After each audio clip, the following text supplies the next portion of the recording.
All right, we're going to go ahead and get started. The minutes from last meeting have been distributed. Are there any amendments to the minutes? Is there a motion to adopt the minutes? So moved, Mr. Chairman. Second. All right, thank you. Can we take that by consent? All right, thank you. So let's go around and introduce ourselves. Representative Snow, we'll start with you. Craig Snow from House District 22, which is Kosciuszko County. Atlantis Richter, House Republican Fiscal Analyst. Kyra Helming, Senate Republican Fiscal Analyst. Chris Garton, Senator for Senate District 45, which is all of Clark County and a portion of Floyd. Jessica Harmon with the LSA. Good morning, Fadi Kadura, Senate District 30, north side of Indianapolis. Lisa Ackelberg, Deputy Budget Director. Eric Gonzalez, House Democrat Fiscal Analyst. Gregory Porter, House District 96, Indianapolis. Courtney Everett, Deputy Budget Director. Chad Ranney, State Budget Director. Krista Ricci, Senate Republican Fiscal Analyst. Ryan Mishler, State Senate District 9, North Central Indiana. Jeff Thompson, House District 28, parts of Hendricks, Boone, Montgomery counties. Joe Havig, Fiscal Policy Director, House Republicans. David Nizgotsky, Senate District 10, South Bend, and portions of St. Joseph County.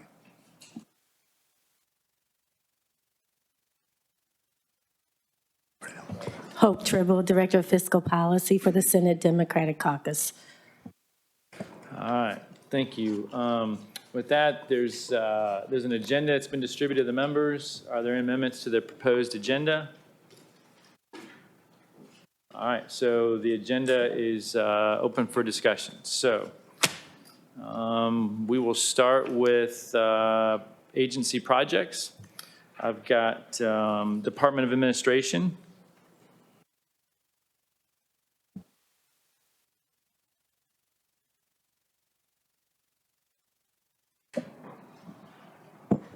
Thank you, Mr. Chairman. Good morning, members of the committee.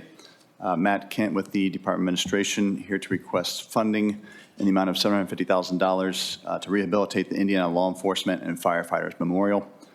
This memorial was dedicated in 2001. It's located on the east side of Government Center North Building. Actually, it's just right outside the window back there behind Mr. Habig. The rehabilitation work will be similar to many of the exterior projects that I have brought before the committee. We'll address any structural issues with the limestone blocks, repairing or replacing those as needed. We'll thoroughly clean the algae and staining from the memorial. We'll reseal the blocks and the joints, and we'll replace any damaged pavers that we find along the way. We'll also upgrade the lighting system, replacing any of the aged or broken components. Hope to start this work in 2026 in the spring and should be finished by the fall. Questions? All right, thank you. Next, we have the Adjutant General's Office.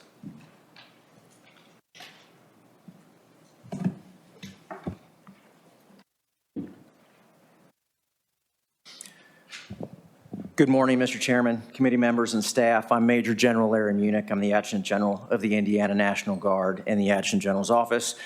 I want to thank this committee and all members for the opportunity to speak to you today on your Indiana National Guard. Today is an important milestone as we seek funding that will begin the process to modernize the Crawfordsville and the Elkhart armories. This is another step forward in the state's fiscally responsible 20-year modernization plan. That modernization armory that we will modernize 2 armories per year through 2041. This comes as a grand bargain for Indiana, with more than 50% of the funding coming from the federal government, and we project long-term maintenance savings of more than $22 million to Indiana taxpayers. The threats that lie ahead for the military and the Indiana Guard are real. The growing strategic threat and environment involving China and their ambitions with Taiwan puts future conflict at our doorstep. The Indiana National Guard must be ready and modern. Functional armories are an essential pillar of that readiness. Modern armories provide the infrastructure, technology, space, and the warfighting gym, we like to say, to maximize the scarce training time that we have. Earlier this month, 300 Indiana Guardsmen from units based in Bloomington and Gary departed for D.C. to bolster public safety. and the tragic killing of one West Virginia soldier and another seriously wounded serve as a reminder how dangerous any job in uniform can be. We wish them the best. And the legendary 122nd Fighter Wing out of Fort Wayne is ready to assume their first operational mission since converting to F-16s. Their role in Operation Noble Eagle is underway as they provide essential aerial security for the United States. They're making all of us proud, so thank you. So I'm here today to ask for the release of funding for 2 fiscal year 26 line item projects. Number one, we are seeking release of funds for $679,792 for the Crawfordsville Armory modernization design. The existing Readiness Center is 17,490 square feet and was constructed in 1957 with a 2021 female latrine conversion. The agency plans to construct an addition of approximately 6,200 square feet and renovate the existing 17,490 square feet. This project supports individual and collective training, administrative, automation, and communications and logistical requirements for the Indiana Army National Guard.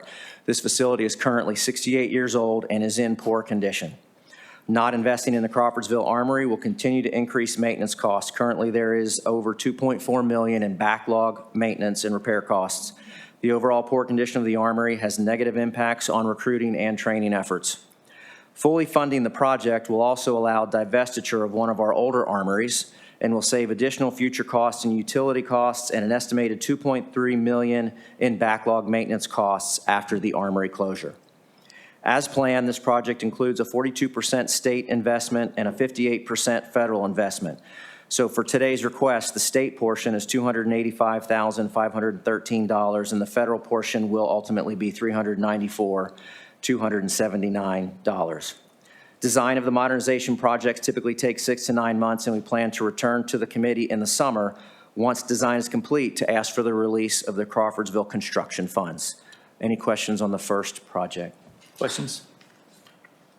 All right, thank you. Thank you.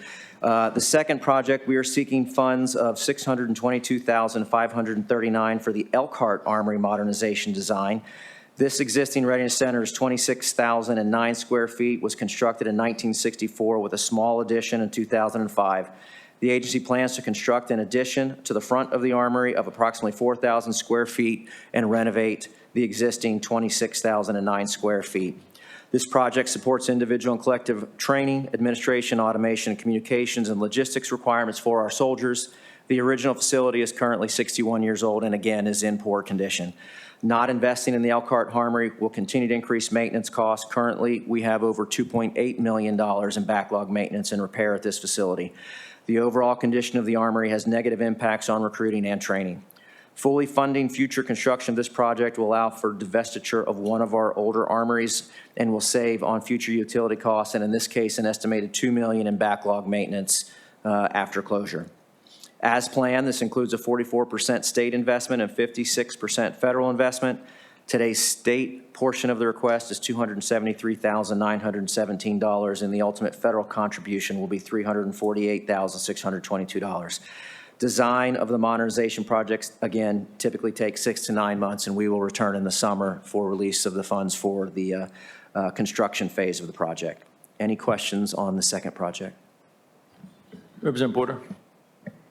Thank you, Mr. Chairman. Major General, I just have a question in general. You said you have 50% of the dollars of the projects from federal government. Are those dollars still safe? That we're going to receive those dollars from the federal government? Yes, we will. Those dollars are safe. The dollars are safe? Okay. Yes. Also, in regards to Fort Wayne and the fighter jets up there, are they safe also? Are they going to stay up there? Because I know there's some concern about them being moved. So currently Fort Wayne is transitioning to F-16s. They're doing amazing work transitioning to F-16s. We are always posturing ourselves for future fighter aircraft in Fort Wayne to ensure that they remain relevant and that we maintain fighter capability within the state of Indiana. And so we are currently trying to get ourselves in position to attract an F-35 wing, which we would expect and hope to arrive in Indiana in 2033, 2035 timeframe. Okay, thank you. Thank you, Mr. Chairman. Thank you, Major General. Anyone else? All right. Sir, thank you for your time. Just of additional note, overall, we are refreshing a comprehensive 2017 study that estimated the overall economic impact of the Indiana National Guard at more than $530 million, and that for every dollar the state spends translates into $42 in economic activity for the Hoosiers. Once we have that new study, we'll share the results. Thank you very much. Thank you. Next, we have Public Safety Commission.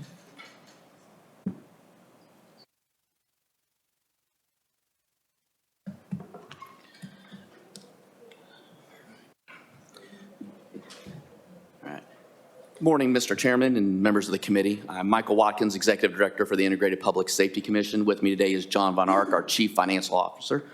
I'm here this morning for approval of $692,548 for repairs and rehabilitation to one of our 500-foot radio towers that's located in the Lafayette area.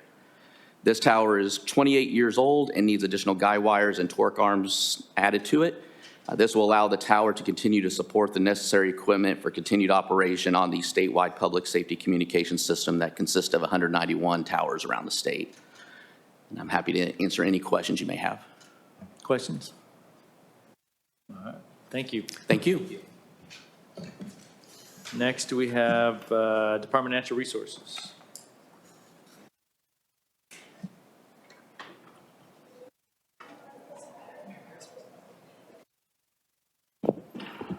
Thank you, Mr. Chairman, members of the committee. I'm Greg Sarles, the Deputy Director and CFO of the Department of Natural Resources. DNR has one capital project on the agenda today, and I want to thank you for the opportunity to present this critical project because it is definitely driving customer service. DNR requests $1.2 million for the Turkey Run Pool rehabilitation. Turkey Run is the oldest inn in the state park system, originally constructed in 1919. The indoor pool addition was constructed in 1990. At that time, the pool had a deep well diving area, and to reduce lifeguard staffing costs, those diving boards were removed in 2005. However, the deepness of the pool has been an ongoing issue for safety with small children trying to navigate into that. During the previous winter and into the summer months, the HVAC system struggled to maintain heating and cooling temperatures. When an assessment was made, we discovered that nearly 40% of the piping had eroded and rusted away. So we were actually heating and cooling the underground instead of the actual pool room. This pool rehab project will replace the underground HVAC piping, the mechanical controls, replace the pool decking, and the pool will now have a 3.5 to 5 foot depth. And then we'll also address the ADA accessibility. So, are there any questions? Questions? All right, thank you. Next, we have Department of Transportation.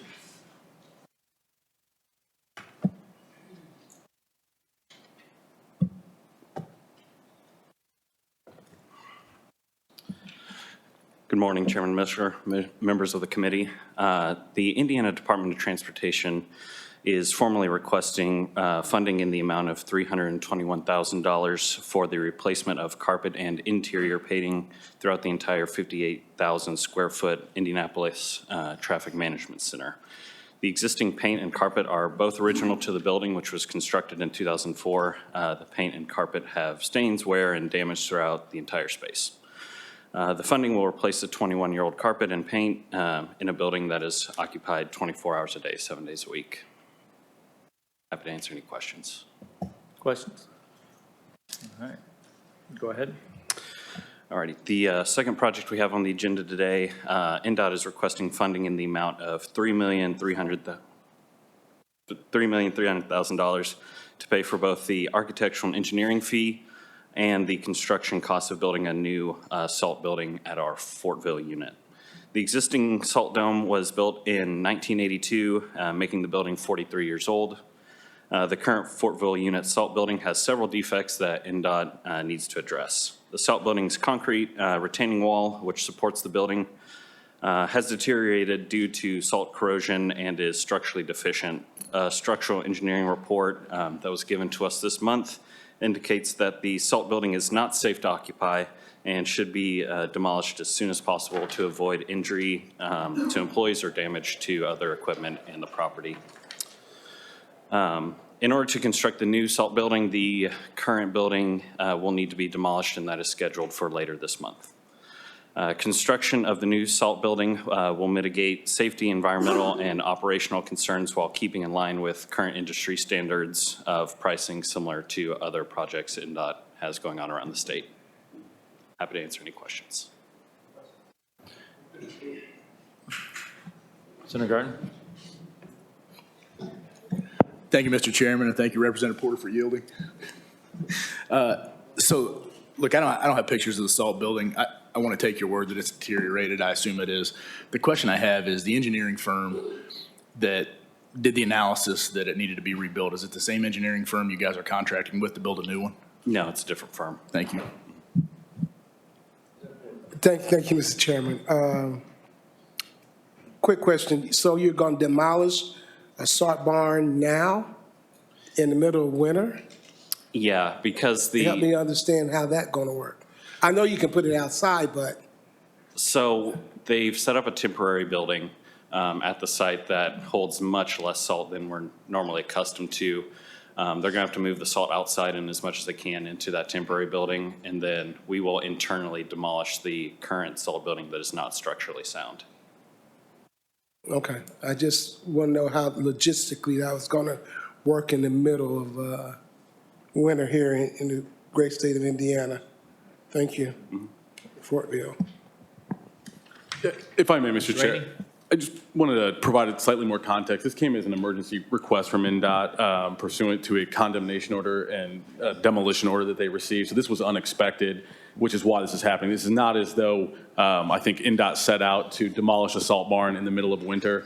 This is something that was added last minute with the chair's permission in order to help facilitate the storage of salt and make sure that critical operations of NDOT aren't interrupted this winter. Thank you.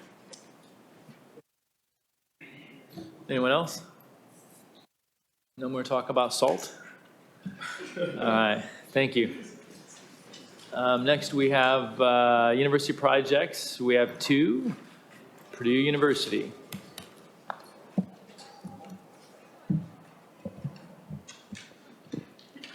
Good morning, members of the committee. Kendra Leatherman, Director of Government Relations for Purdue University. We have two projects for review and consideration today. Both projects are related to Purdue in Indianapolis, which is our highest institutional priority over the next year. The first item for your review is the acquisition of 501 Indiana Avenue from the Purdue Research Foundation. The property includes 1.5 acres of developable land and a paved parking lot, and the acquisition provides the university with both near-term and long-term benefits, including increased parking capacity and provides space for student programming in Indianapolis. The purchase is being funded by $9 million of reserve operating funds, which is equal to the purchase price that Purdue Research Foundation purchased it from Arrow Street Development. Questions? Continue. Thank you. The second transaction for your review is the purchase of Canal Square Apartments from the Purdue Research Foundation. The property includes a housing complex with nearly 500 beds, a parking garage, and retail space along the Indianapolis Canal Walk adjacent to Purdue University in Indianapolis. Acquiring this property allows us to increase our on-campus housing inventory for our students and expand our footprint in Indianapolis. This purchase also aligns with our Purdue campus master plan. The total purchase cost is $70 million and will be funded by non-fee replace debt, auxiliary housing and dining funds supported through a bond issuance. Any questions? Representative Porter. Thank you, Mr. Chairman. Just want to reiterate, the purchase price is the same as what they purchased it for, right? Correct. Okay, I know we said that last time. I just want to reiterate. Yep, that same no on one's this one, making too. a profit off of this. Correct. Okay, thank you very much. All right, thank you, Kendra. Thank you. Next, we'll jump to the review items. First, I have professional licensing.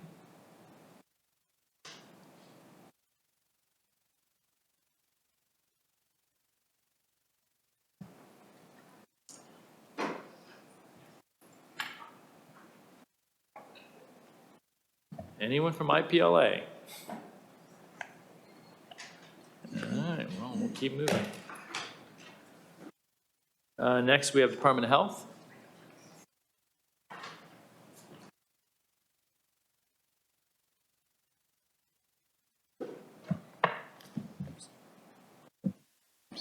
Hi, thank you. My name is John Ferguson. I am the Chief of Staff for the Indiana Department of Health. And I want to thank the committee just for the time this morning to talk about the septic rule. So the rule updates are really about reliability and common sense. They modernize Indiana's septic rules to make sure systems are designed and installed in a way that actually work for the site they are placed on. The goal is to reduce system failures, protect homeowners from unnecessary costs, and create more consistency across the state. These rules come approved and recommended from the Technical Review Panel, which is a group made up of industry professionals. The updated rules ensure systems are installed using a consistent design standards, qualified professionals, and approved materials. This helps prevent situations where a homeowner spends significant money on a system that ultimately does not work, however, it was never suited to the site in the first place. This improves accountability, supports the workforce, professionalism, and gives homeowners confidence that installers meet consistent standards. The estimated fiscal impact for the rule is approximately $1.7 million over 2 years. That number appears large because of the volume of on-site sewage system permits issued each year statewide.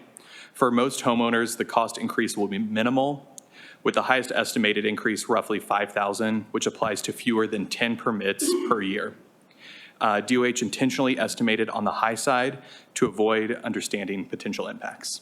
I'm happy to take any questions. Questions? Senator Garten. Thank you, Mr. Chair. So just a couple questions. So currently, are there issues in this space? Have issues spiked in this space that we're trying to, what are we solving for? Yeah, so these issues really came before the Technical Review Panel as a way to help prevent issues that have been occurring throughout the last couple of years. Can you give me some examples of those? Just I'm more than happy to get those back to you of the specific issues that the Technical Review Panel had seen and why they were addressing these. But you don't know what they are? Off the top of my head, I don't want to misspeak and give any wrong information, so I'm happy to follow up with the committee on that. So we've got a rule that's proposed that has almost a $2 million fiscal to Hoosiers, but you don't know why? Many of it had to do with the failures of systems where they either were never really designed to be put onto that specific property. And so, but then they were put on. And so what this really does is really help to like harmonize across the state and say like, this is the way that they should be reviewed. And this is the way that, that those systems should be integrated, really with the goal of making sure that we don't run into system failures, that then later down that road, the homeowner is then having to pay even more money for a system that really should never have been there in the first place. So I guess that's what I'm trying to get to. Are we having issues? Is there increased issues that we're trying to solve for? I haven't, let me just get to the point. Yep. I have an issue with government regulations that are trying to regulate something that's not happening. Okay. So help me understand this. What are we solving for? We are solving to make sure that these failures do not continue to happen, and we do hear from homeowners. So they're happening? Yes. Are they increasing? What is, like, why the rule, why now? I would really like to probably get to you those numbers that we've seen of failures so that you guys have a better idea. I feel like we should know that prior to now when you're asking for this. Okay. Understand. Again, I don't have that right in front of me right now, but I'm more than happy to get that to you. I would love any information you have. Again, maybe as a reminder that this rule does come from the industry professionals themselves as a way. So this is not really the Department of Health. You mean the people that get paid to install them? It is the people who are also who also understand. So they have a financial interest in this rule? I do understand your concerns. So you understand why I'm probably asking questions? Yeah. So we'll make sure to get that information to you. And this is, I don't think this is specific to IDOH. I want to be fair here. But this is what I see time and time and time again is we have people with financial interest. It goes back to the question I just asked. You know, is the engineering firm that's doing the salt building demolition telling you that you need a new salt building? Or are they the same one that's going to rebuild a new one for you, right? So just understand, I think in the same vein with everybody that comes before us. And so that's why I'm asking these questions. No, I appreciate it, and I appreciate you guys looking into it. I'd like to know that information. We will make sure to get that to you. Thank you. Anyone else? All right, thank you. Thank you. So I saw IPLA, I guess, is back in the room.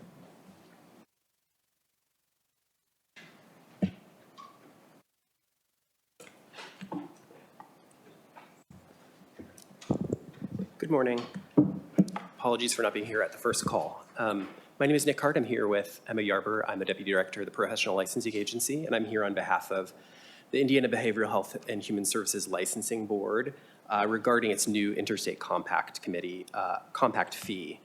Indiana became a compact state for counseling, mental health and professional counseling on July 1st, 2023, when Senate Enrolled Act 160 was passed. The Compact Commission charges a fee to obtain a privilege to practice counseling in the state of Indiana. This proposed fee, would be charged an amount of $50, which is equivalent to the existing application pathways, endorsement, examination, reciprocity. The fee is only applicable to out-of-state licensees who wish to practice in Indiana through the Interstate Compact. So no Indiana practitioners, rather people in other compact states that are wanting to come practice in Indiana.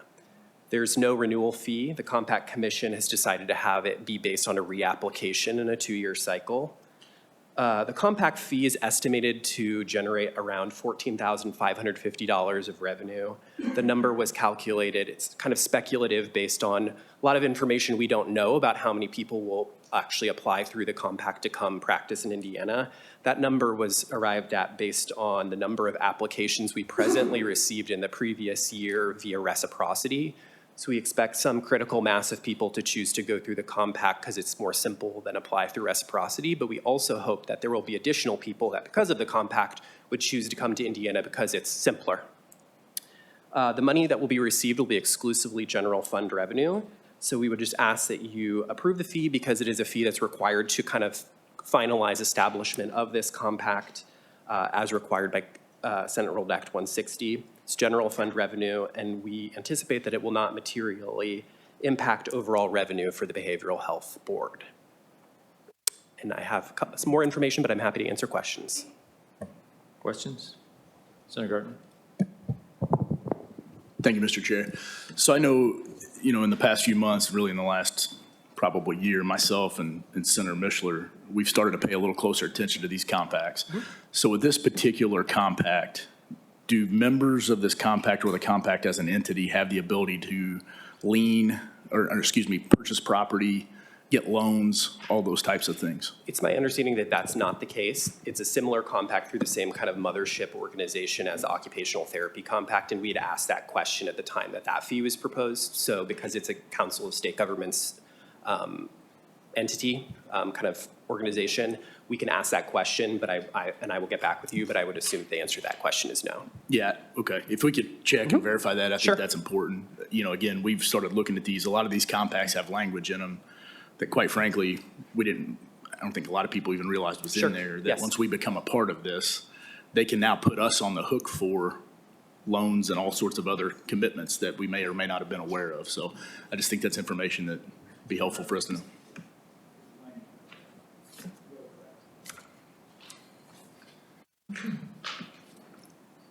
Yeah, well, here we go. Here's the language. Thank you, Senator Mishler.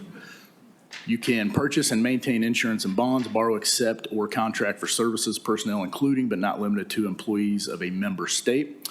Hire employees, elect or appoint officers, fix compensation, define duties, grant such individuals appropriate authority to carry out the purposes of the compact and establish the Commission's personnel policies and programs relating to the conflicts of interests, qualifications of personnel, and other related personal matters. You can accept any and all appropriate donations and grants of money, equipment, supplies, materials, services, and to receive, utilize, and dispose of the same provided that all at times the Commission shall avoid any appearance of impropriety or conflict of interest.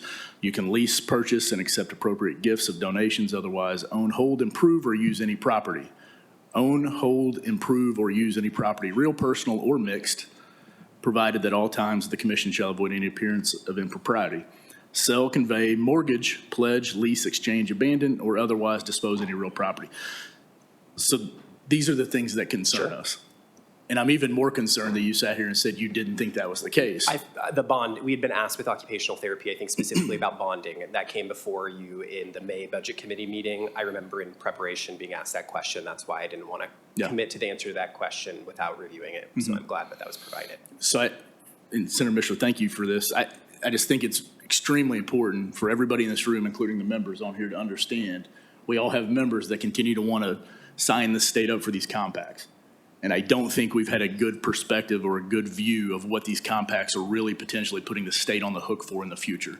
And so I think we need to do a review of these top to bottom of all compacts, quite frankly.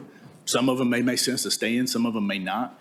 But I do have deep, deep concerns. So Senator Mitchell, I'll leave it there. Thank you for that. We have kind of stopped a lot of the compacts. A couple of them did get through before we realized this language was in there, but in the last few years, at least my committee, we've kind of held them up because of that language. And it's not because we disagree with the premise of the compact, it's the underwritten language that binds us to things that we don't control and could put Indiana in a really bad fiscal position through these compacts. So that, I think, I agree with Senator Garten on those concerns. So anyone else? All right, thank you. Next, we have Department of Natural Resources.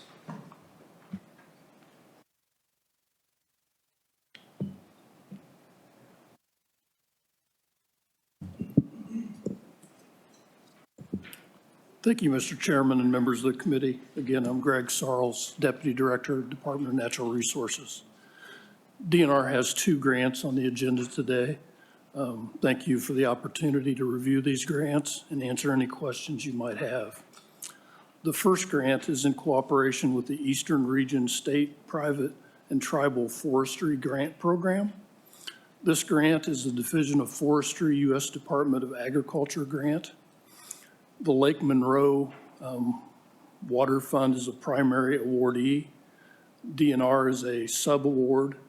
DNR is also providing grant match. The grant is intended to improve the quality of drinking water for residents by restoring watersheds identified in the State Forest Action Plan.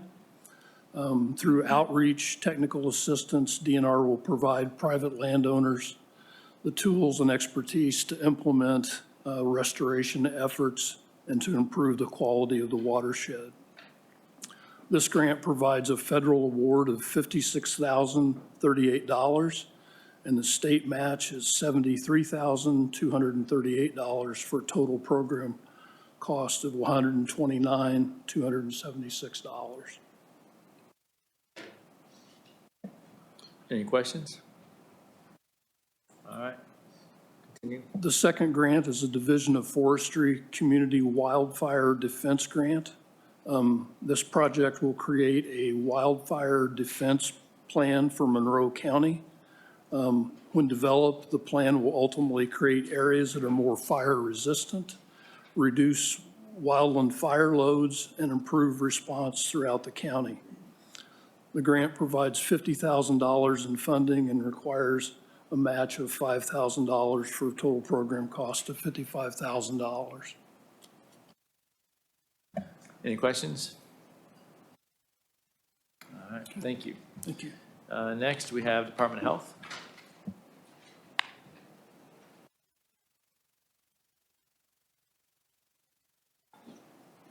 All right, I'm back again. My name is John Ferguson. I'm the Chief of Staff for the Department of Health. I'm here to present 2 grants to the committee, and I thank you for the time to be here.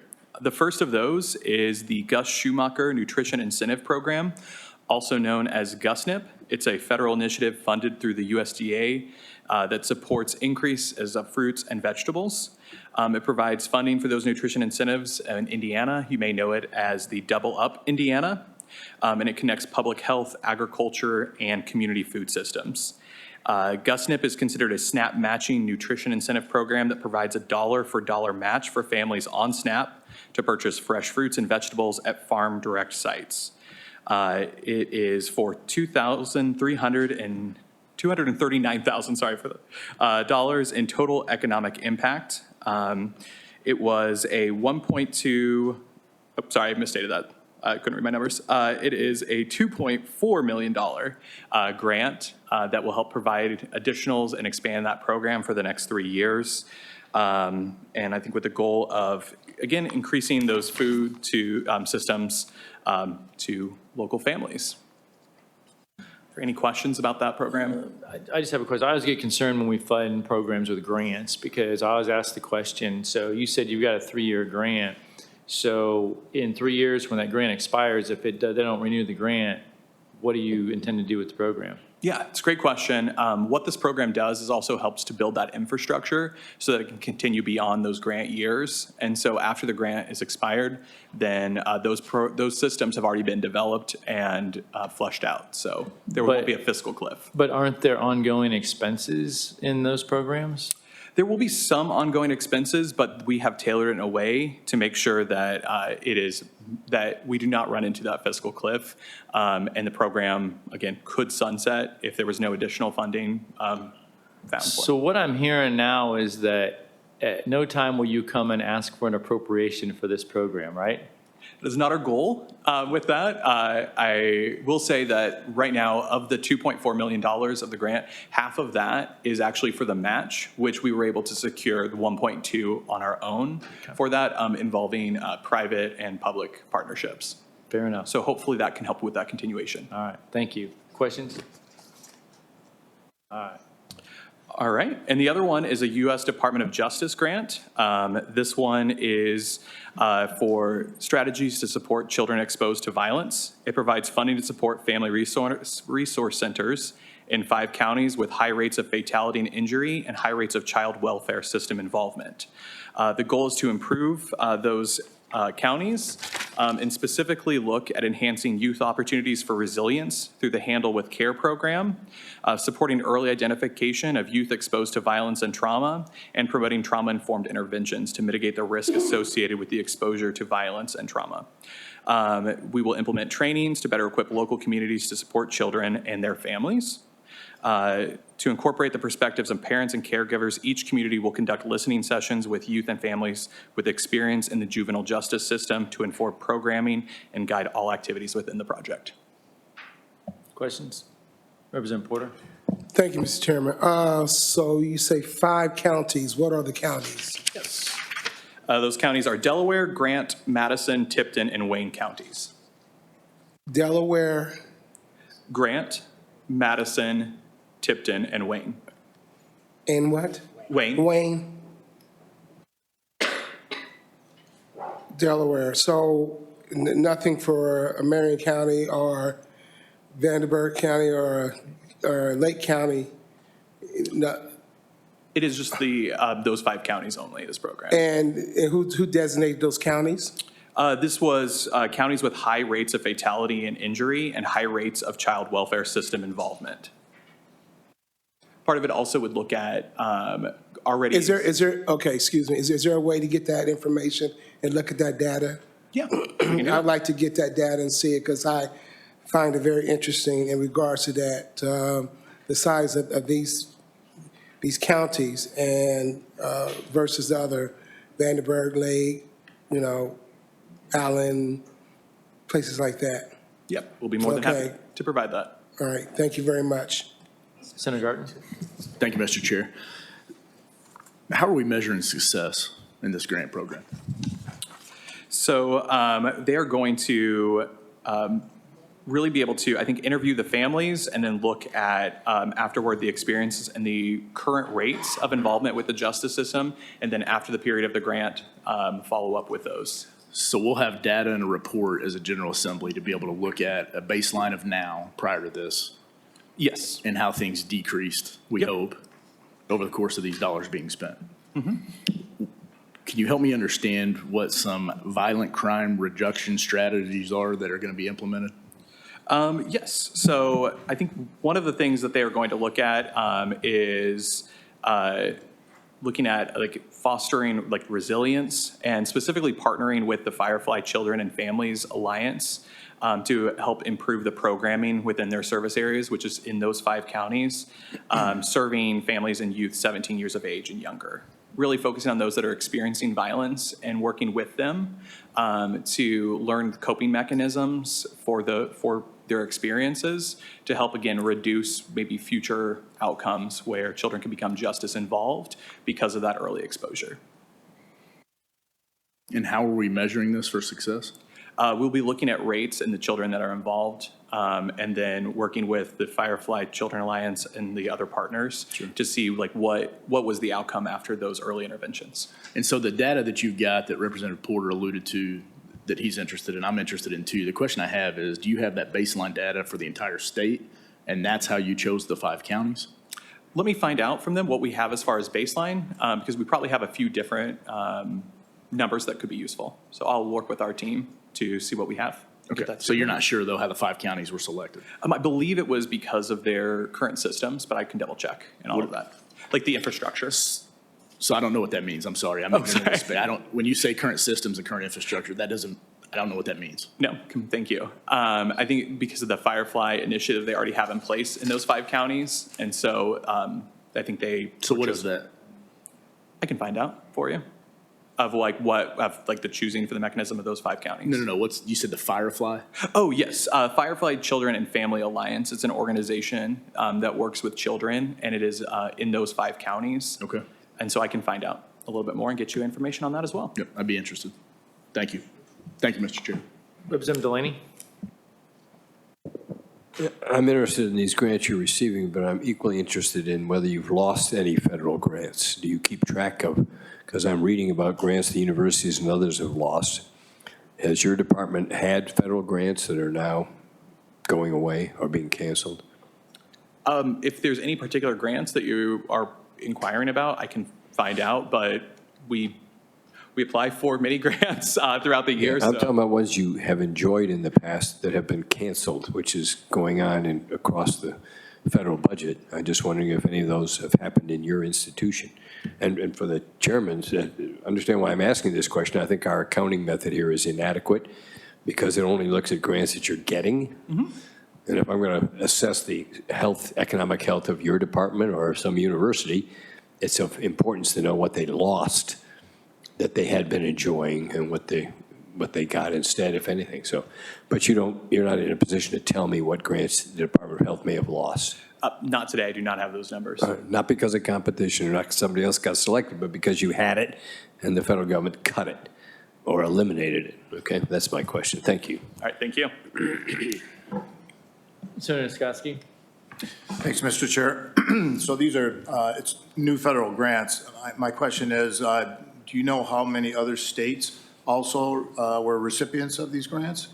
You know, that is not information I have in front of me, but I'm more than happy to track that down for you as well. I'd appreciate that. It'd be nice to see. It sounds like a very worthy project to see how this grows across Indiana and the country. Great. Thank you. We will do so. Representative Porter. Thank you, Mr. Chairman. One quick question. Childhood immunizations, have those grants been cut? I do not have. I asked that question, didn't get a clear answer last time, so I thought someone would have been watching to answer the question this time. So next time or a letter, I'd like to know any dollars been cut from the federal government for childhood immunizations. All right, I will track that down for you as well. Thank you. Chairman Rainey. Thank you. Thank you, John. A question, given the sort of overall goals of the program to reduce or to address the victimization of children with violence, is there coordination between Department of Health and DCS on any of this? Firefly being a vendor of the state, I'm just interested in sort of the coordination and synergies created between IDOH and DCS when it comes to trying to address things involving children in the system. Yes, with the new vertical systems that we've created, DCS and Department of Health are working closer and closer together. And it's been a really great year of kind of that partnership of talking through like what are our shared datas and how we can work together to improve things. Thank you for that explanation. Anyone else? All right, thank you. All right, thank you. Next, we have Department of Education. Courtney, nice to see you in your new role. Thank you.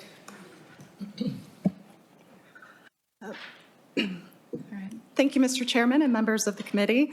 I am Courtney Skofsma. I serve as the CFO for the Education Vertical. Thank you for the opportunity today to present on 3 education, innovation, and research mid-phase grants that the Indiana Department of Education has applied for. For transparency purposes, these grants did have a fairly short review period. So we actually did receive word earlier this week that we would be awarded the first grant that is on your agenda, the Notre Dame grant. We do recognize that acceptance of that award is contingent on your review today. We also have received word that we did not receive the 2 other grants that are on the agenda, but I am still happy to provide a brief overview of those just for visibility into IDOA's efforts, if you would like. So, all right, with that, the first grant includes a partnership with the University of Notre Dame.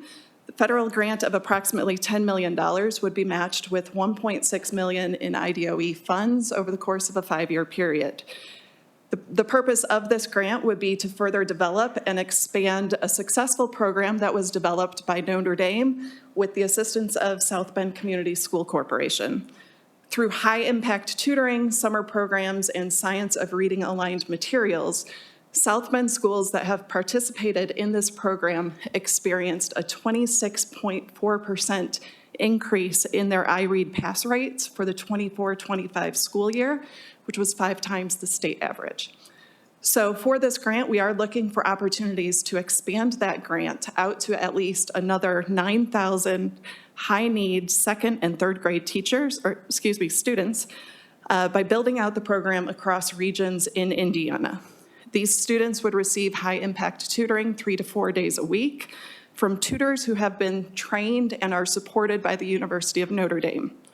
While South Bend schools will continue to serve as a hub for this program, an additional 10 sites throughout northern Indiana will also be selected to be serviced by Notre Dame. In addition, during the first year of the grant, we will conduct a competitive request for application, asking other colleges and universities throughout the state to step up and provide regional hubs so that we can implement this program throughout the state. These hubs will be supported by the Notre Dame team in order to ensure that we have fidelity of the model. In addition to the student literacy gains, an additional benefit of expanding this program will be that it helps to build the human infrastructure needed to meet Indiana's reading goals to scale. By expanding the number of individuals who are trained on the science of reading, the program can further strengthen Indiana's educator pipeline. IDOE will provide state-level leadership, including review of training and materials, selection or identification of priority schools for participation in the program, as well as coordinating with our complementary state efforts, such as the Literacy Cadre and Indiana Learning Labs. I'm happy to take any questions on this first grant. Questions? Representative Delaney? Yeah, what's the amount of the grant? It is just under a $10 million grant that we would be receiving from the federal. For what time period? 5 years. So $2 million a year? Roughly, yes. Okay, is there any effort, I understand you're trying to expand it and get more universities to help. Is there any effort to make this statewide, given the success? That is what our goal is with the regional hubs. We have had several colleges and universities already step up and say that they're interested in trying to bring this to their geographic area. So we are very hopeful to see the expansion across the state. Is the state putting any money into this effort? Yes, IDOE would be contributing $1.6 million in state match. Is that from your general revenues, or where's that? Generally, yes. In these first couple of years, it may also be coming from our Freedom and Opportunity a block grant that we have. Okay, thank you very much. I hope you can spread this out, and if it's successful, please. By the way, you said a 26% improvement from what to what? I just think it was year over year. They had a 26% increase. I don't know the exact time frame that they were looking at. No, what I'm talking about is the pass rate, which I think underlies this, is up 26% from what to what? From 10 to 20? Oh, that I don't have. Okay. I'm sorry. I'm happy to get that for you if you'd like. That's an interesting number. Thank you very much. Senator Skotsky. Thank you, Mr. Chair. Courtney, thank you very much for that information. It's really awesome to hear how Notre Dame and South Bend Community Schools are playing in a role in something that is going to now hopefully be very instrumental in helping students across the state of Indiana. I would appreciate it very much if maybe sometime either towards the beginning of session or in this interim period again, maybe to sit down and talk so I can learn and understand a little bit more about how this all came together. Yeah, absolutely. We'd be happy to do that. Thank you. Anyone else? All right. All right. Continue. All right. The second grant that is on the agenda was a grant with the Mind Trust that was looking to, again, expand the use of high-impact tutoring for literacy. This also was a proposed $10 million five-year grant program that would have allowed us to expand our existing Indiana Learns program from its current population of students in grades 4 through 8 to also now include students in grade 3 who have been identified as being at risk of not passing their grade 3 iRead assessment. Currently, the Indiana Learns program provides $1,000 tutoring scholarships to students in grades 4 through 8 who have been identified for free or reduced price lunch and who also did not meet their proficiency on their math or their ELA on the prior year's iLearn test. An online portal helps to connect those students and families to state-approved learning partners and allows those families to directly schedule their tutoring sessions and manage that tutoring process. The Indiana Learns program, despite the fact that we did not receive this grant, that program will continue to operate. It is something that we do continue to invest in, as we have found that it does provide statistically significant effect on ELA achievement scores, equivalent to about 3 to 6 weeks of additional instruction. So I'm happy to take any questions on this grant. Questions? Representative Delaney.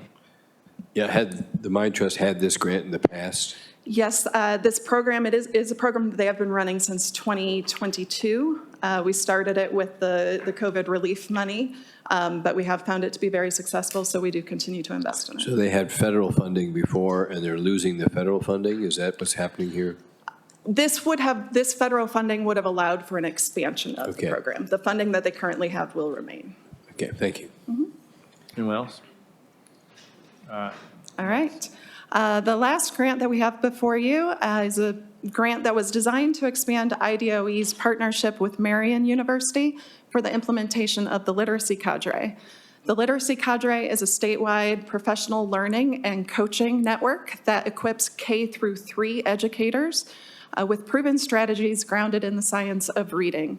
Currently, it is implemented in over 100 schools, and the cadre coaches and the school-based teams help to deliver research-supported instruction in frequent small group instruction.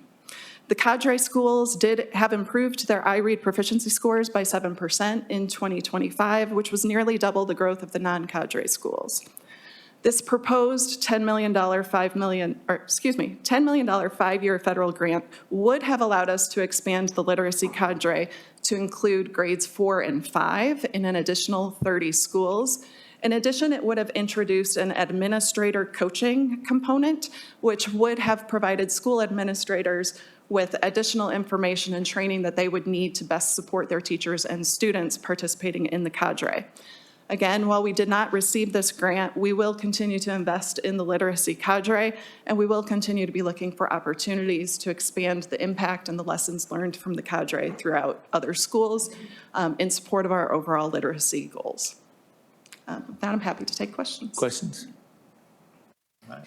Thank you. Great, thank you. Next, we have IEDC.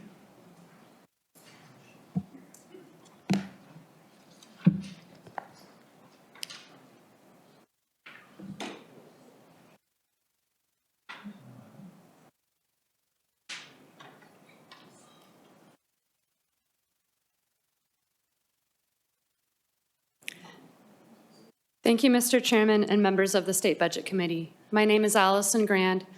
I am IEDC's Executive Vice President and Chief Administrative Officer. The IEDC is bringing forward updated investment policies for the 21st Century Research and Technology Fund, commonly referred to as the 21 Fund.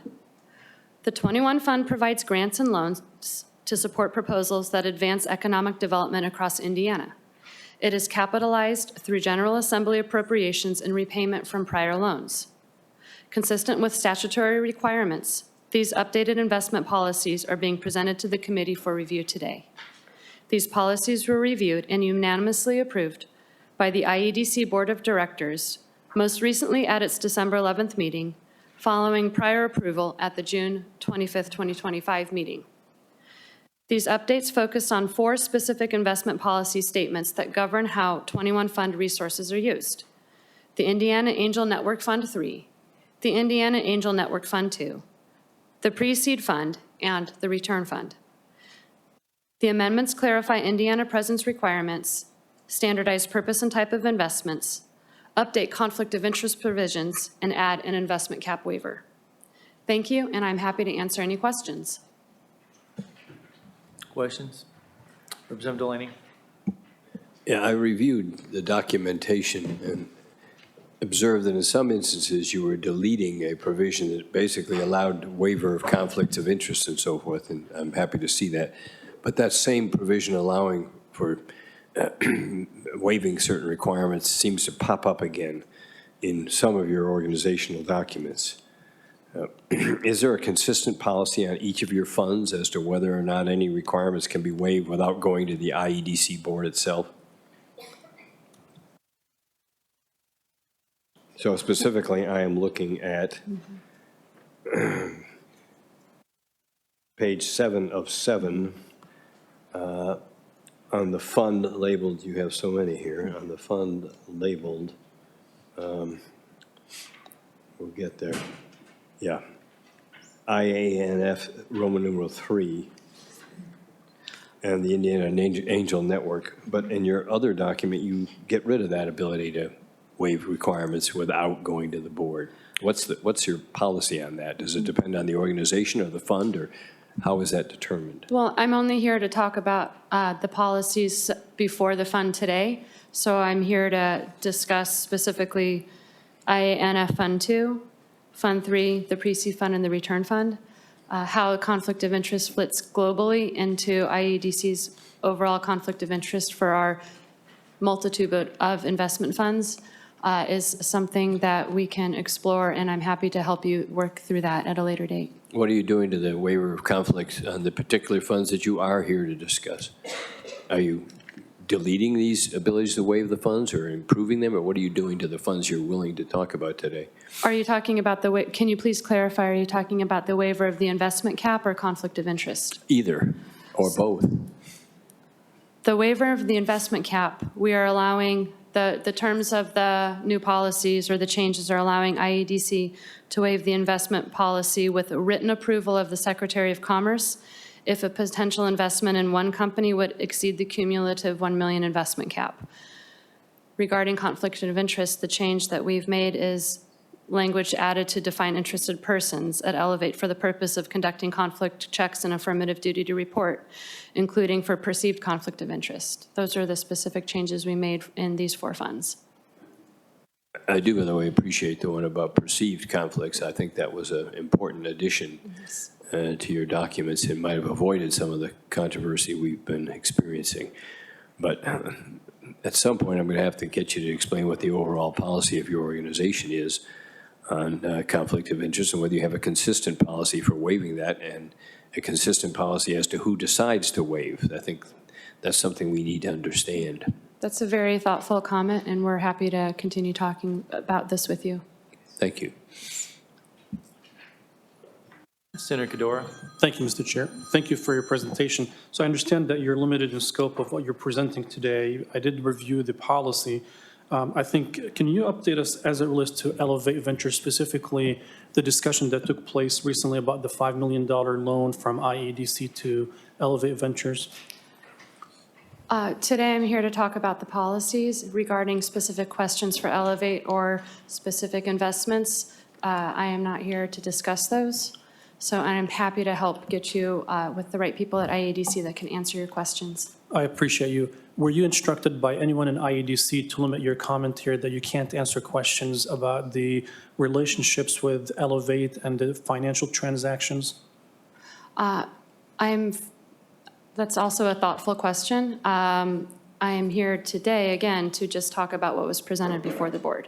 So that's, the comments have been prepared related to our policies, not related to our relationship and our investments specifically with Elevate. I appreciate you. I think there are staff from the governor's office, OMB, and I think they, I will talk to Director Hirschman about this as well. While probably you are limited in the scope of what you can comment, I have severe concerns since 3 years ago, including the audit and then the recent discussions about the loans that were given to Elevate, and more work is needed. I think we took one step in the right direction as it relates to the forensics audit, but I'm not sure if we're there yet. We need more oversight over IDC. So I hope maybe, Mr. Chair, in the future, we can have a deeper dive into, maybe invite the leadership of IEDC to have that discussion. Thank you. Thank you, Mr. Chair. Anyone else? Representative Porter? Thank you, Mr. Chairman. Well, IEDC again.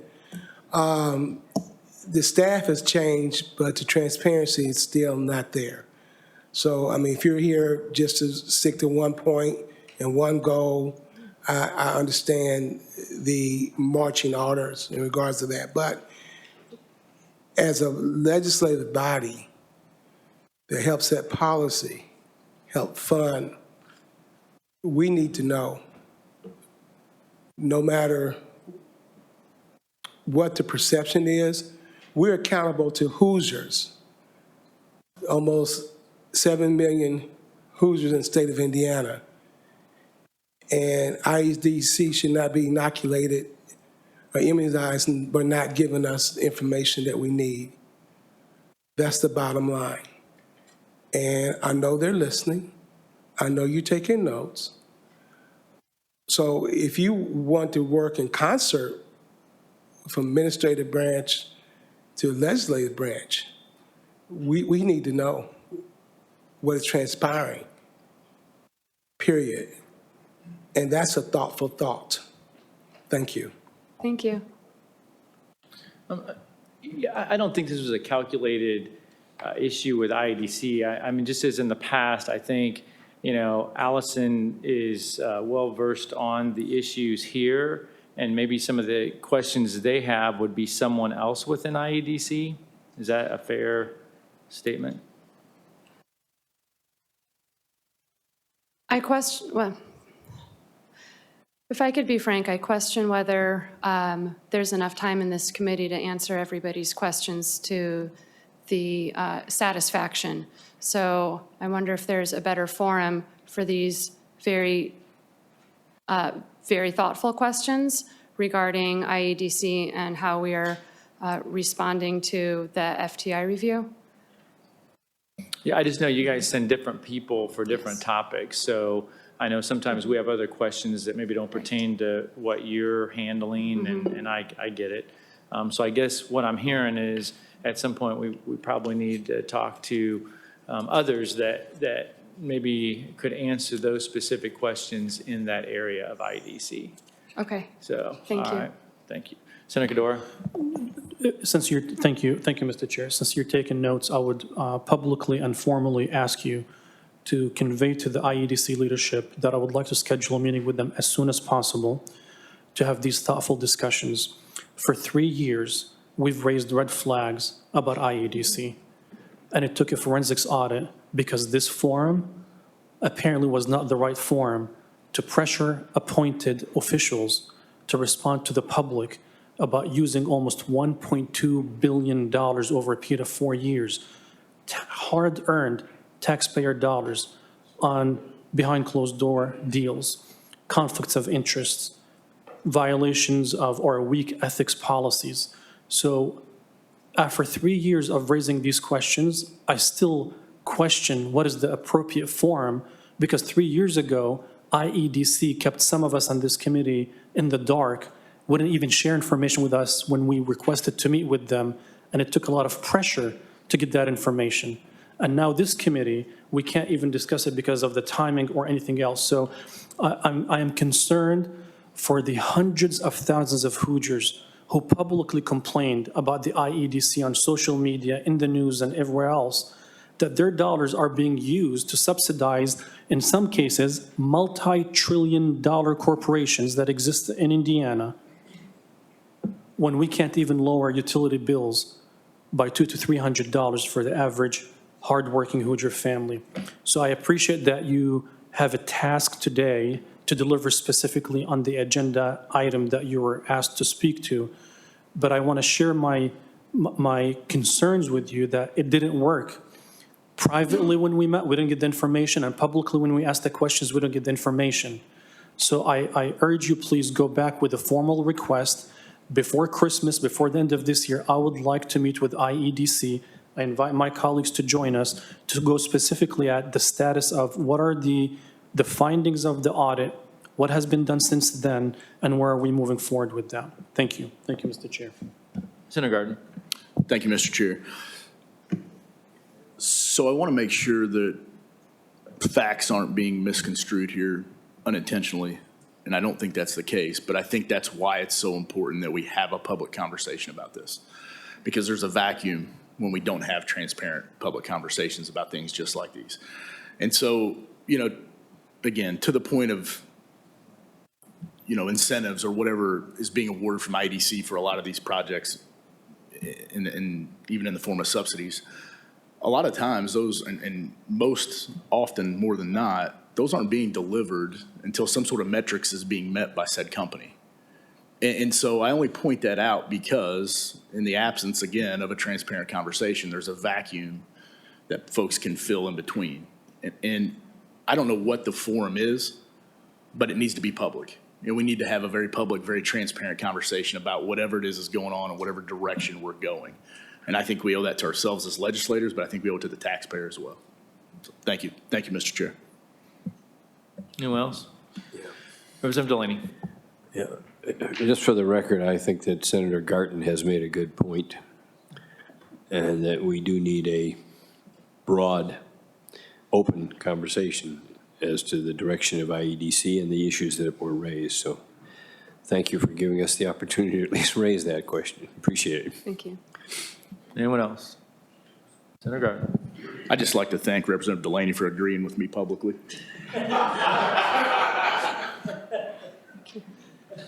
All right, anybody else? All right. I think you're up next anyway as well, so go ahead and I am. continue. Yeah. Okay, moving on to tax credit certifications. As outlined in the pre-submission materials, the IADC is bringing for review tax year certifications for the 2024 tax year, totaling approximately $29.7 million. These 18 certifications reflect the account management team's review of submissions received through November 5th, 2025. With the approval of today's certifications, the IADC will have utilized $133 million of the $300 million fiscal year 2026 credit cap, leaving roughly $167 million in remaining credit cap capacity for the fiscal year. In addition to those certifications, before you today, the IADC is also providing visibility into expected future certifications that may accrue between today's December 2025 meeting and June 2026. Those anticipated certifications total approximately $144.1 million and are based on 1,296 submissions reviewed after November 5th, 2025. Taken together, the IADC estimates that approximately $277 million of the $300 million 2026 fiscal year credit cap will be utilized. Thank you, Mr. Chairman. We appreciate the committee's review and consideration, and I'm happy to answer questions. Senator Kador. Thank you, Mr. Chair. Thank you for your presentation. Going back at the issue of transparency, can you tell me where can I get access to the list of corporations that received these tax incentives or certificates? The material that we received did not list the corporations that received it. Thank you for the question. This is something I'll have to get back to you on. I don't have that readily available, but somebody can answer that question on how to receive more specific information. So I'm struggling with that. I mean, you're here submitting a report that deals with tax certifications on behalf of IEDC. We just concluded discussion about transparency. Why were these companies not listed in this report? The corporations Yes. that receive, is right on topic. Why are the companies that receive these tax certifications were not listed so that the public knows who received what? I understand your question. Thank you for asking. I do not have that answer in front of me, Okay. and we will have to get back to you. Okay, thank you. Thank you, Mr. Chair. Director Rainey? Yeah, I think in this case, we have to remember that some of this is confidential taxpayer information related to taxpayers' filing and taxpayers' return. So at some level, we're inherently limited in the information we're allowed to have. I'll work with IEDC to confirm that that's the case here, but that has typically been the position, both the Department of Revenue and IEDC when working with taxpayers who claim individual credits. Thank you, Director. Just to be clear, are you saying that the corporations that received the tax certification, their information can't be shared publicly? I'm saying those are taxpayers who are claiming tax credits, just like you claim credits and deductions, and we don't have insights into your tax returns. It would be the same thing for the corporations who are receiving tax credits through IEDC. In this instance, we're talking specifically about corporations, not individuals, correct? In this case, yes, sir. So just to reiterate my question, you're saying that corporations that received state-funded tax certifications to protect their identity or some confidential information cannot be listed on a public report? That is my belief. I will confirm that, but that is my belief based on IEDC's prior position and the Department of Revenue's position as well. That Indiana law prohibits the disclosure of confidential taxpayer information. Correct. In this instance, and if it's a legislative thing that we need to change, I think we have enough leaders on this committee to look into it.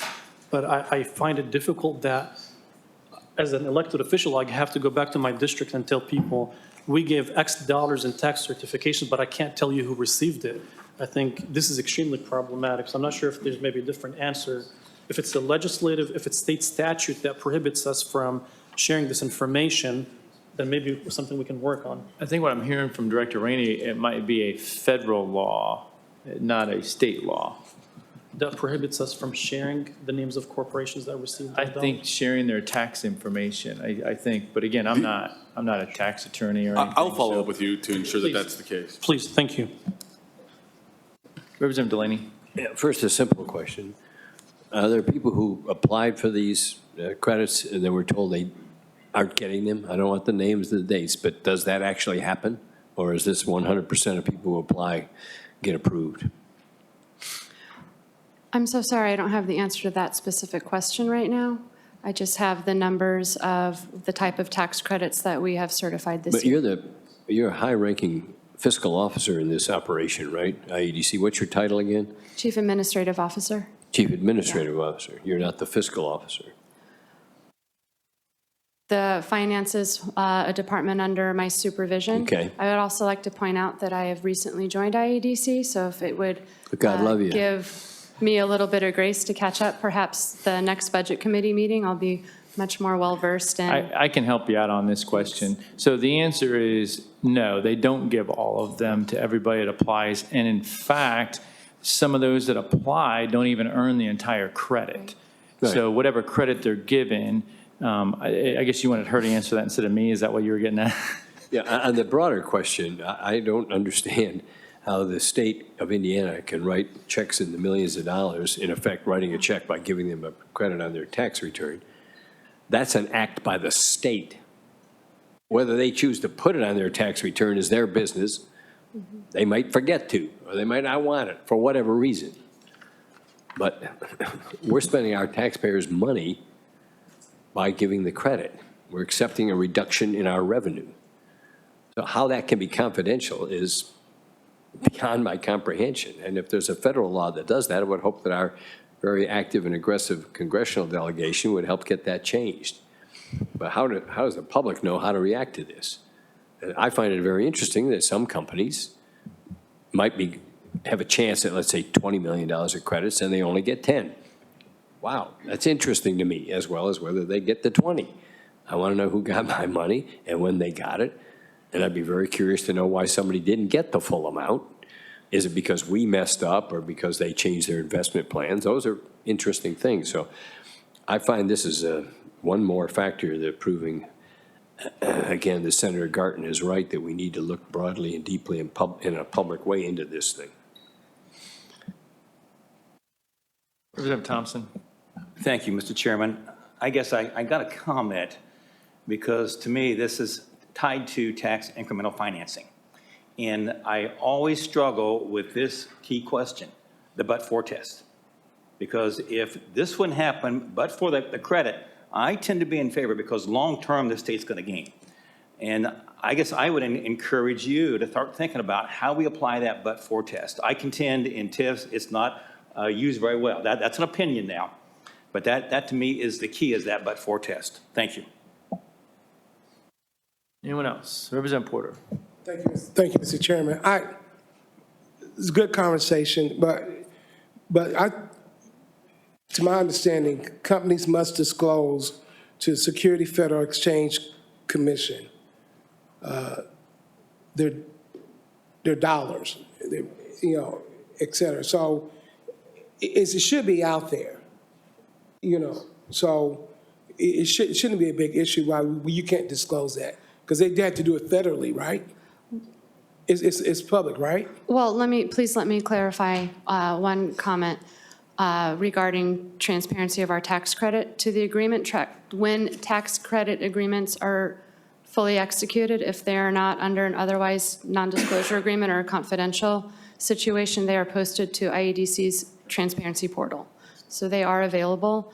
I will take back to my team the comment from this committee to provide more detail to the extent that we can on tax credit certifications for future committee meetings. Anyone else? All right. Thank you. Next, we have FSSA.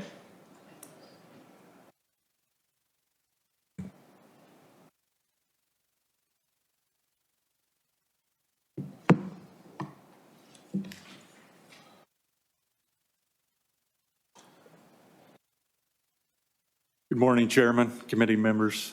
Thank you for having me. I'm Eric Miller, Deputy Secretary and Chief of Staff of FSSA. I'm here to discuss the proposed ABA therapy state plan amendment.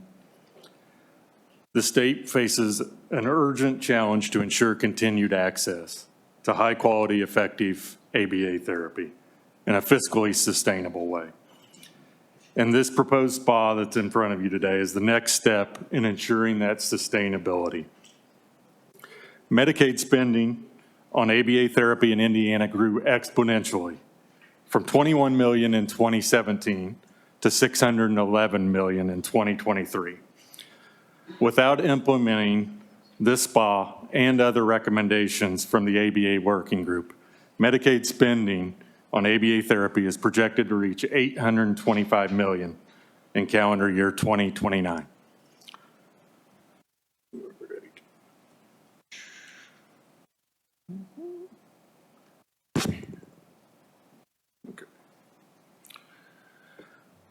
The prior administration attempted to rein in cost by instituting standardized rates for the first time in early 2024. That was a good first step. Rather than simply continuing to reimburse providers at 40% of their billed cost. At the time, FSSA first introduced an hourly rate of $55.19 per hour, but ended up increasing the hourly rate to $68.24 per hour after receiving pushback. Yet, even with the change, spending continued to climb as ABA enrollment numbers continued to increase. In response, the Holcomb administration pursued a state plan amendment for ABA therapy that would have capped ABA therapy utilization at a maximum of 3 years for a child, and it was to be applied retroactively. This would have removed roughly 4,000 children that were currently receiving ABA therapy from services on April 1, 2025. When we asked what would happen to those approximate 4,000 children, we were told that there was no transition plan and that schools would simply have to absorb them. But the schools hadn't been consulted, nor were they prepared to take on thousands of Hoosier children who have intensive therapy needs. When Governor Braun took office, he rejected this approach. And that's when he had FSSA amend the state plan amendment for ABA therapy to make it clear that we would not arbitrarily cut off children from life-changing therapy and shift the burden onto unprepared schools when there had been no transition plan developed. Instead, Governor Braun signed Executive Order 2531, which directed FSSA to form the ABA working group to chart a better path forward. As the father of 2 sons with autism, it was a true pleasure to be able to co-lead the working group. I value high-quality ABA therapy and greatly understand the impact that autism has on a family.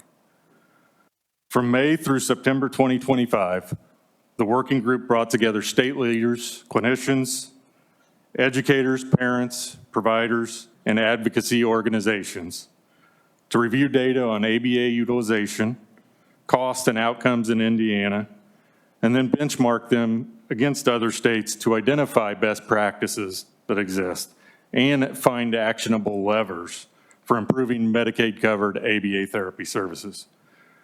The working group held 6 meetings and also held 5 public listening sessions around the state. The working group finalized its recommendations in November and submitted them to the governor and released them publicly, and they're available on our webpage. Requesting approval on some of those recommendations in the form of a new state plan amendment is why I'm here today. The previous ABA state plan amendment will be withdrawn with CMS, and the plan would be to submit the amendment we discussed today upon receiving approval. The proposed effective date of the proposed SPA is April 1, 2026.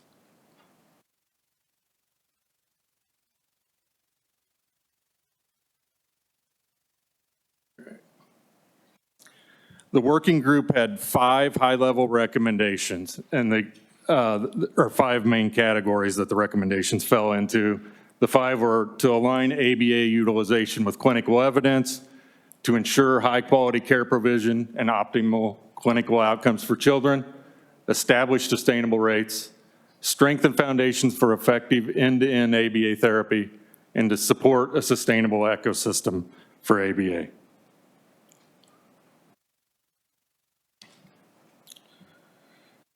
The first item in the proposed SPA is to implement a flexible approach that does not include caps, that allows children to receive a lifetime allocation of 4,000 hours of comprehensive ABA therapy when clinically appropriate, followed by more targeted ABA therapy as needs change. Rather than limiting care to a fixed weekly schedule or a set number of years, this cumulative allocation provides flexibility for both providers and families. Once the 4,000 hours of comprehensive ABA has been exhausted, individuals would be eligible for continued targeted ABA therapy, defined as up to 15 hours per week, based on medical necessity. This policy would not be applied retroactively. The next item included in the proposed SPA is to explicitly tie the ABA therapy benefit to the early and periodic screening, diagnostic, and treatment benefit, referred to as EPSDT. This allows FSSA to maintain its current policy to limit Medicaid-funded ABA therapy to individuals 20 years of age and younger, and prevents growing numbers of adolescent users from continuing care into adulthood, unless there's proven medical necessity. The third item in the proposed SPA in this category is to require caregiver involvement in ABA therapy for 18 hours for each 6-month prior authorization period. We want to require caregiver involvement because it's a critical factor in reinforcing ABA strategies across daily routines for children. The goal is for caregivers to reinforce the treatment plan consistently and to help the child apply learned skills in the home, in school, and in community settings.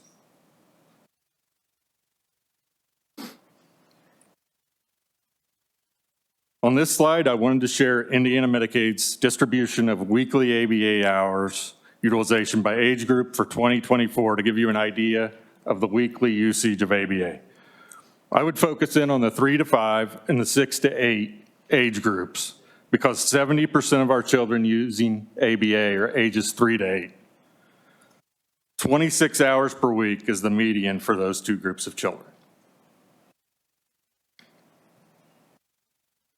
In the next category, the one item that we have for the proposed SBA is to ensure sufficient oversight of registered behavior technicians or RBTs. We plan to do this by requiring 1 supervision hour by a board-certified behavior analyst or BCBA for every 8 hours of technician-delivered care. This will help ensure that children are receiving the services under proper clinical oversight.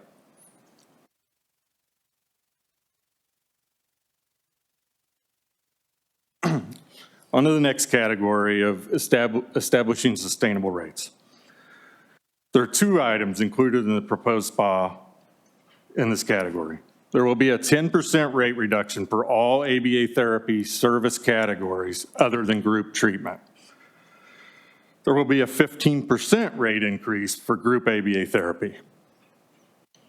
The significantly lower reimbursement rate for group therapy was highlighted as one of the drivers of a low utilization of group therapy in Indiana. We want to incentivize group therapy when appropriate, as it can be effective for working on key transition skills such as classroom readiness and social and developmental growth for children.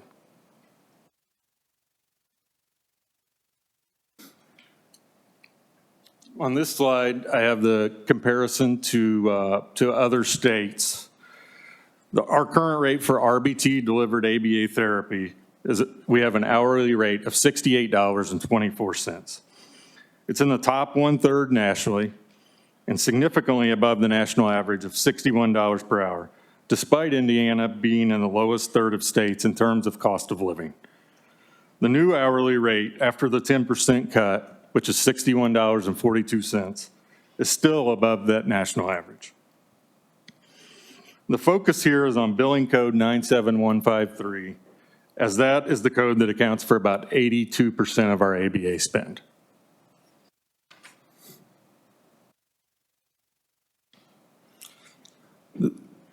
Indiana's current hourly rate for ABA therapy of $68.24 is 29% higher than the average hourly rate for our 5 neighboring states that are on the slide.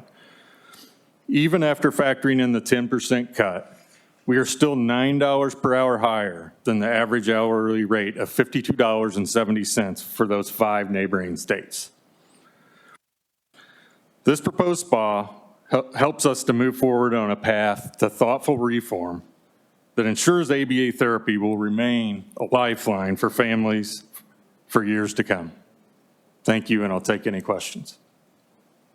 Questions? Representative Porter. Thank you. Thank you very much. Appreciate your presentation. I've been around for a while. This is about the 3rd time that or more that we cut ABA services. Is that correct? I'm not sure on that. It was said at the beginning of 2024 in the Holcomb administration. Yeah, so we continue to cut the services for individuals. This is the 3rd time. So when is this going to end? Is it because you're comparing the surrounding states? Is our goal to get below them in regards to those dollars amount that are expended? No, I would say. It seems to me it may be, since we keep cutting. No, that's not what our goal is, but our goal is to make sure that our rate isn't set so high that we want to make sure that we're getting quality care for these children. When the rate is arbitrarily high, you attract a lot of providers that maybe they shouldn't be a provider. And as a parent. So you're saying that your goal is to eliminate some providers? That's what you said. You said, So so is the goal to eliminate providers? our focus is on making sure that children with autism receive high-quality ABA therapy, not just ABA therapy. Because I can tell you as a parent, we walked into more than one ABA center when we were looking at it for our child, and we walked out the door because candidly, it was embarrassing. So when I look at the 10% rate for individual ABA therapy, does this take effect at how it will affect CCDF? Can you restate that question? How would this affect CCDF also? With less providers, would that? I mean, I'm mixing two things, but I'm going where I'm going with this. That we're already CCDF providers are dropping out because of what's occurring at FSSA. This, and what I mentioned it before, this can also be another situation in regards to people are not providing those services. I don't know your situation. I know what you said about your two children, okay? But I'm talking about overall. I'm very concerned about that. I just don't want, and we will hear from the Medicaid forecast, all the dollars that are being saved on the back of the most vulnerable. And I feel that we're moving that way when it comes to children. Okay, that's my concern. May not be anyone else's concern, okay, in this room, but it's my concern. So are we going to continue to do that? No. Is this the last cut? Okay, bottom line, is this the last cut or waiver you're going for? For ABA therapy? Yeah. Yes, but the governor asked us to do form this working group as part of the executive order. And yes, we took a close look, and yes, this is the one time we're asking for cuts. But when it comes to ABA therapy, one side doesn't fit all, okay? So we need to, I understand what he's trying to do, but I'm very concerned about that. Bottom line, I know it probably don't mean nothing to some people, but it means a lot to me as an advocate for all citizens, no matter their zip code or their family situation. Representative Delaney. I want to focus on something you referred to briefly. I take it you're suggesting that in the program that Governor Braun did not implement, there would have been a flood of kids out of the ABA facilities, let's call them, into the traditional public schools where they would get special ed treatment. Is that what you thought might happen? Well, I would say there's a lot more to that. That's a loaded question because it's not quite that simple. Kids with autism can't just go into a public school on day one. There has to be a focused transition, or sure. that kid will get kicked out of school. I understand that, but my experience is in my district, I have visited ABA centers, and I have visited IPS schools that do have kids who are getting the equivalent treatment. And I'm very impressed with what I've seen and what they're trying to do, and I'm very aware of the burden on the parents and the expense. But is part of our problem that kids who, with proper adjustment and selection, could be in the public school system and being funded through special education funds are instead in these ABA schools? Is that a concern? Is that a cost differential? Are we moving costs from one place to another? What are we doing with this? I don't think it's that simple. Okay, well, tell me. I'm ready to be complicated. Give it to me. I'll tell you why. We tried to take my son from graduating from the ABA center to our school. So his therapist would need to go with him. Well, schools today have the ability to say, no, thank you. You're not coming into my school. And it happened to us. County were you talking about? I don't know. Boone County. Okay. Yes, it happened. I'm familiar with the treatment of these children in IPS, and I'm very impressed. But, okay, so they say you can't bring that person along. And what's the impact of that on the child, which is what we care about? You want the impact in our setting was is my wife had to stop working and homeschool our child because that was our option. Child could handle moving to a different place if they had the continuity with the instructor. Yes, you got to have Okay. that transition. Yeah, I understand. Well, thank you. But what you're doing is educating me that this is very complex, and trying to move the cost from one place to another may not work if that's what you're Yes. trying to do. And apparently, FSSA is not trying to move children out of the therapy facilities to traditional public schools. I take it. That's not one of your goals. Well, when it's appropriate, yes, we want to get kids. into That's a that setting. one-by-one thing. That's not a policy. You don't have a quota. No, Okay. there's no quota. Thank you. Anyone else? Senator Skotsky. Thanks for being here, Mr. Miller. I have a question because my concern is also that I think there are going to be certain children within these age groups and other cases that may clearly stand out for calling for greater need.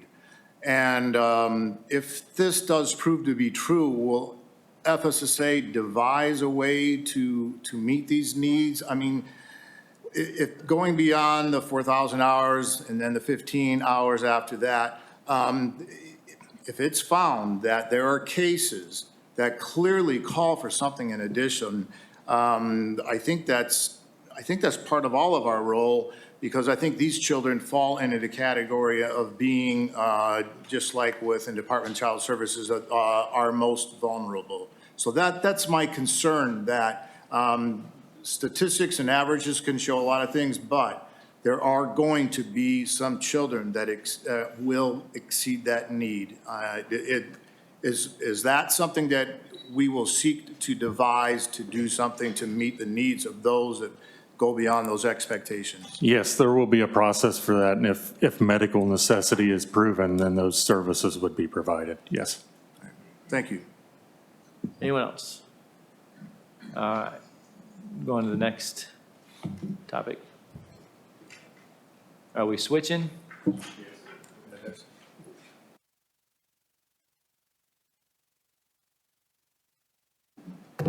Good morning, members of the committee.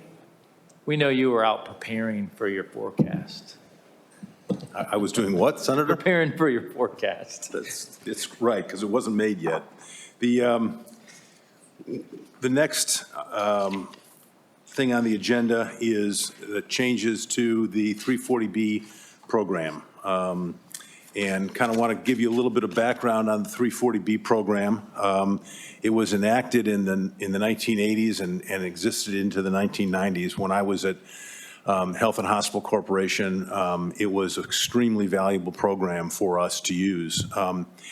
And we, at the time, before Medicaid managed care, and currently in the fee-for-service program, under the fee-for-service program, a 340B provider currently receives a discounted acquisition cost that is less than the normal acquisition cost. For fee-for-service providers, they are required to bill Medicaid at the lower acquisition cost equal to the discounted amount. So if the drug cost, the rack rate, the regular rate was $100, and you paid $10 for it in fee-for-service, you charged the fee-for-service program $10.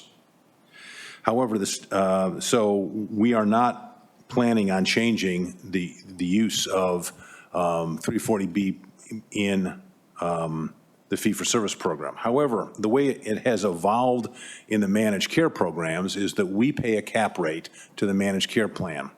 That managed care plan has the acquisition cost, the actual acquisition cost actuarially defined within it. Yet the 340B provider is acquiring that at a significant discount from what we are paying the health plans to fund.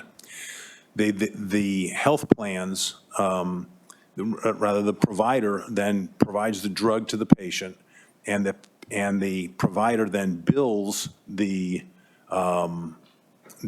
managed care plan at the price of the drug in our capitated environment. So if we were paying $80 for the drug, in the capitated program, and the firm, rather, and the provider got it on 340B pricing for $10, right? They would charge the managed care organization $80, and they would be paid $80, and they would keep the differential between the $8 and the $80.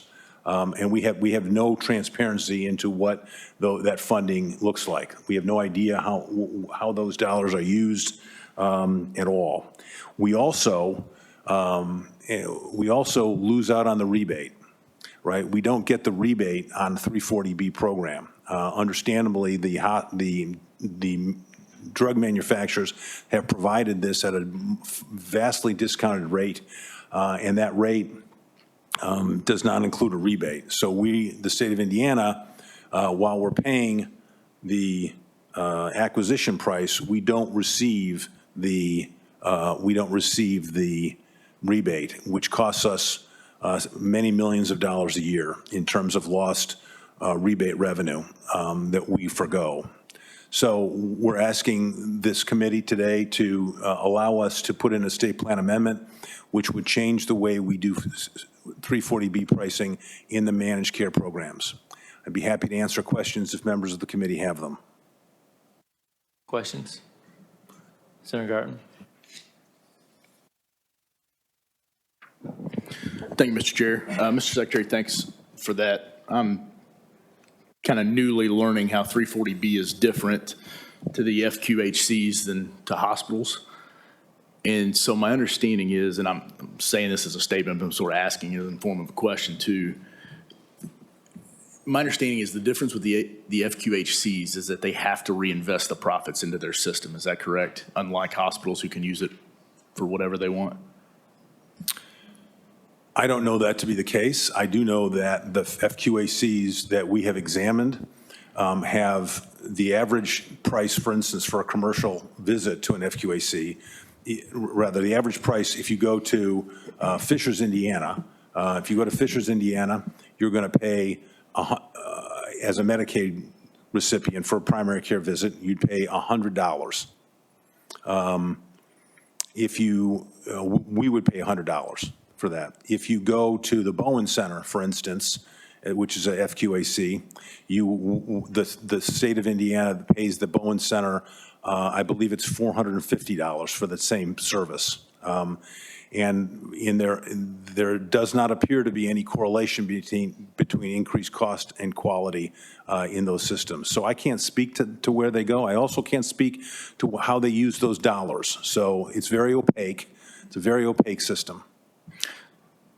So a couple things. One, and again, I'm saying this, but sort of asking you. My understanding is that because they're federally mandated under this guideline as an FQHC, that they have to report. They're mandated by the federal government to report, and those reports are public to where those dollars are spent. So I'm just curious, have you guys looked at that? We have no visibility into how those dollars are being spent, and we don't know whether they're being spent on uninsured patients, on illegal aliens. We have no idea where they're being spent because they treat whoever walks in their door.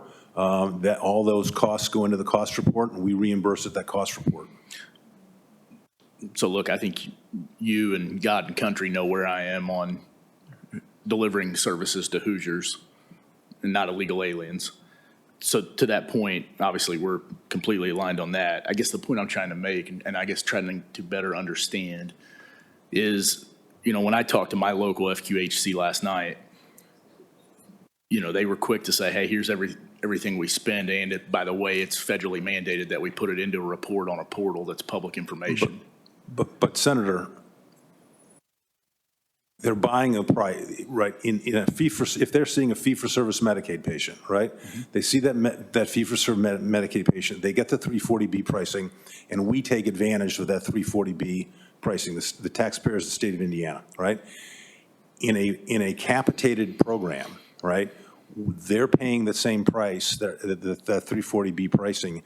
We're paying the managed care companies to pay them, and they are paid at the regular rate, right? And they're keeping the delta of that, and that delta is a significant delta.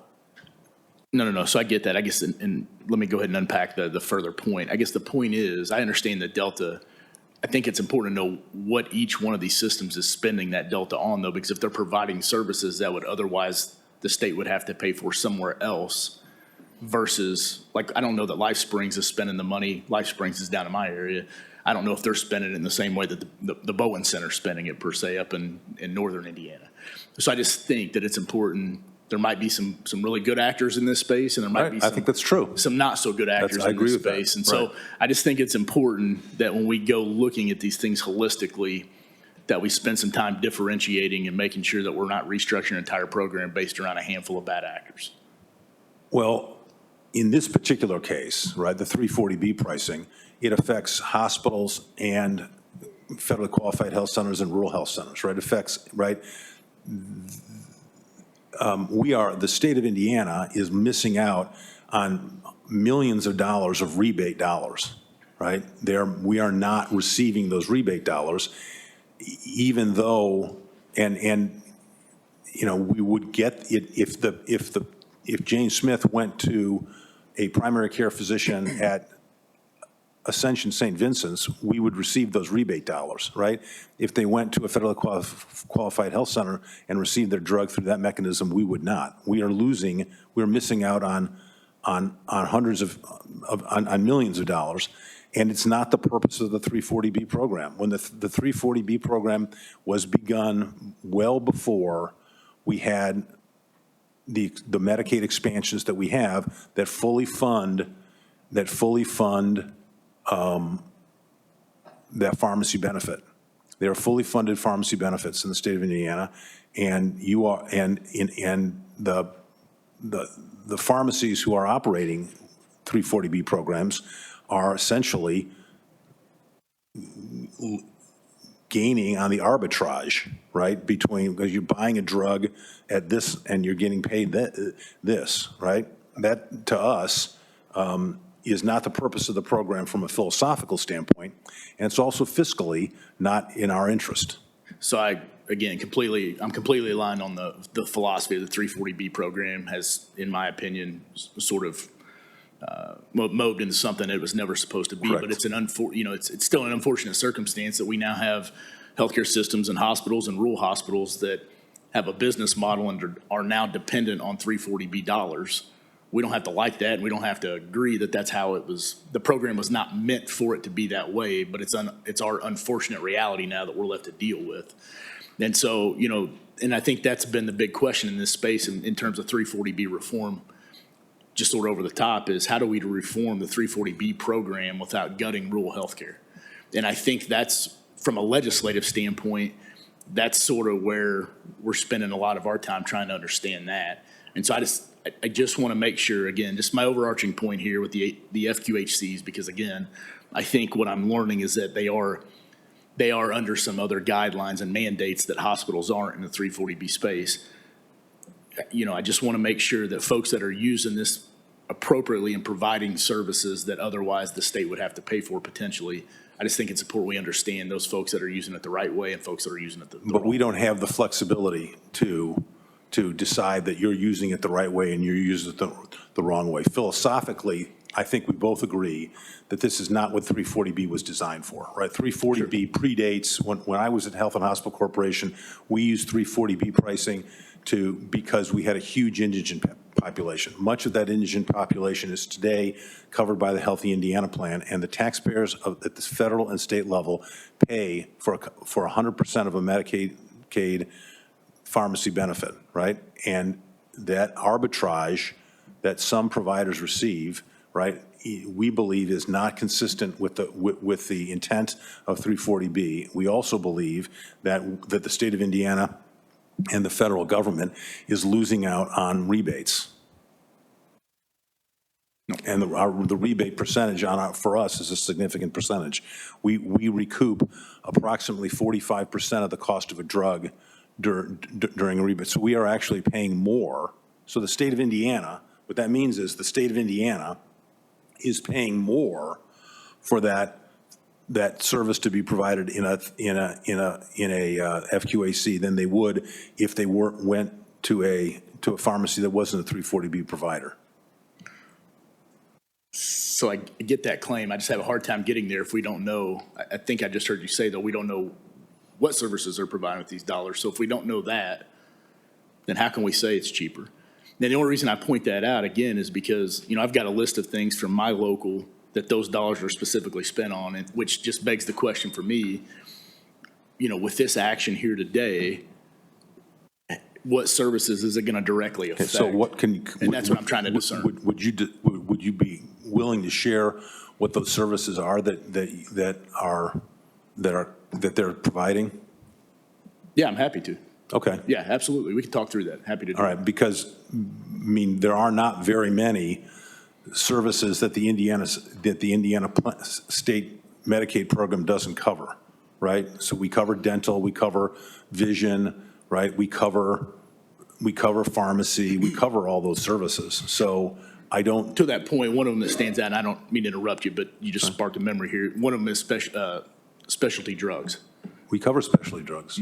Well, I don't think all of them specific to these. But again, I'm happy to. I'm happy to get those and talk through all that. Right, we have a DR,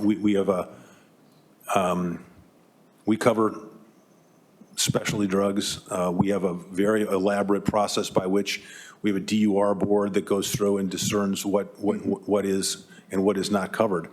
I would be dismayed to learn that a FQAC was not following our DUR board's instruction using Medicaid dollars. Sure. And again, I'm not saying there's not areas to reform in this space. I think I've been very clear on that. I just want to make sure we understand the scope of what it is we're doing. That's all I'm suggesting. So I appreciate your work on that. Representative Delaney. Yeah, I just want to bring it home. Mr. Rowe, who's getting the benefit of the rebate money that the state is? Is that the pharmacy or who is it? Who's getting that benefit? Later today when I present later today when I present the Medicaid forecast, you'll see a line in there called rebates. Right. So it would be the Indiana taxpayer. Yeah, that's who's losing the rebate. Who's getting a benefit? The spread. Who's keeping that spread you discussed? The FQAC or the hospital. Not the pharmacy. No. Well, whoever runs the pharmacy, right? Okay, the pharmacy may be within the hospital. Right, or the FQAC. So that part of the hospital gets a benefit, okay. That's correct. So let's assume we take it all the way tomorrow. Are they going to come and try to recover that somehow? That's what I would expect, because they're using that money. So what will their response be? Well, I doubt they'll like it. Well, I know that, but if they tell me that they're no longer profitable, they got to close the hospital because you took their rebate. I don't think people are becoming profitable or not profitable if you're telling me that a hospital is going to close because it lost 340B pricing, they were going to close anyway. Because that's an awful thin margin. I'm with you, I think, but I'm just trying to raise the point, the way this game is played, whoever loses that spread is going to try to recoup it some other way. And I know they're going to gripe, we can live with that, but are they going to try to recoup it? Do they have a mechanism to do that? Because if they do, what have I gained? Well, I don't think they do have a mechanism to do it. Okay, and I'm sure they won't be happy. And how much money in aggregate are you talking about here? That the state might $63 million. $63 million per year. Yeah. Well, I hope you get the money. Thank you. Anyone else? Representative Porter. Thank you, Mr. Chairman. Mr. Secretary, there are a lot of questions being asked here. Does this have to be done right away? Can we just, we have a lot of questions, as you can tell, in regards to this proposed waiver.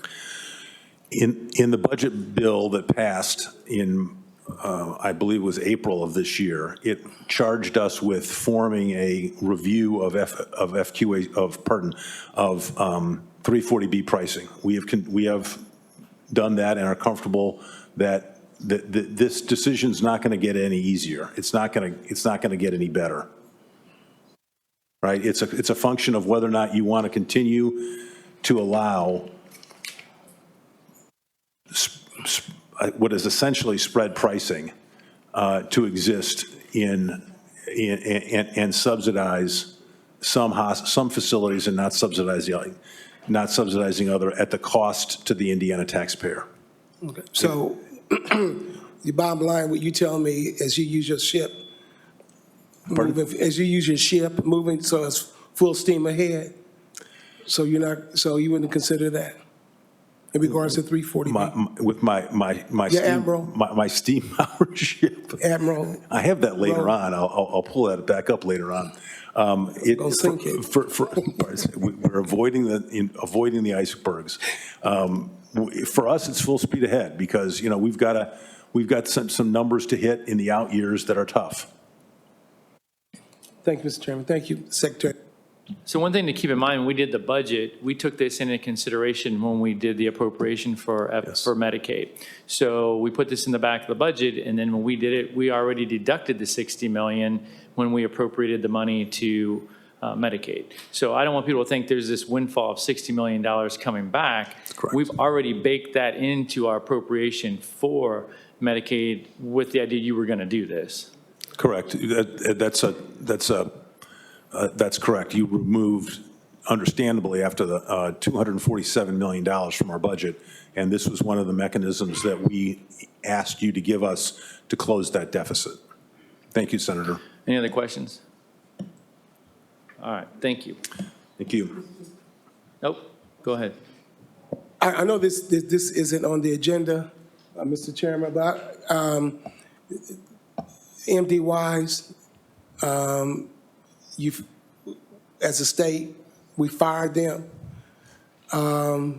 for lack of service and quality of service and too expensive. Well, as was said.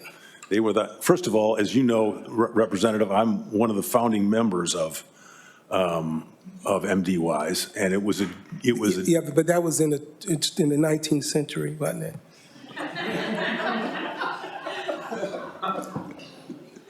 Abe Lincoln and I were involved. So it was very disappointing when they stopped being an Indiana-based company, right? When they became a Michigan-based company. Very unfortunate. They were the highest cost, lowest quality provider, and we had a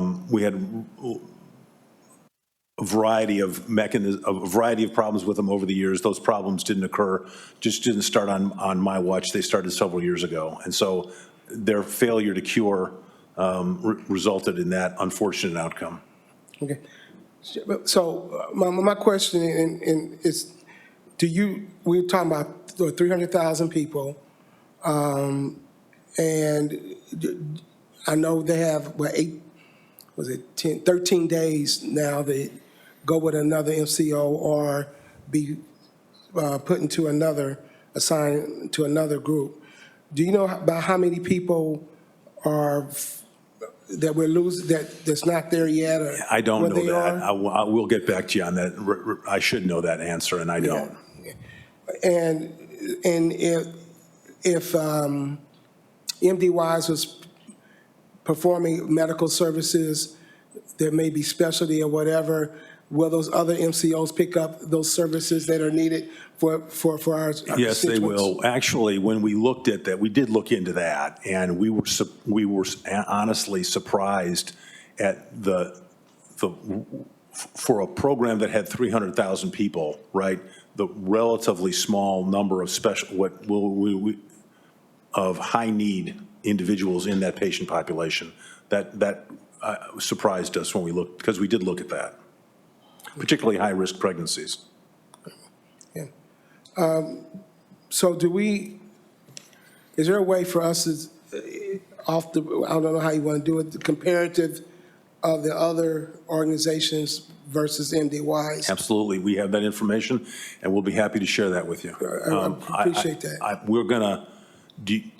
I'm going to ask you when I share it with you, it's public record, right? We usually share it with the plans in a de-identified manner. We'll identify these, so you may do with that as you want. I just want you to know we're going to give you information that we don't share generally publicly, but if you choose to, that's your prerogative. Thank you, Mr. Chairman. Thank you, Secretary Rowe. Anyone else? Thank you, members of the committee. I'll be back. See you hopefully soon. We got one more. Okay. Yep. Oh, Paul, okay. Yep. Thank you, Chairman. My name is Paul Bowling, the Chief Financial Officer for Family and Social Service Administration. Our next state plan amendment would require individuals that are 65 or older to show proof that they have submitted a Medicare application prior to being approved by Medicaid. Currently, we have approximately 8,800 individuals under our Pathways program that would meet this requirement. This change will not have any impact on benefits received by these individuals, but will ensure that Medicaid is the payer of last resort. This change would be effective 7/1 of 2027, and that with an estimated annual state savings of approximately $73 million. Questions? Senator Kador. Thank you, Paul, for your presentation. Appreciate it. Question that is related but not too directly on the Pathways waiver. I was checking the website, the dashboard, and specifically noticed that even though it's been more than a year since July of last year, it looks like we're almost back, still at almost 9,000 people on the wait list. Is that your understanding? I don't know the exact number, to be honest, Senator, but that's the number that I saw on the website. I reviewed it just a few minutes ago. So are those the savings from what you just described? How will FSSA use these dollars, and will they positively impact the Pathways waiver? Now, I do understand the technicalities of Pathways waiver, that FSSA has to submit a request to CMS to get the number of slots approved. So what is FSSA's plan to utilize these savings? I mean, I think in general, Senator, it's our goal, like Secretary Rowe talked about, we're looking at the cost for Medicaid, trying to get that cost to more in line with the targets we set for the future years. So this helps us get in a better position for our future spend and appropriation need to get it to a more reasonable level. I appreciate you. I will leave a couple more questions maybe to the Secretary when he presents the Medicaid forecast, specifically as it relates to the Medicaid forecast and then the status of the Pathways waiver specifically and the progress on them. Thank you. Thank you, Mr. Chair. Anyone else?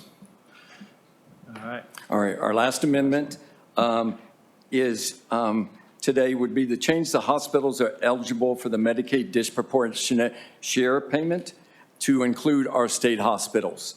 This change would be effective 7/1 of 2026 and would have no fiscal impact on our Medicaid appropriation. Questions? All right, thank you. Next, we have Marion University.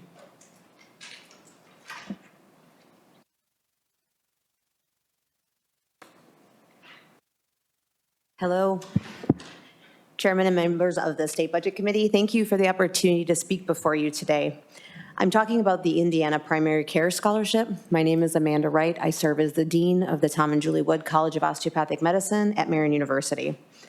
Since welcoming our first class back in 2013, we have now graduated more than 1,300 osteopathic physicians across 9 cohorts as of May of this year. Of those graduates, over 200 of them have participated in the Primary Care Scholarship Program. Our alumni, whether they're in the program or not, are consistently choosing specialties that are vital to Indiana's healthcare needs. Family medicine always being a top one, internal medicine, obstetrics and gynecology, pediatrics and psychiatry always rank among our top 7 fields based on residency program selection. This year alone, as of November 5th of 2025, we have awarded 89 scholarships, up from 51 scholarships at this time last year. This represents $1.175 million in support. By the end of the academic year, we project awarding 134 scholarships as outlined in the request letter. The impact of the investment from the state is clear. Incentivizing our students to pursue primary care and remain in Indiana after graduation has proven very successful. More than half of our incoming students each year are from the state of Indiana. Our newest class, our first year, is the class of 2029. 63% of them are from Indiana.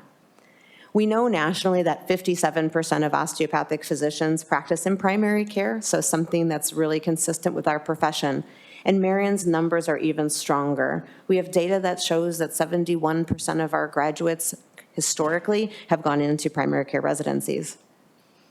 Recent data shows that, as I mentioned, 71% of our graduates are practicing in primary care. This does look at our residents, and I know that a question that has been raised is how many of your graduates that go into primary care stay in primary care? And we have actually been ranked now number 11 in the country for most graduates practicing in primary care. That means 39% of our graduates are staying in primary care. So very few of them are going off and being ologists, which I think we all need to, but many are staying in primary care.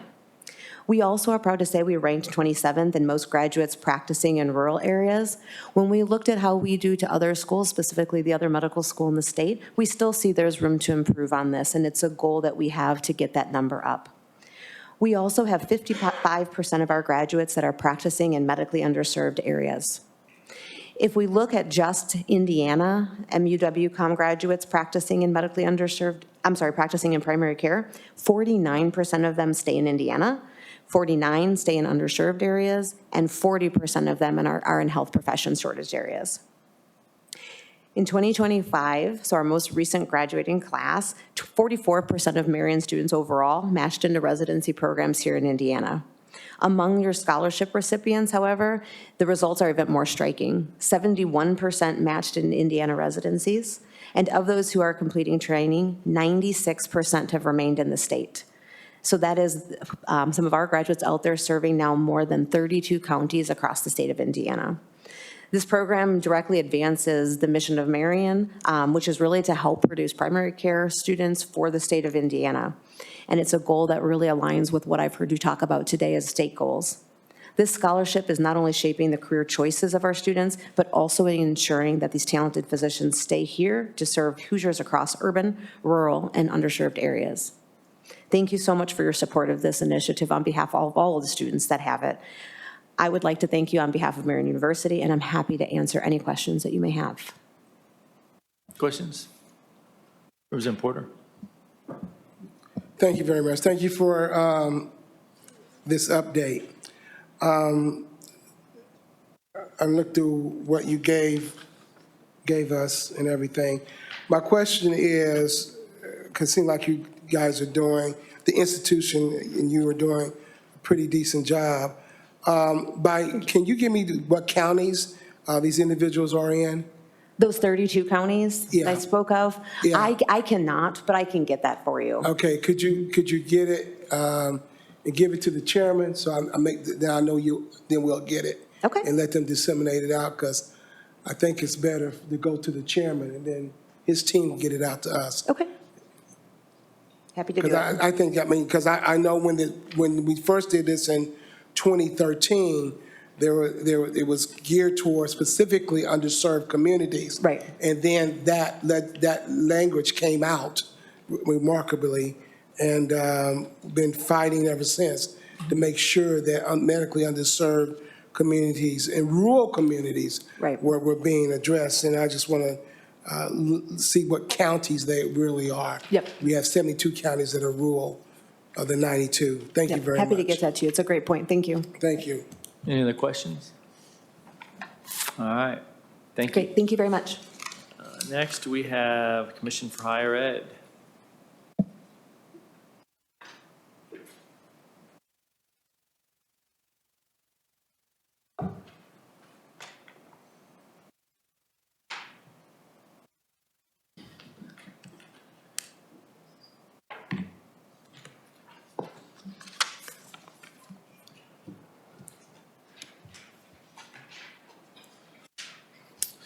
All right. Good afternoon, Indiana State Budget Committee members. Thank you for having us today. Today, what I'll be doing is presenting to you the Commission's proposal for the academic year 26 to 27 Franco Bannon Schedule of Awards, which also equates for all my fiscal people in the room to fiscal year 27. So I'm going to start today by touching on the program, how it works, providing a little bit of insight into that and its place within the Commission's overall mission. Today, in your materials, you have a copy of this presentation and a letter from us, and you also have the schedule of awards that we're presenting as well, which is the little table that comes in as a supplementary material. So the first point I want to emphasize is that the Frank O'Bannon program is Indiana's primary needs-based scholarship for Indiana students who are attending Indiana institutions. There are actually two different scholarship programs within that grant. The first is the Higher Education Award, which is for students attending public or proprietary institutions, and the Freedom of Choice Grant, which is for those students who are attending private institutions. Since fiscal year 21, the General Assembly has appropriated $167.7 million for the Frank O'Bannon Grant Program, and that is true for both fiscal year 26 and fiscal year 27. It's at this point that I'd like to make a note that while in the 25 budget, we know that a number of things were reduced in order as a response to the economic conditions of the state. The Frank O'Bannon program was not and held that tuition flat, and that's something that we're very thankful for as stewards of those dollars. I also want to emphasize the role and the sort of cornerstone place that the Frank O'Bannon Grant has within our overall higher education and state financial aid strategy. So last year, 37,000 students were served by the Frank O'Bannon Grant, and that represents over half of all recipients of state financial aid. In addition, the total amount of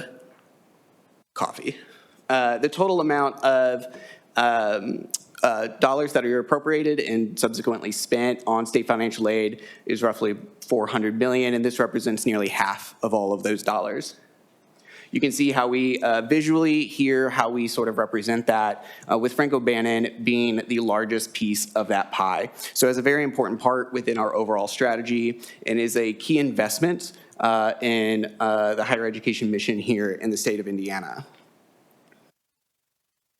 Like I said before, the Frank O'Bannon program is for Indiana resident students who are attending Indiana colleges and universities.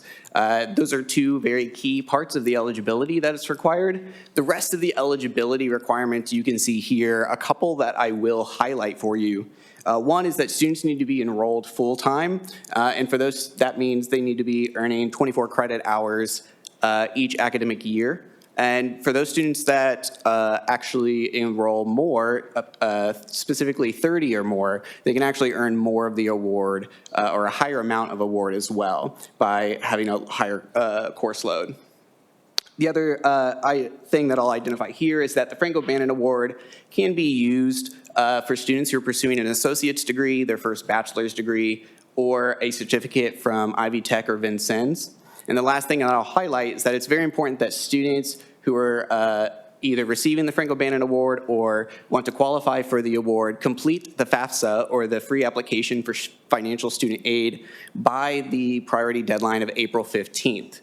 That is because, as we'll get to here in a second, that we utilize the Student Aid Index, which is part of the FAFSA, to calculate the level of need that students may have. So it's important that they're completing that deadline for all students and families who are watching from home, if you will. One of the things that we want to be true about the Frank O'Bannon program going forward is we want to make sure that there's a level of both transparency and collaboration. And so one of the things we want to present to you today is a little bit more about how the award is administered by the commission. So first, in November of this past, this past month, the staff proposed the award schedule to our commission members, and then here we are today proposing this award schedule to you as well. After this, we'll be able to communicate the official award schedule to our university partners and college partners across the state.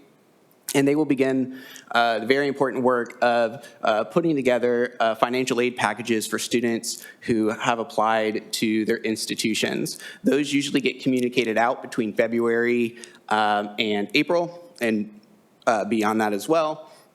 And then once institutions have students confirmed and admitted and attending, institutions will submit their claims to us based off of those in attendance and the eligibility for awards. We will verify those eligibility claims, and then we will release the Frank O'Bannon dollars to institutions after verifying those claims.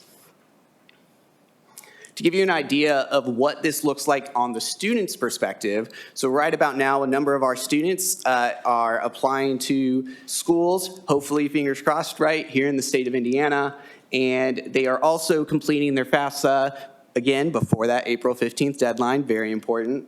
And as students receive admittance letters to the universities, and then subsequently in the spring, financial aid packages, they have themselves a May 1st deadline, and that really applies mostly to our four-year institutions. But that's sort of a national deadline to accept admittance. And then institutions will, as students are going, students may see their tuition fees, right, applied to their accounts on their like My Purdue or My Ivy account. And then once the institution has made those claims, the commission has released those funds to the institution. Students will see those scholarships applied against their funds or their bills, if you will. Students can also see their eligibility and what they've been awarded within the commission's Scholar Track system, which is another way for them to have visibility and surety around what they've been awarded. So the one more thing I wanted to do today before we really jumped into the new proposed schedule is talk a little bit about the recent history of the Frank-O'Bannon grant. I think that does flavor it, and it's important to understand what we're proposing today. So on this graph here, you can see a number of bars. The orange bars represent the appropriation over the years since fiscal year 21. And as you can see, that's maintained constant since that time.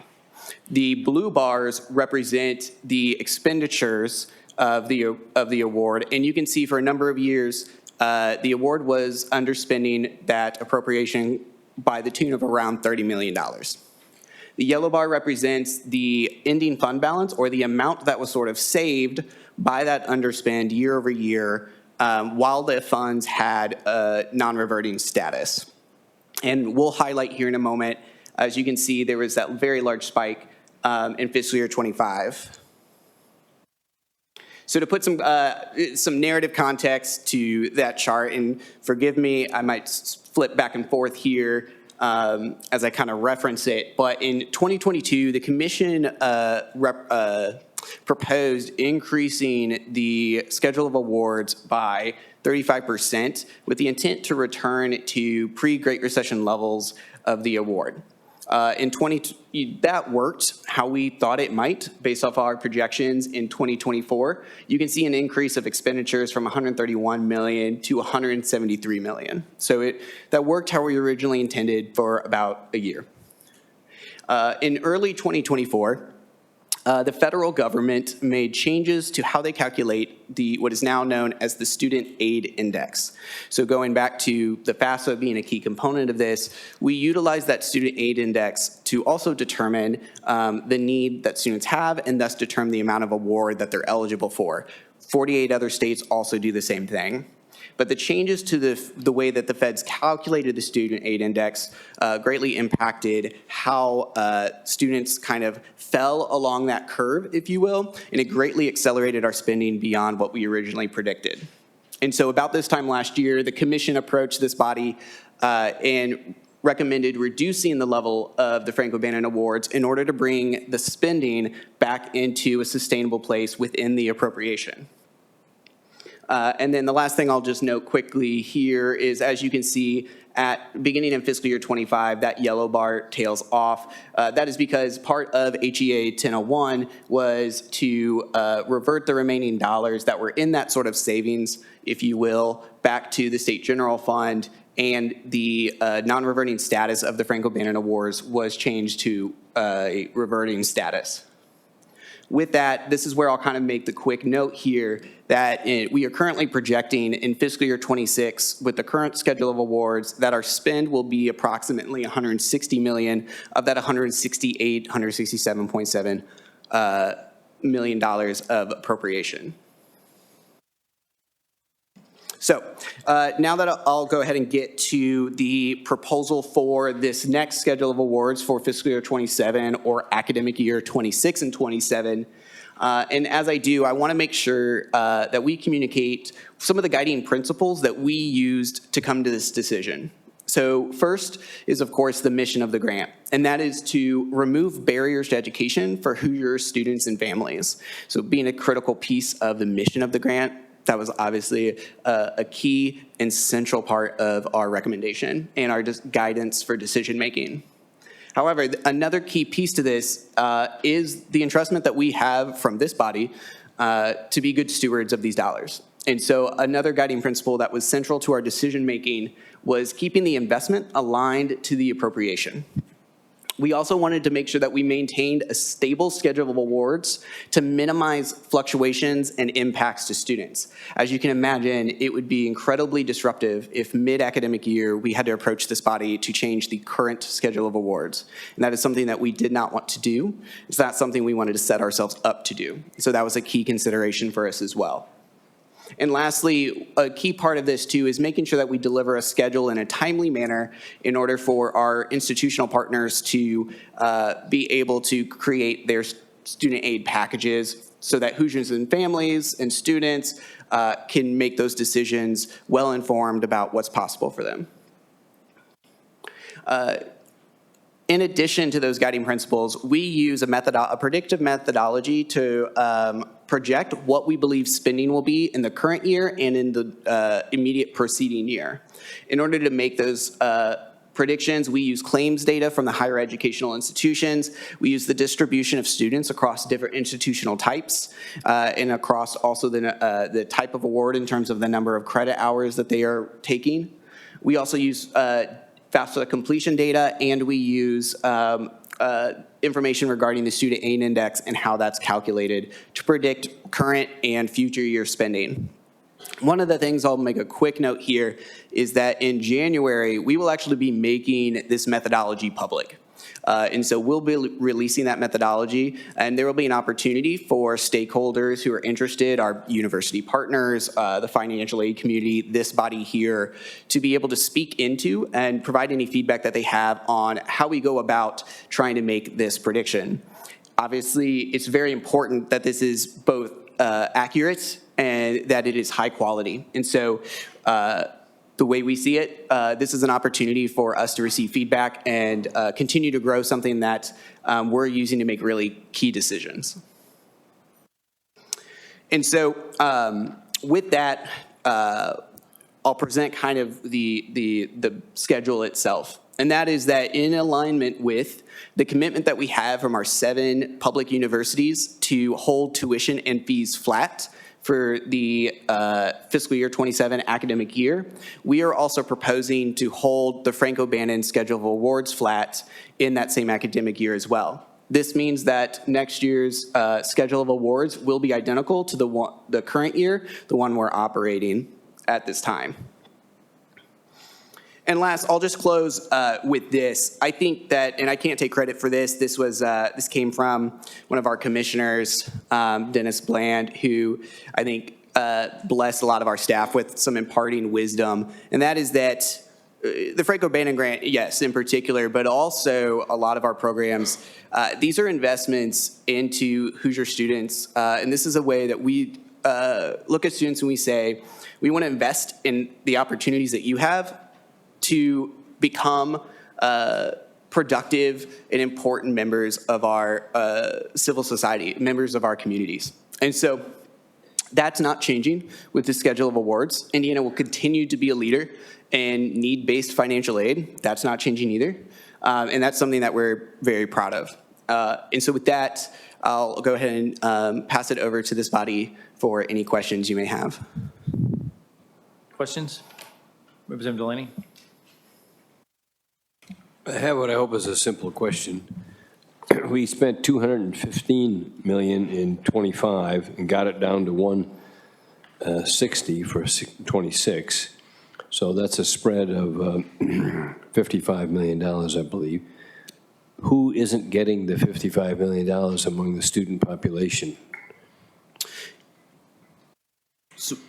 So the schedule of awards, when it was reduced in this year, that would have affected all awards across the schedule. So students of any who would have landed in any one of those buckets based off their SAI calculation. So that would have been that would have affected all of those students. So all of the students, and what's the approximate number of students who would benefit from an O'Bannon grant? 37,000. 37,000. So the 37,000 students had some reduction depending upon their family financial circumstances. Yes, sir.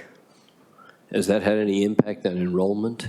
No, we have no data to suggest that the change in Frank O'Bannon award schedule had any impact on enrollment. In fact, most of our enrollment for Indiana State students, from a pure numbers perspective, has been reported as higher in this academic year from most of our institutions. Has it increased the number of students taking on debt?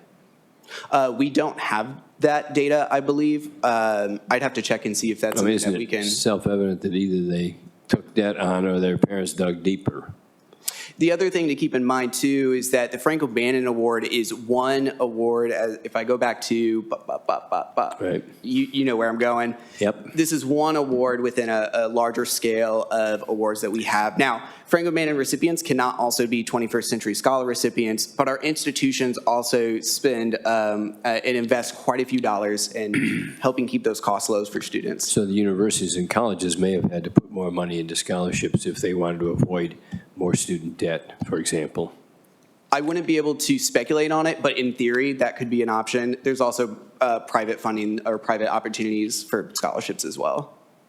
Yeah, I'm just concerned that this is a significant reduction in our support for this worthy program. There's no other way to describe it. Is the number of students receiving this gone down, the total number? You said 37,000 or whatever it was. Has that number changed? Not significantly in the last number of years. Okay, all right. Well, I think, and so we took the reserve, in effect, some of which had helped us get through the big bump when FAFSA changed its system, and eliminated the reserve. It certainly ate into the reserve. There was about $75 million left at the end of fiscal year 25 before it was reverted to the general fund. So we don't have the $75 million in reserve. So Correct. if we had a similar sudden need, it'll have to come out of the general appropriations of the state. It couldn't come out of a reserve, okay. If we suddenly had more money, would you be asking for more money to increase those awards? So I think that the idea here for us is we've got the 167 that was appropriated by the General Assembly. I think one of our key goals, right, was to continue to reduce those barriers for students while maintaining and staying within that appropriation and make sure that this program is financially sustainable year over year. I think that we will always invest dollars where we see return on investment. Well, I think the families have the same math too. They've got to decide. And I look at your number, it's essentially unchanged in what amounts to 6 years, during which there's been considerable inflation. Probably not so much in tuition. There's been a wave to keep tuition sort of suppressed, but the living expenses of the students for housing and food and things of that sort have been considerably higher. So we're choosing to put the strain on these families rather than on the state budget. I don't see any other way to describe it, and I consider that an unfortunate decision. And I hope if some chance somehow today somebody said we had more money, that some of it would fall onto this project. Thank you. Thank you. I guess I don't like to use the word reduction because what happened was, and I was totally against this, I said it was a horrible idea. They had that pot of money and they wanted to spend it.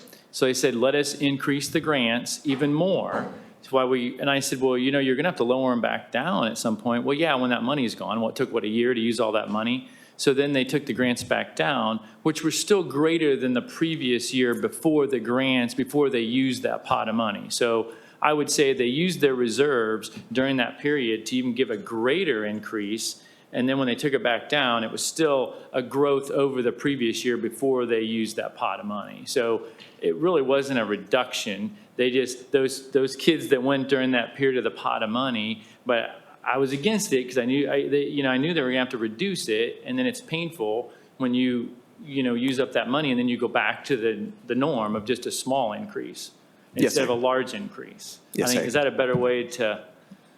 Yeah, I'd agree. Okay, thank you. All due respect, I'm trying to think more like a parent than a state budget official. I think they have a different perspective. You know, they may have some empathy for our fiscal problems, but I think they have a lot more concern about their ability to fund their way through this. So I think it's unfortunate that we did this, and I hope we can correct this. Well, it wasn't a fiscal problem. I mean, I would say that we should have never, whenever we have a pot of money in government, we just can't seem to hold on to it. And that's pretty much what happened. We just gave it away. Well, wait a minute. For the scholarships. This is the public's money that we gave back to members of the public. I'm not having trouble with that. What's the problem with that? We didn't give it to somebody from, God forbid, Illinois.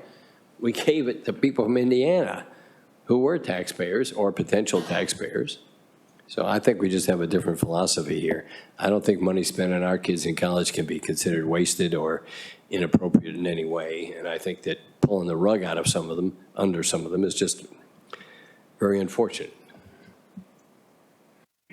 Anyone else? Representative Porter? Sorry, I don't want to irritate you, Mr. Chairman. Comment and question. The flatlining, as I look at it over the last few years, inflation's gone up. Utilities have gone up. Life happens. And I'm concerned because, you know, in talking to particularly the independent colleges of Indiana and their leadership, you know, we were trying to hold on to the money that they have. K-12 always gets a bump. We've been kind of stable for a while in regards to higher ed, kind of like a stepchild to education. Don't want to sit and continue to grapple with it, but the affordability for individuals that I know I represent, they have more freedom of choice grants to go to higher ed or go wherever, it's important to them, to their families. And I just think that as we look at education, higher education, that means that they have to borrow more money. The debt is there. The housing at colleges are going up. They're not decreasing, they're not cutting. So I understand what the chairman has said, but I totally concur with, on this rare occasion, totally concur with Representative Delaney about this, and I'm very concerned. And as a member of the Independent Colleges of Indiana Legislative Board, you know, as appointee, I know the concerns out there for that, and versus the chairman, I believe we need to increase that in order to keep people here in the state. So I just hope that Commission on Higher Education doesn't continue to acquiesce to lowballing and keeping it at $167 million, whatever it is. Because I think investment for the future is good.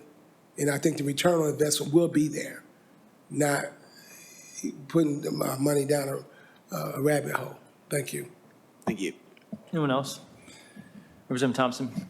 Thank you, Mr. Chairman. I look at that graph, and am I seeing it right that we're actually higher than we were a few years ago? I mean, it's a decrease, yes, from the high point, but an increase from 2 or 3 years ago. Am I seeing it right? Correct. Yeah, so we're spending more money. Absolutely. Thank you. Anyone else? All right, thank you. Thank you.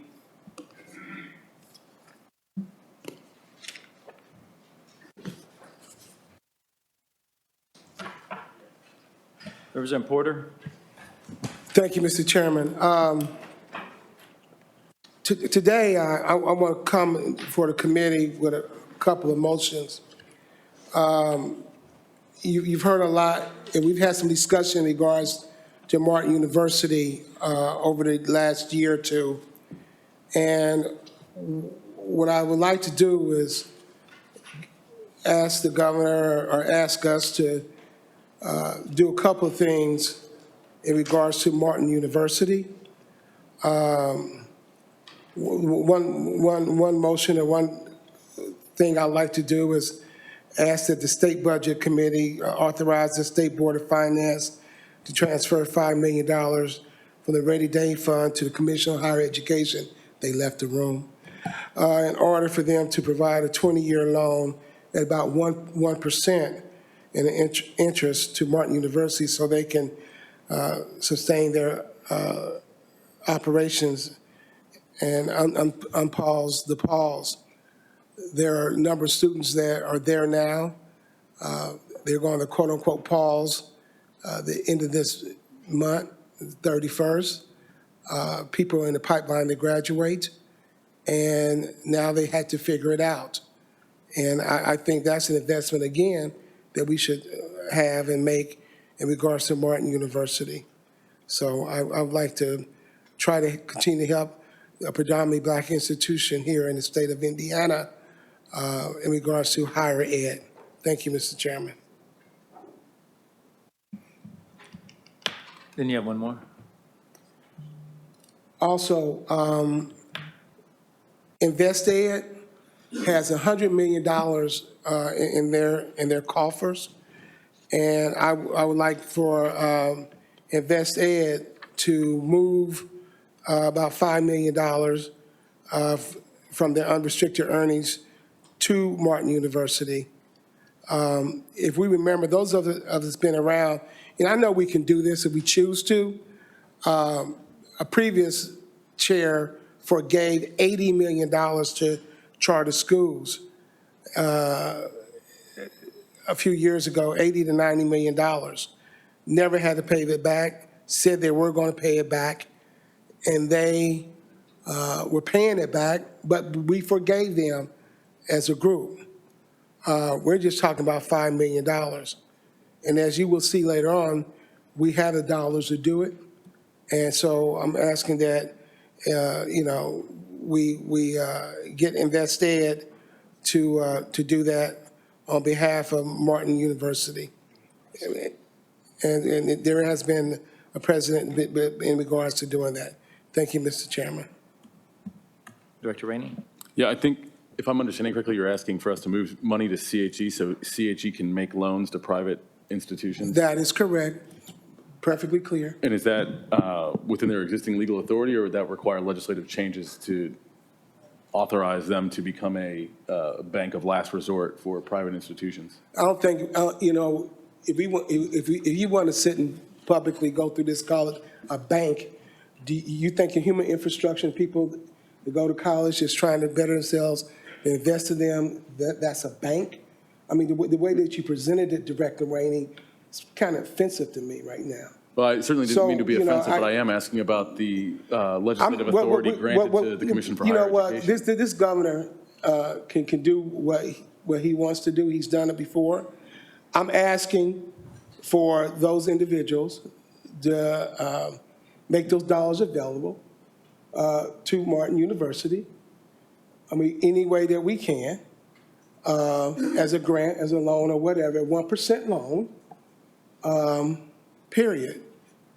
The legislature did the legislature have authority, and you probably weren't around, to forgive $90 million to charter schools who were paying that, or the dollars for virtual schools that we have not seen, so over $150 million. So if we want to play that number game, let's talk about the number game with $5 million versus that, period. I understand the request. Thank you, sir.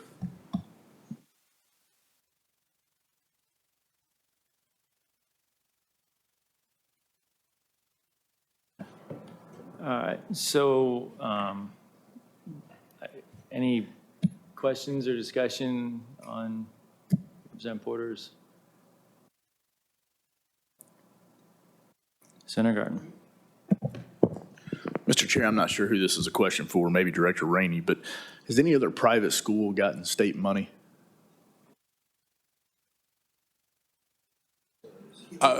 There's, again, I'm not sure who that's scholarship awards through sub-grants. I think Department of Education sub-grant is an example, but direct. But no direct appropriations. The only direct appropriation I'm aware of was the direct appropriation to Martin that was included in 2 budgets ago. And also, well, I'm sorry. Mayor Regan. Thank you, Mr. Chair. There was a budget that I believe it was $10 million at one point in the budget 2 years ago, 2023, that gave not only Martin, but other institutions the opportunity to get reimbursement for $5 million. Right. So, yeah, I mean, the opportunity was there. If they took advantage of it, it's on them, but it was there. You're right, Representative Porter. It was, the wording, I think, was any other school which would be public or private for the other 5 million. Yes, sir. Yeah. Did I see a hand down here? Senator Skotsky? Yes, thank you, Mr. Chair. And I apologize, I briefly took a break, so I'm walking into this discussion right now. But Representative Porter, have you made this in the form of a motion? Yes. Okay, all right. I did not, I walked straight in and then heard the discussion. I'll second that motion. All right, so call the roll, I guess.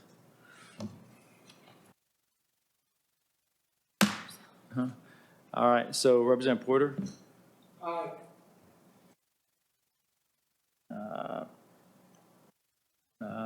Senator Mishler? No. Representative Thompson? No. Senator Skotsky? Aye. Sorry, Director Rainey? No. All right, so motion fails 3-2. Okay.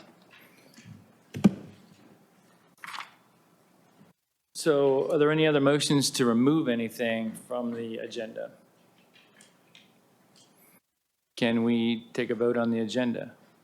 All in favor, say aye. Aye. Opposed? All right, so thank you. So now we'll move on to discussion items, which would be the forecasts. So we're going to start with Secretary Rhodes.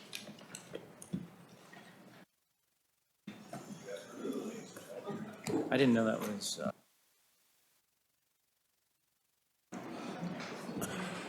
Thank you for having me back. It doesn't always happen.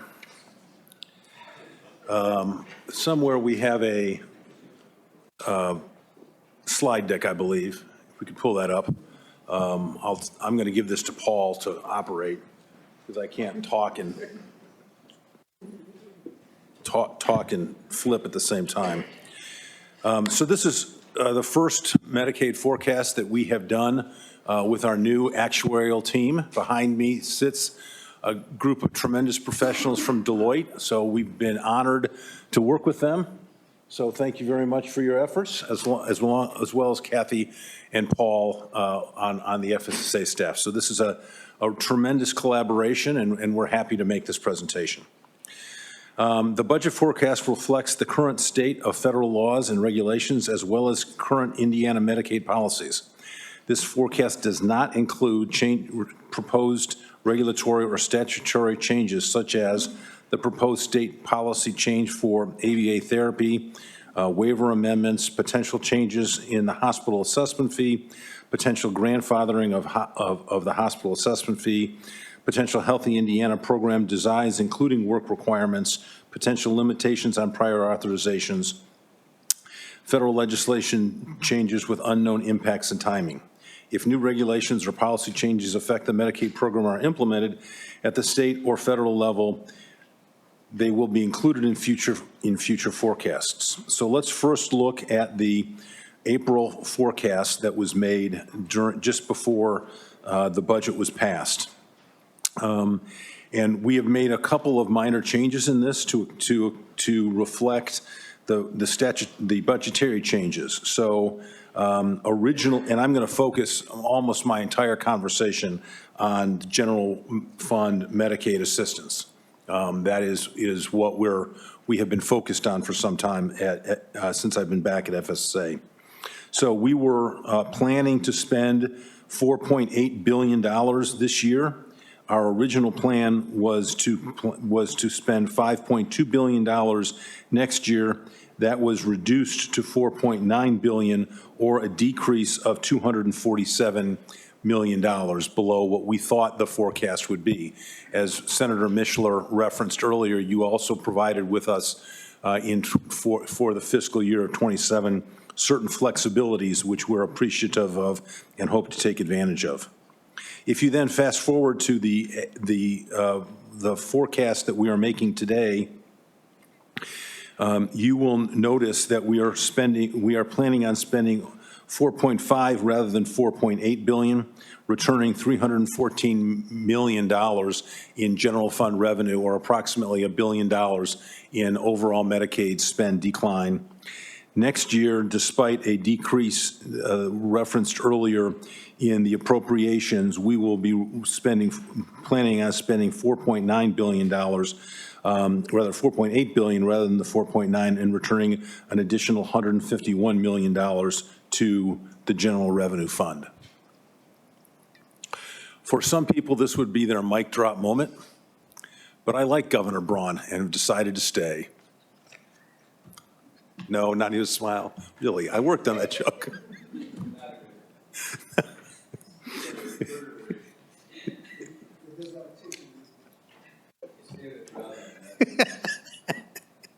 All right. I'm going to flip forward in the interest of time. I'm happy to come back to the enrollment estimate. We've seen some enrollment declines in the Medicaid program.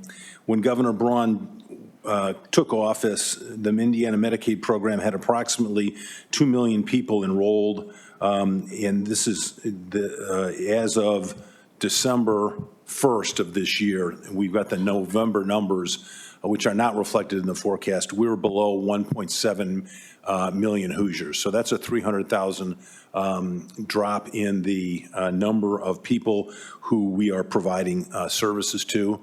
You'll note it in a little bit. You'll notice that that is across all lines of Medicaid.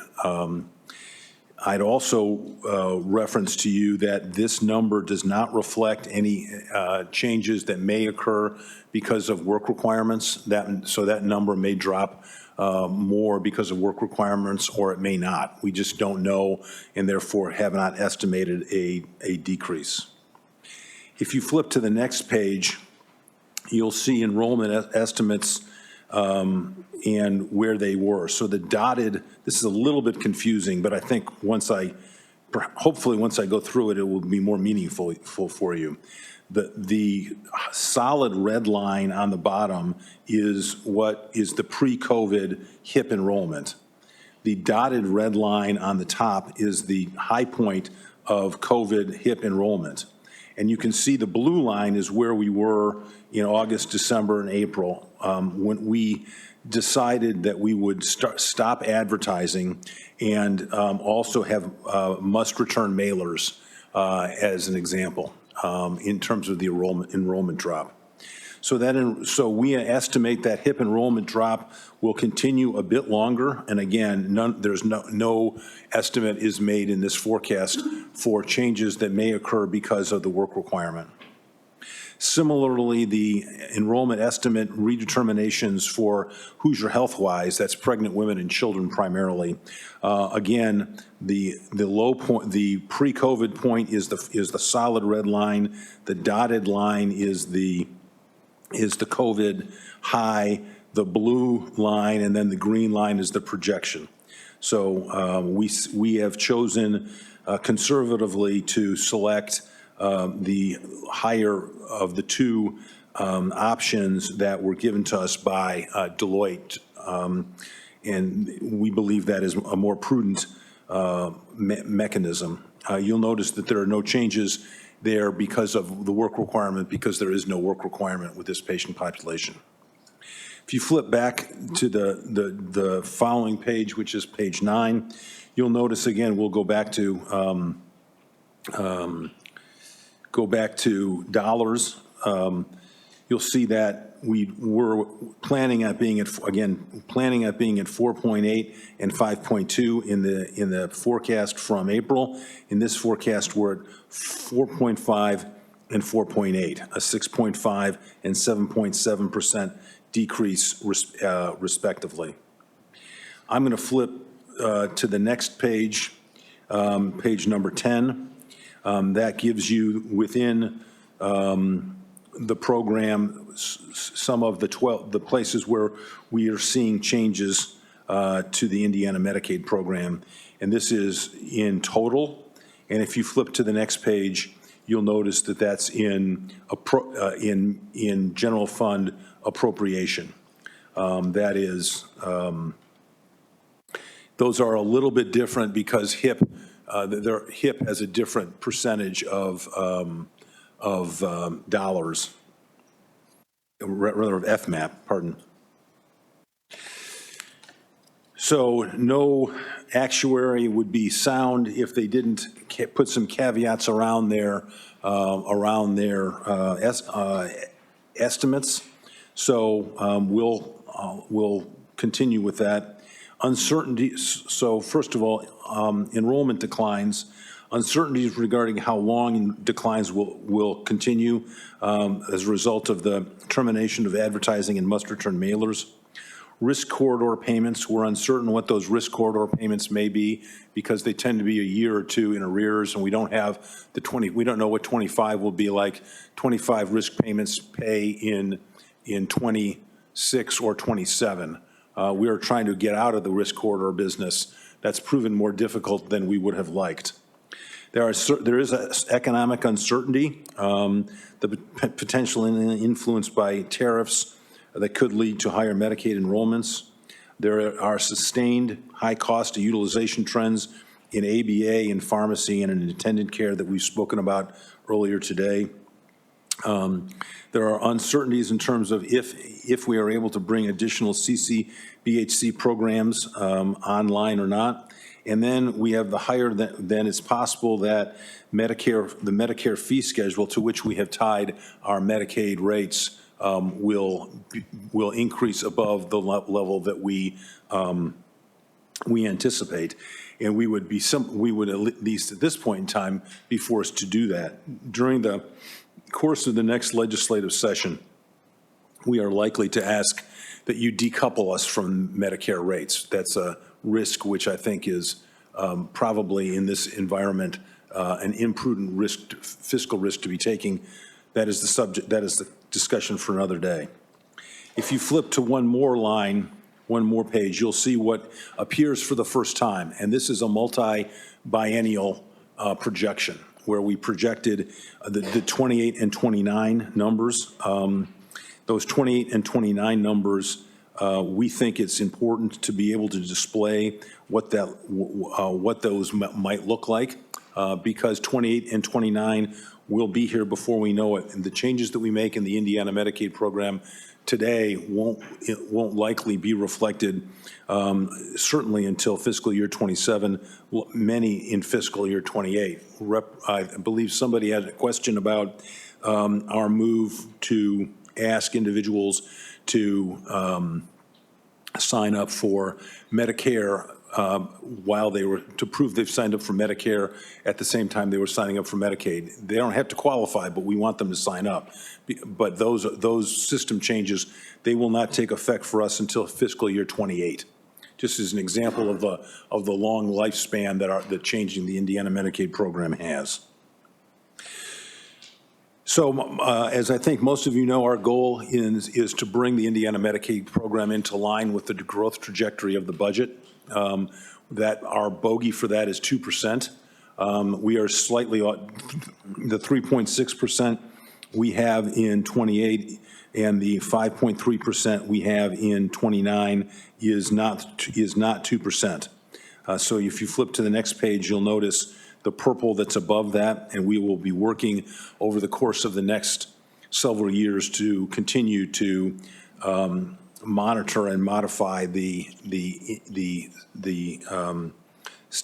Indiana Medicaid program to bring it in line with that with our 2% goal. I want to talk about just for a minute. As you can notice, there is no mission accomplished sign behind me. We have not made Medicaid boring yet. This is not the end of the beginning of the end. It is the end of the beginning for rebalancing the Indiana Medicaid program.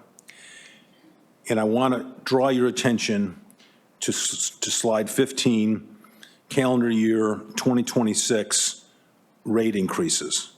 Those rate increases are significant, right? In part, they're significant because as we have seen a decrease in the number of individuals who are on the Medicaid program, we have seen a risk concentration.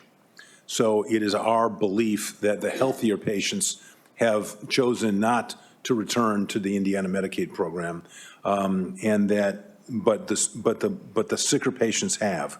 That is why you're seeing increases in capitation rights for Hoosier Healthways of 11%, for HIP of 14%, for Hoosier Care Connect of 12.7%. So those changes decrease in calendar year 27, but they're still significantly above the 2% goal that we're shooting for. So this is Representative Porter's favorite slide that I have. The FSSA, it is a ship that never comes into port, right? We are never done with this task. We will be forever busy maintaining the fiscal stability of this program. So I've been relatively brief. It's been a long day for many of you. I'm happy to answer questions if you have any. Is it fair to say the costs obviously are still going up, but at a lower rate? So you're still seeing increasing costs in the Medicaid program, but at a lower percent increase? Yes, but the reason for that is because there are fewer members. Because there are fewer members and there are fewer, and a lot of the stuff that we have implemented in terms of cost growth trajectory doesn't really bite until 2027, fiscal year 27.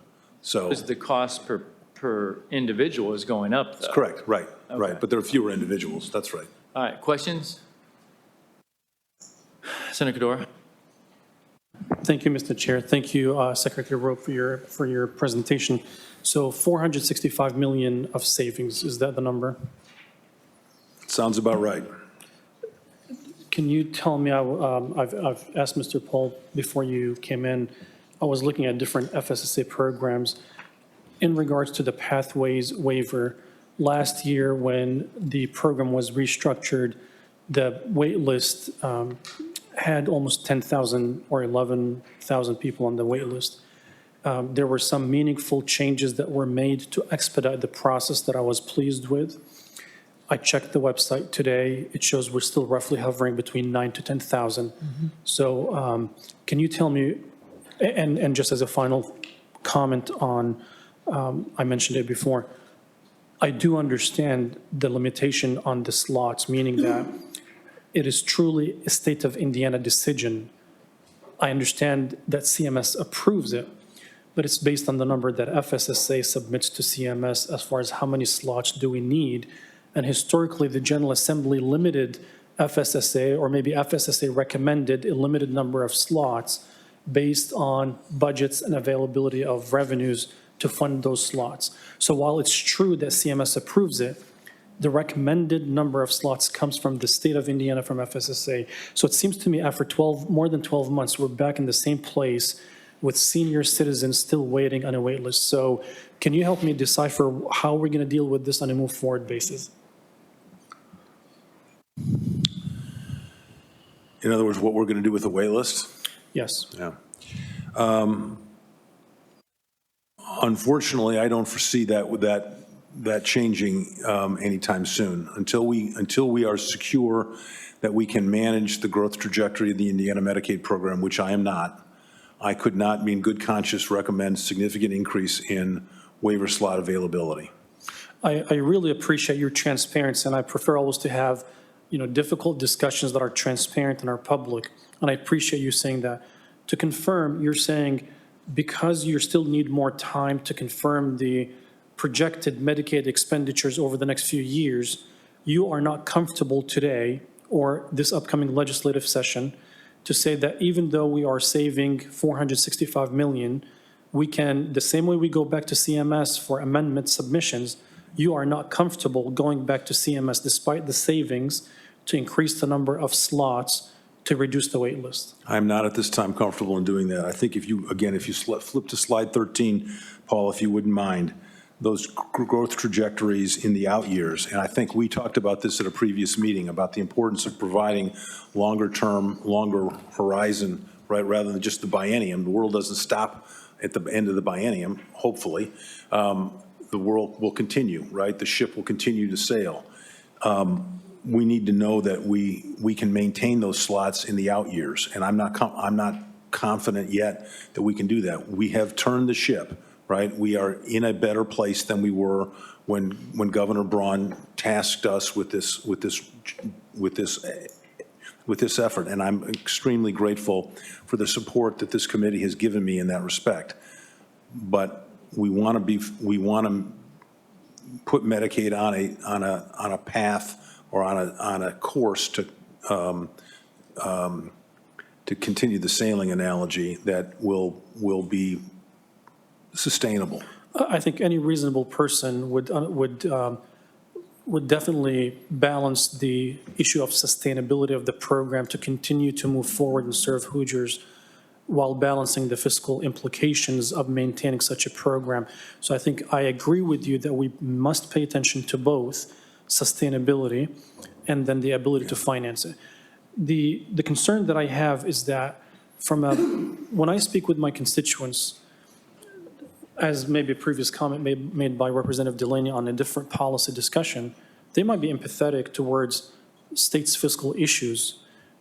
But these senior citizens who have been waiting on a wait list, unless these 10,000 are brand new individuals, meaning that you processed completely the previous list and these are brand new individuals that are for the first time on the list, I think to them, they look at our state, and I will not comment until we're done with committee with the final forecast, because I think that becomes more of a General Assembly discussion on the state's access to funds to cover those. But I urge you to continue to balance this, because I am receiving emails constantly about stories from across the state, not just from my district, on this issue. Thank you. Go ahead. Thank you, Senator. Appreciate it. My final two comments, one, as it relates to SNAP specifically, and the Sunbuck program, which is co-managed by FSSA and DOE. Help me understand. I understand fiscal responsibility, but I think our state takes a great pride of being pro-family state. Giving those savings of $465 million, and later we'll have discussions about the overall forecast, what's wrong with funding hungry children for low-income families during the summer when they get only $120 a month for hungry children in the summer? Why do we have difficult time saying we can't fund the increase in SNAP administrative costs and opt back in the Sunbuck program? Good question.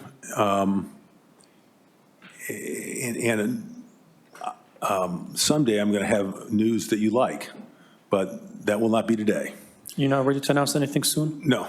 And let me explain what our trepidation is. The first is the big beautiful bill has given us the opportunity to increase our percentage of Medicaid, of SNAP from 25 to 75, from 50 to 75%. That will require an additional $35 million inside of state fiscal year 27 and an additional $50 million in the out years. That was not in the budget that you passed, when you passed, because we didn't know the big beautiful bill was going to do it. So what you see is a 450 some odd million dollar savings over the course of the biennium, but it's in the cost of care, right? We don't have the flexibility to simply go, well, we'll just take it over there. Well, that's not the way our budget operates.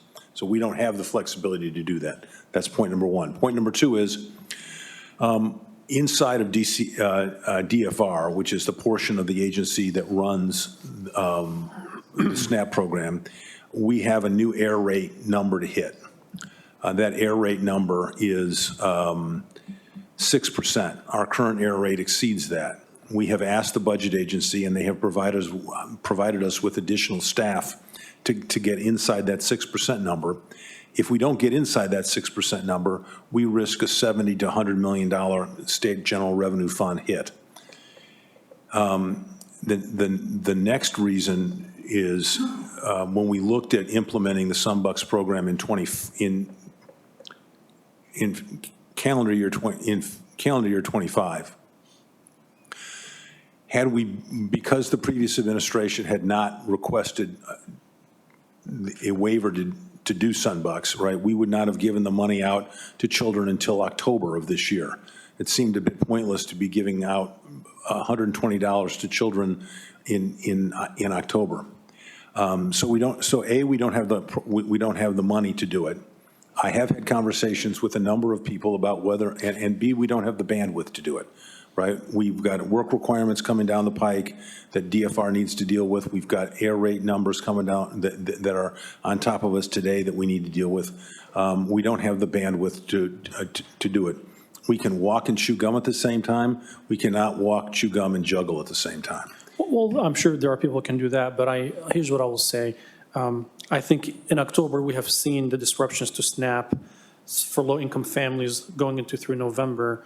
And I understand your point about not having the money, but now, not only you'll hear about we are hearing about the Medicaid forecast, but we'll see different numbers later today that could allow us not to deplete funds because we potentially have the funds for, but I think to respond to crises, not to expand new programs, not to start new initiatives, but at least the cuts that took place to restore some of those. I'll say, because I said I have just one or two things. One, on the child care, on the CCDF funds, which got entangled last session with the On My Way to Pre-K, was reduced from the 150% federal poverty line eligibility threshold to the 128%. Last night, the news reported that more than 200 child care centers across Indiana have closed doors. What is FSSA's response to this in light of, again, I'm not asking you to deplete any savings, but I think this policy of reducing reimbursement rates for CCDF funds is going to harm other investments made by the same budget, trying to help kids read by the third grade, not by three, by the third grade. So what is FSSA's position on restoring funding for CCDF and On My Way to Pre-K? Well, let's go back a little bit in the Wayback Machine here, right? The CCDF program, the General Assembly has in the normal appropriation, and I'm going to use fairly round numbers here, and if you want the specifics of this, Adam Allison would be happy to have a conversation with you about it. He's the gentleman that runs childcare for us. The General Assembly generally funds about slots for about 30,000 children. During COVID, we bumped that up to about 60 some odd thousand, right? A near doubling of that number. And that money ran out in 23. In 24, the previous administration did not want to make difficult choices, right? So they took $130 million out of something called the TANF Reserve Fund and funded childcare for 1 year. And their plan, not unlike what Eric talked about earlier today with ABA care, their plan was that on May 1st of this year, we would kick 8,000 children off who are currently receiving funding. And the next month, we would kick another 8,000 children off. And the next month, we would kick another 8,000 children off. And the next month, could you get the pattern? Right? Just no soup for you, right? You were done, right? Regardless of your poverty level, you were done. We brought that to Governor Braun during the transition. He said, "We're not going to do that. I'm going to fund daycare at a higher level." And we worked with the legislative leadership, many who are sitting with us today, and we asked them to give us a ramp, right? So we would not kick off a single child and their families. We fully appreciated when we did that we would not be able to bring on any new children into the daycare program. We have virtually no infants today receiving a CCDF daycare. That does not make me happy. But we have also not kicked off a single child who had daycare. That was the choice we made.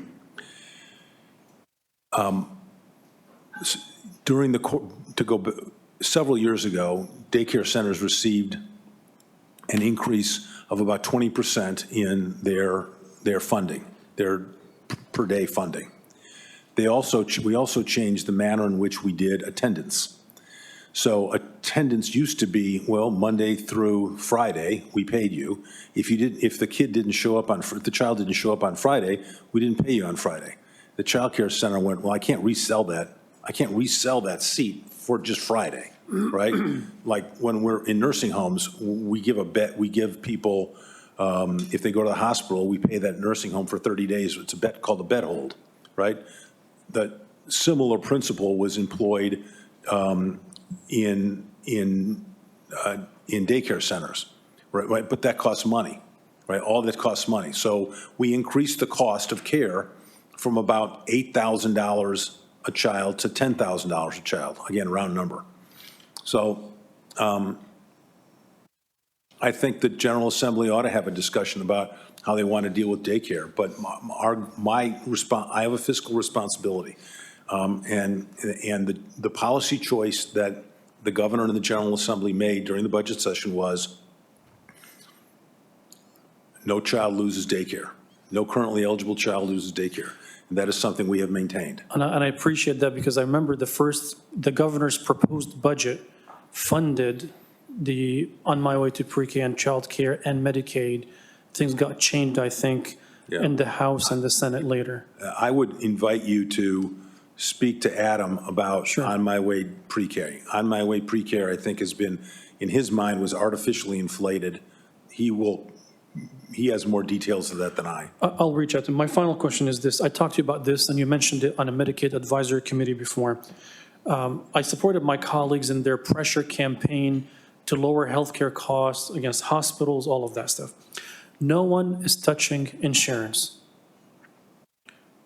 I spoke with you specifically about, we have 3 main for-profit insurance companies that are handling the Indiana Medicaid population. You fired a nonprofit. No. They weren't a nonprofit. Sorry, originally they were a nonprofit. Medicaid was, MedWise was originally a nonprofit. But you fired them because of high costs. Here's my issue. Why are there no serious discussions about controlling the costs of the MCEs? Some of them are publicly traded. They have to report to their investors at the end of each quarter profit margins.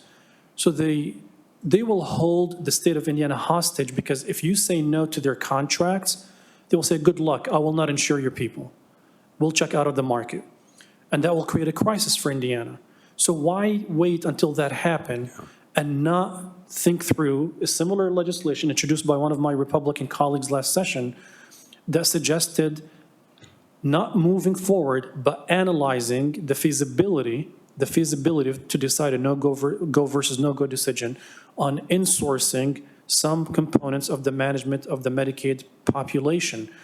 If managed care entities will tell you we only make 0.001% profit or 2 on that, but when you look at public information of how much they report back to their investors, they will tell you the Medicaid line item is not producing enough profits, but they are. So when will, you're very concerned for the last year, you've been coming to us telling us about the hunt for the last or the final buffalo or the last buffalo. Why no one is really pressuring in the direction of actually controlling the profit margins for insurance companies that are managing the almost 2 million Hoosiers healthcare program under the state? Well, that's a wide-ranging question, so I'll try to give a direct answer to you. In the first place, CareSource is a non-for-profit corporation. Correct. It's headquartered in Dayton, Ohio, rather than Indianapolis, Indiana.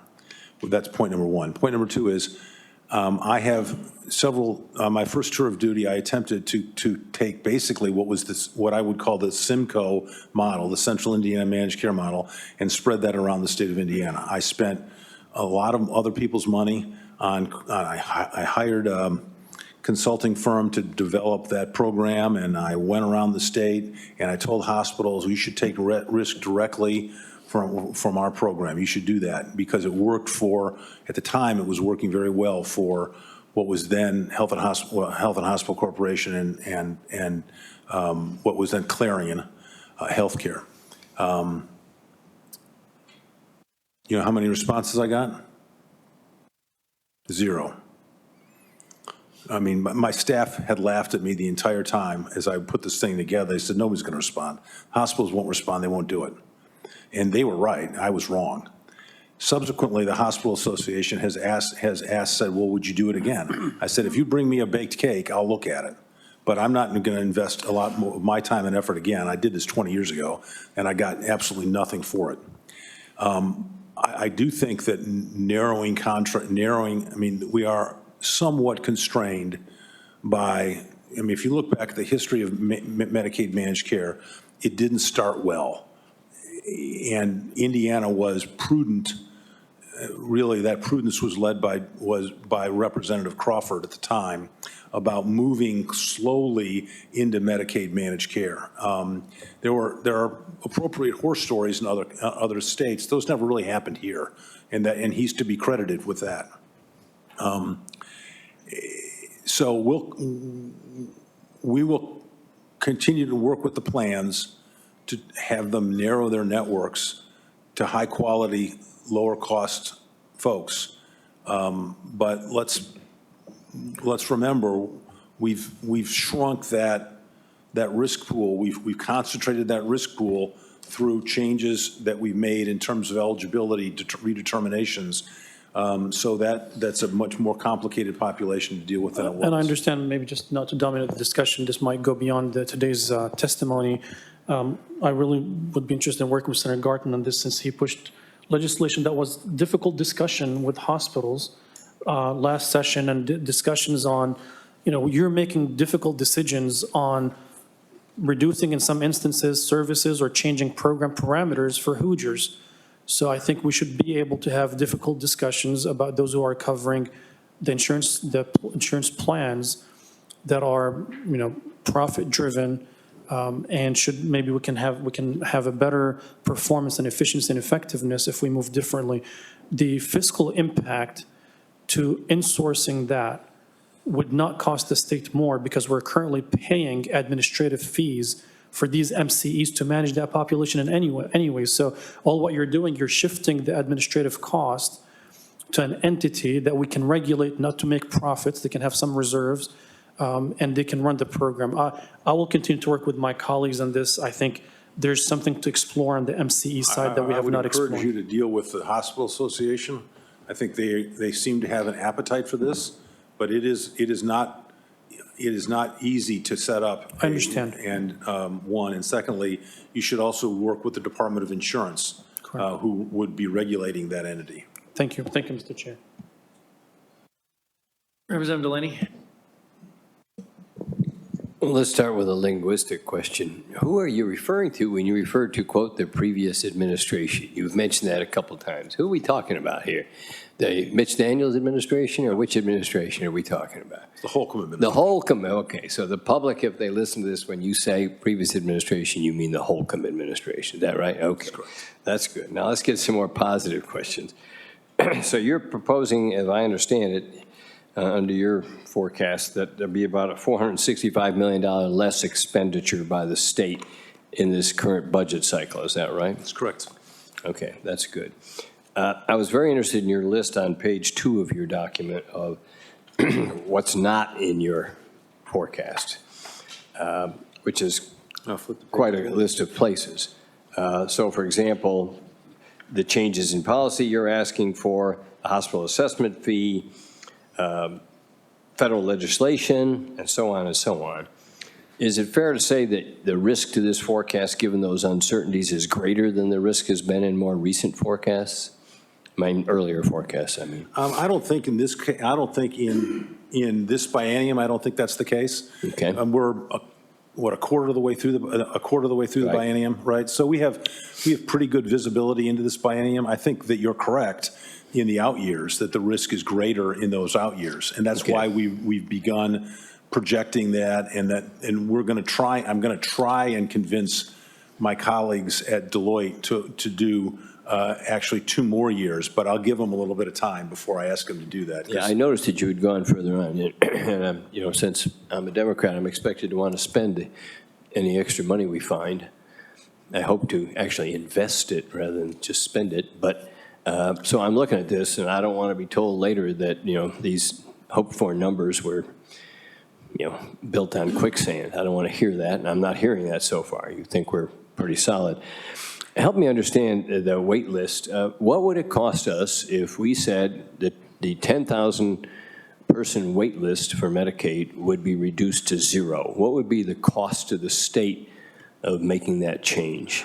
Because I think that's what's the number that's important here. That's what you're saving by having the wait list. So how much is that? I figured that out last week and I've forgotten, so we'll get.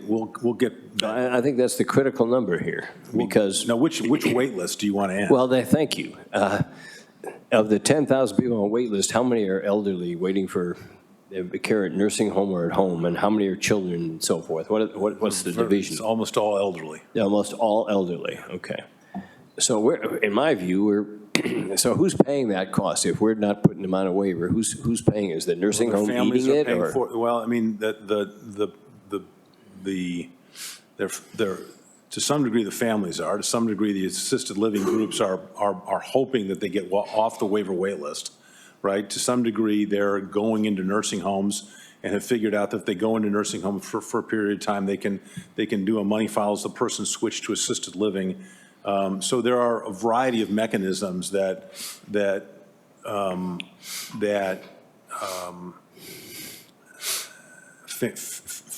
families and savvy providers can use to accelerate movement off of the wait list onto services. So there's sort of a game. If you go to the right nursing home, they might know how to get you off the wait list. Is that what you're saying?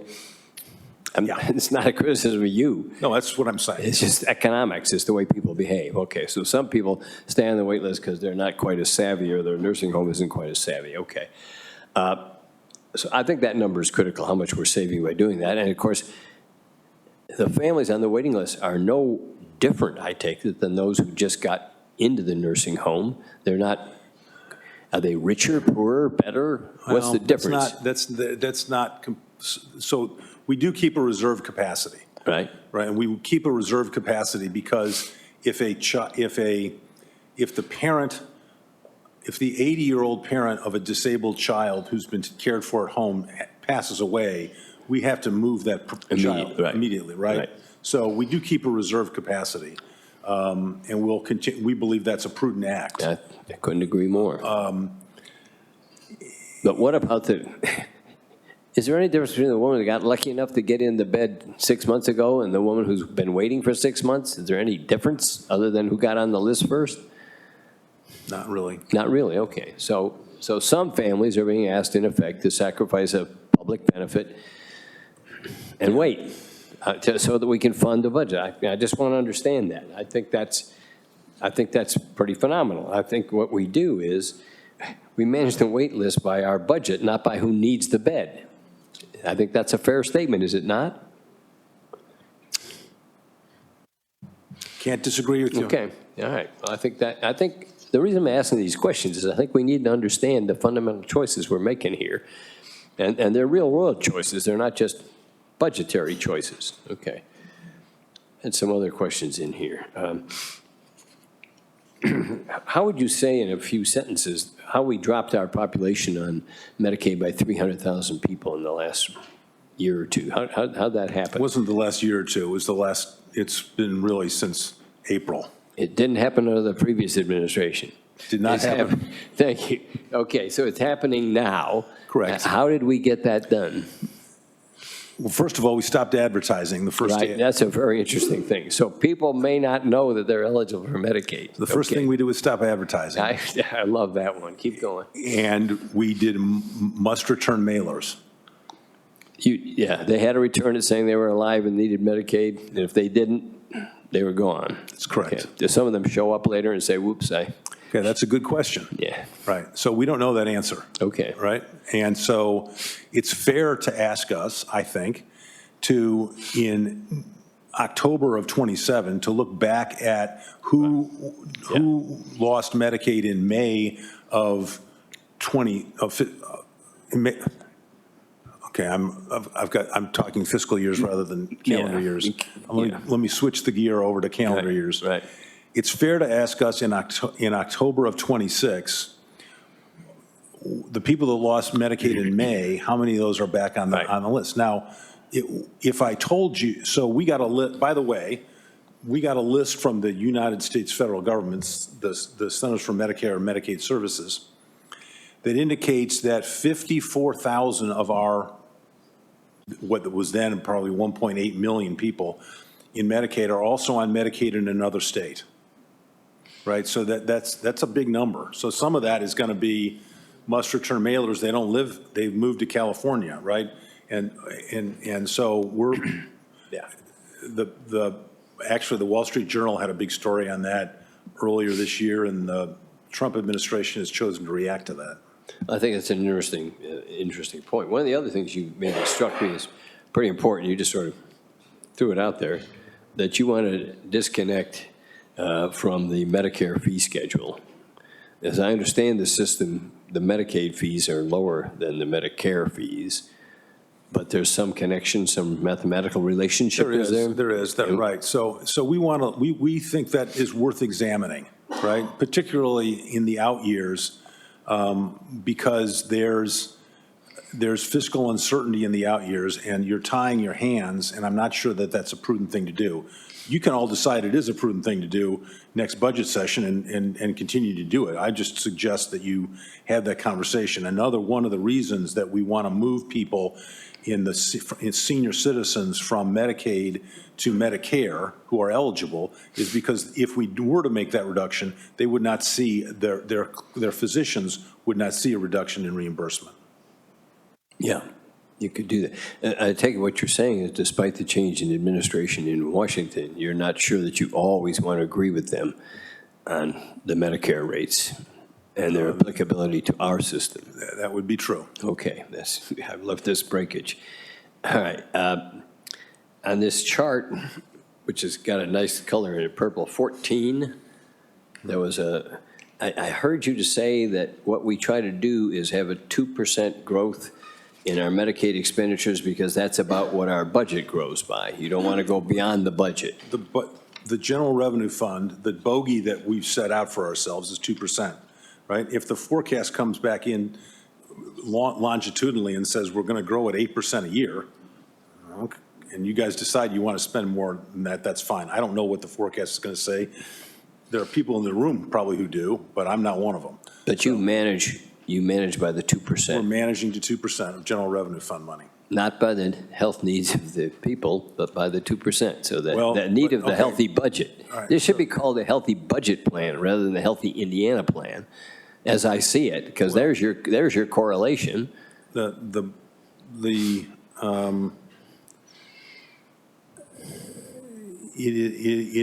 is not in the interest of Medicaid recipients to run a program that is not fiscally sustainable, right? Because ultimately, if it's not fiscally sustainable, someone will have to make draconian cuts. I've shown you two examples of this administration being very careful rather than doing the draconian cuts that the previous administration. You buffered them, but you made them. Well, we did buffer them. That's correct. Yeah, you said instead of Johnny being kicked out, Johnny's little brother will never get into preschool. That's what you did. And if those are the only two choices on the planet, you may well have made the right choice.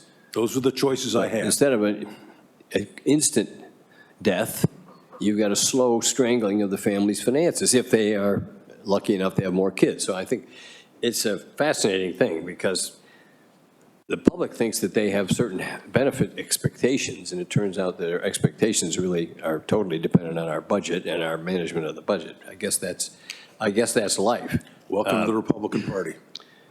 Excuse me? I said, welcome to the Republican Well, I'm not there. I'm not even close. But that's where we mislead ourselves and the public. There's the core issue. You're saying this is our budget, and we're not going to blow through it, and we don't want to increase it, and we want to have these small income tax cuts for our citizens and large tax breaks for corporations. We want to have all that stuff, and they can manage their lives. But I'm going to manage the lives of the people on Medicaid, or manage them by not getting them on Medicaid. So, I do appreciate that when you try to be considerate when you cut people off, that's obviously better than being inconsiderate, which I think the previous administration may have been guilty of. So I give you credit for that. All right. So I think that's the bulk of the questions, with one exception. You talked about the SNAP, the threat to our SNAP support from one is our error rate. And what is the other one? We're going to go down to, we're going to get a lower percentage paid by Washington? Currently, we have a 50-50 SNAP administration. Right. With the federal government. That's administration, not benefit. Okay. 100% of that benefit is a federal benefit. Okay. Right, and this is one of, I think, Senator Fedora's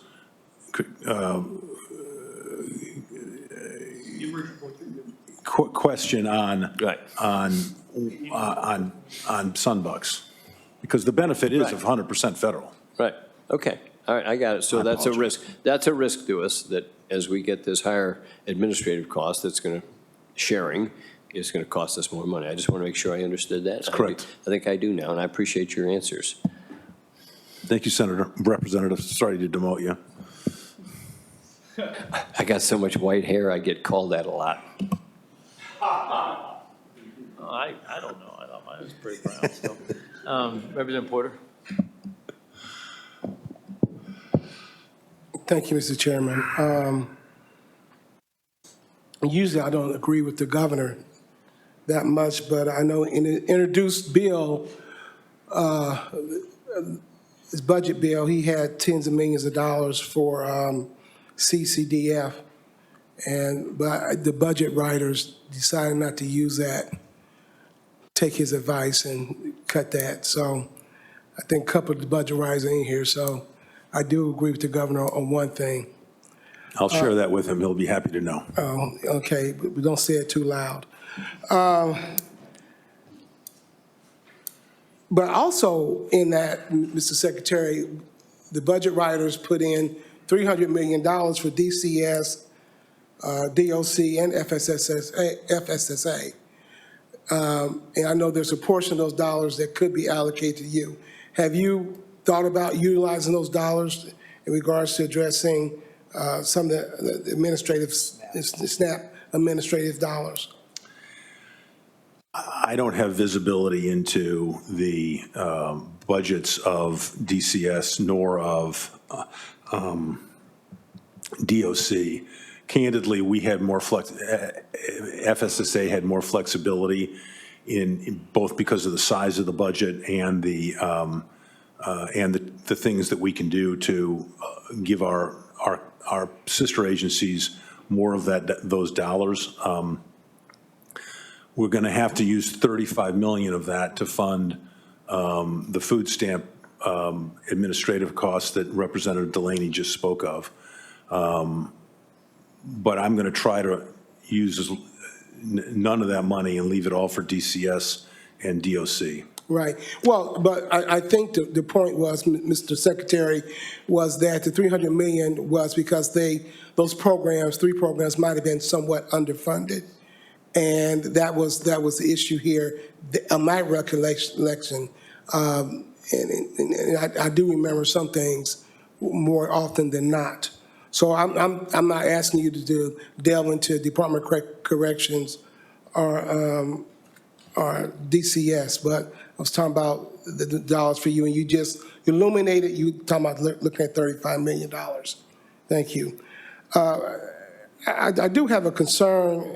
I have just a couple more questions. I'm not going to belabor this.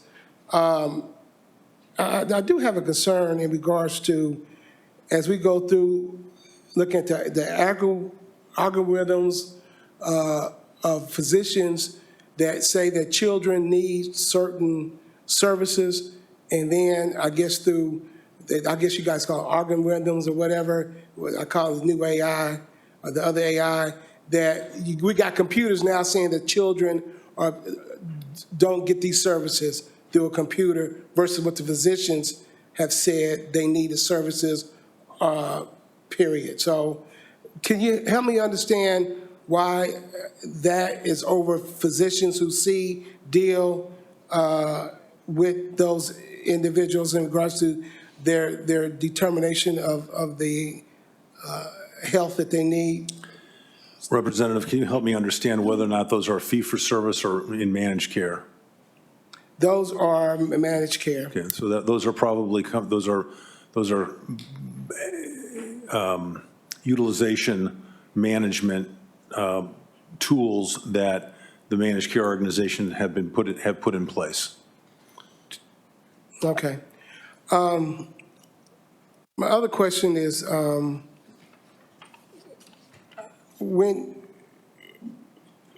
with your numbers, you're looking at about, was it 465? I'll just up it to nearly $500 million that you're not going to utilize. Now, in the previous administration, which was the Holcomb administration, so I'm not going to pull punches and play that game with y'all. You want that almost $500 million to go back to the general fund? And why not put it into, because I've been around the Medicaid reserves in order to use those dollars. My goal is to run the Medicaid program and the rest of the FSSA within the budget constraints as efficiently as possible. What happens to the savings afterwards is above my pay grade. But we had Medicaid reserves, a line item, a pot of Medicaid reserve dollars. So you would not want the dollars that you quote unquote save to go there for, lack of a better word, a rainy day or something that no, okay, all right. I just find that pretty daunting, huh? I'm sorry. Yeah, okay. I'm sorry too. All right, thank you, Mr. Chairman. Anyone else? Senator Gardner. Thank you, Mr. Chair. There's been a lot of things discussed here, and I'm going to try to put a bow on some of these things. Secretary Robe, fiscal decisions are left up to this body and probably not you in terms of general fund dollars and where these dollars, when they're returned to the General Assembly. Is that correct? That's my understanding, that it's not my responsibility. It's mine too. Okay, I'm glad we agree on that. Senator Kador, I want to respond to something you said before I get too in depth with Secretary Robe here. Regarding some of the comments you made about insurance companies, you may recall we did a second reading amendment on House Bill 1004 last year that you and your Democratic friends were fully supportive of. You supported us in those efforts where we actually did do some things within the insurance space in 1004 that I think will start to get at PBMs and some of these other things in that vertically integrated space. And so, happy to continue that conversation and keep working on that. But I do think we did take some monumental steps that we haven't in years past. So appreciate your support on that and just wanted to make sure we highlighted that in light of your comments. Secretary Robe, back to the sort of the Medicaid rolls as a whole, what do you attribute to the declining, why are we declining in our rolls? What do you attribute that to? Well, I think I referenced before, we stopped advertising, right? Must return mailers. But if you look at where, so there was something called the unwinding that occurred. You probably heard that phrase, right, during the previous administration. And we unwound less than other states did, right? In part, perhaps because it was easier to stay on the Medicaid program, right, than it was in other states.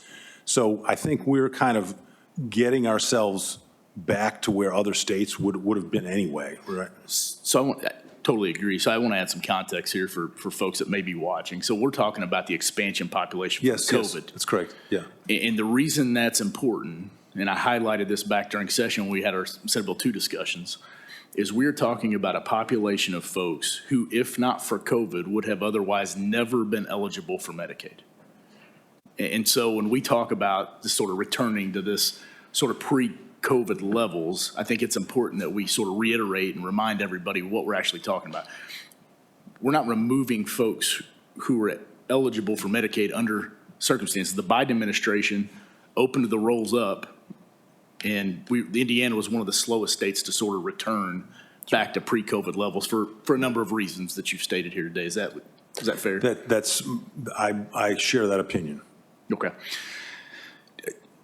So regarding the shrinking of our rolls now, do you think, is this a one-time significant decrease? Do you expect the trend to continue downward? And I guess sort of elaborate on why there. Well, I do anticipate a continued downward trend, in part because we're not through we haven't cycled through everybody yet doing the mailers, in part because we see for better or worse, a declining birth rate, which means fewer pregnant women, which means fewer children on the program over time. And lastly, I would say the possibility that work requirements will significantly decline the HIP population. That is an unknown, right? There are people in Washington, D.C. who assure me that our HIP population will shrink by half. There are other people who think it will not make it a dime's worth of difference. So we'll figure that out in calendar year 27. And so I think in Senate Bill 2, we did a number of things that I think will also affect that downward pressure.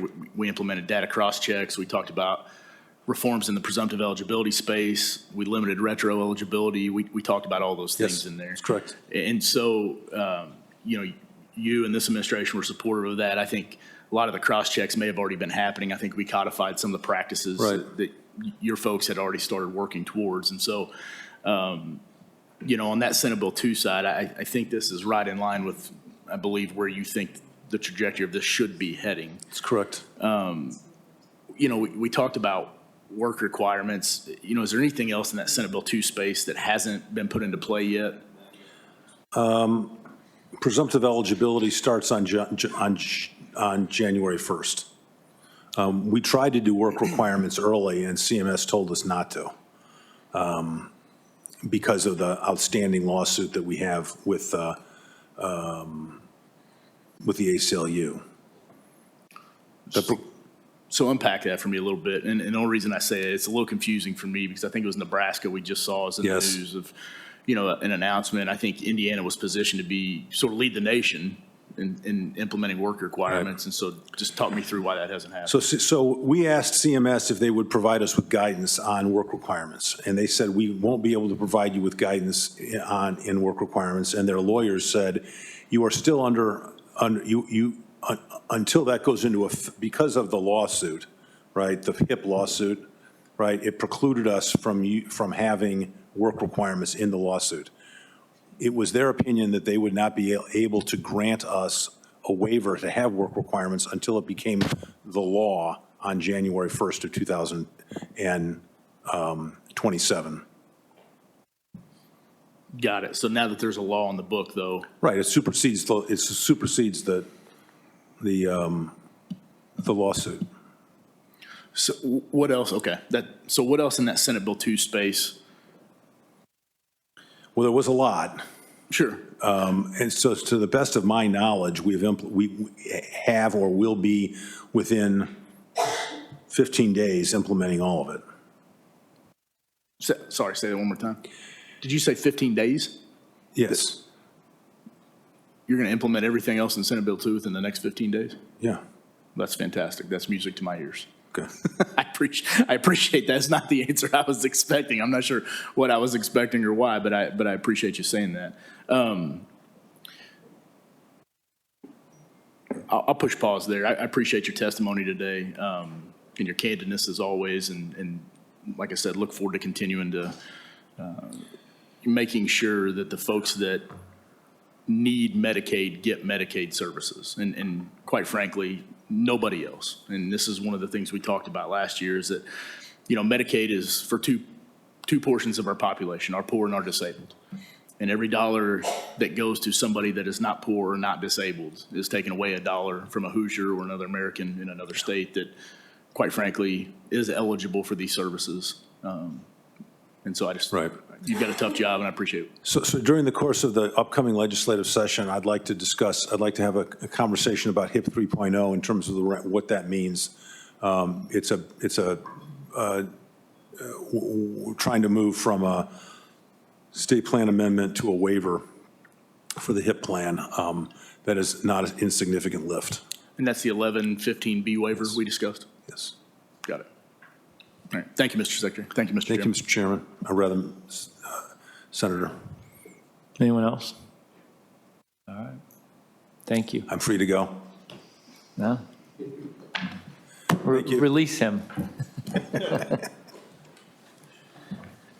Next, we have Tom Jackson.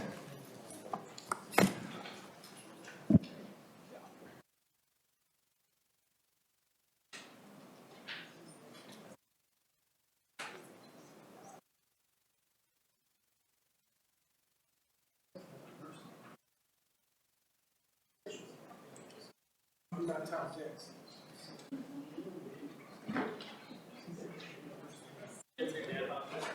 Oh, sorry. I could have used a cup of coffee.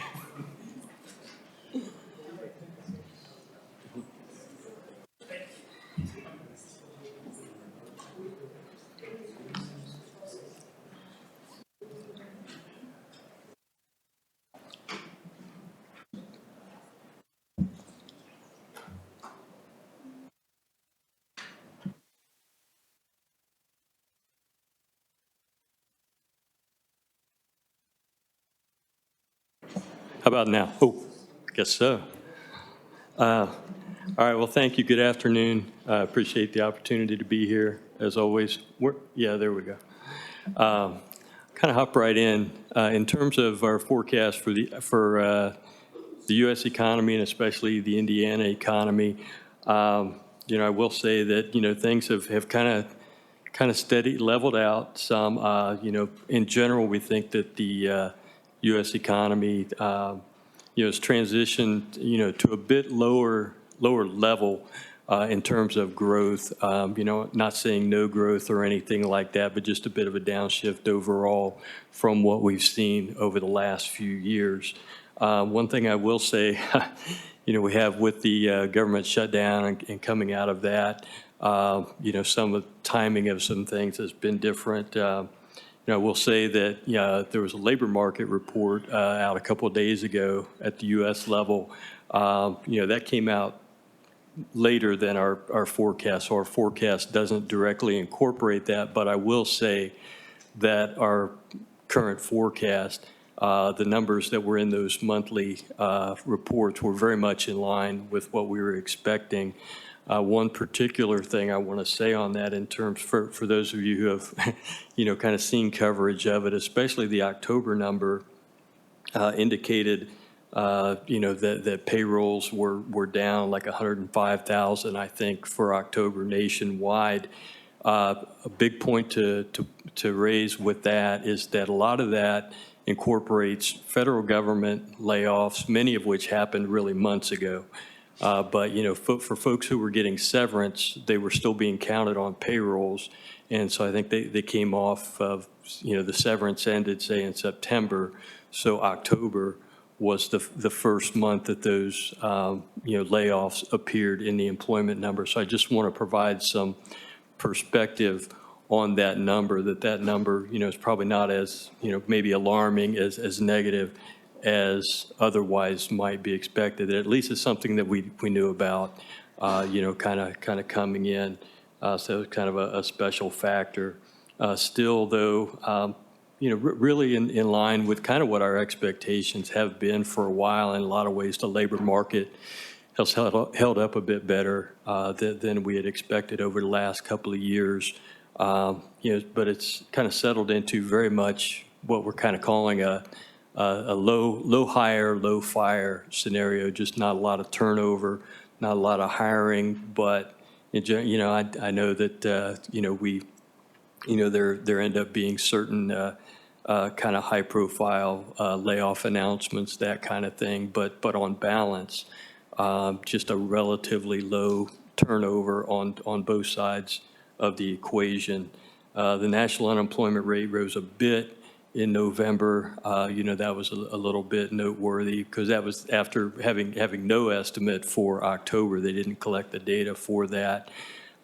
That's really just more people than, really just the labor force expanding, which in itself isn't necessarily a bad thing. It can be complicated to kind of talk about that official labor force number, because you can have people who, are kind of there month to month, and sometimes they appear as being part of the labor force and sometimes don't. Certainly one thing I want to point out, and this is one of the big factors, that's kind of, changed, evolved in our thinking since I was here in April, is really kind of the impacts of tariffs. What tariffs have been, what their impacts have been on the economy. Back in April, that was very much when, a lot of tariffs were coming into play, and some, tariff rates, on certain commodities, certain countries were being tossed out there and implemented. But, in the meantime, some of that has backed off. And so I have a chart that I'll show in a minute that helps to illustrate that. But certainly still, some big industries, for the U.S. and for the state of Indiana being impacted. Construction, facing higher input costs, motor vehicles in terms of input costs, and really just kind of the supply chain issues of, where certain parts are coming from has gotten kind of complicated. Maybe that's my word of the day for tariffs right now, is the picture is complicated. And certainly one of the big things I have to at least mention is just all these investments in data centers. I think sometimes it's a little hard, to really kind of comprehend, just the scope of, just certain projects, just kind of the magnitude, and especially you have a few of those come in, the impact they'll have, on investment, numbers, certainly playing a big role in the stock market, data centers, and just, ultimately what the data centers are being used for, having a big swing factor on the economy, and that, has been a big swing to the positive in the outlook. I'll try to go through these quickly, not quite that quickly. I show this one quite a bit. Really, the left side really just show kind of a settling down of. I apologize that growth too slow abruptly is an old at this point that should be did slow but has since recovered.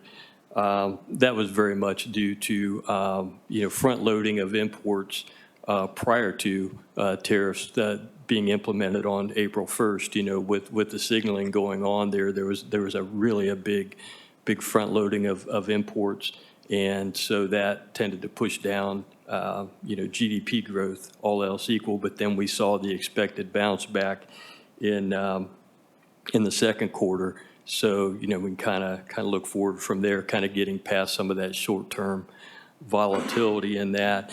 The right-hand side is kind of that laundry list of, on the other hand, statements that economists are known for.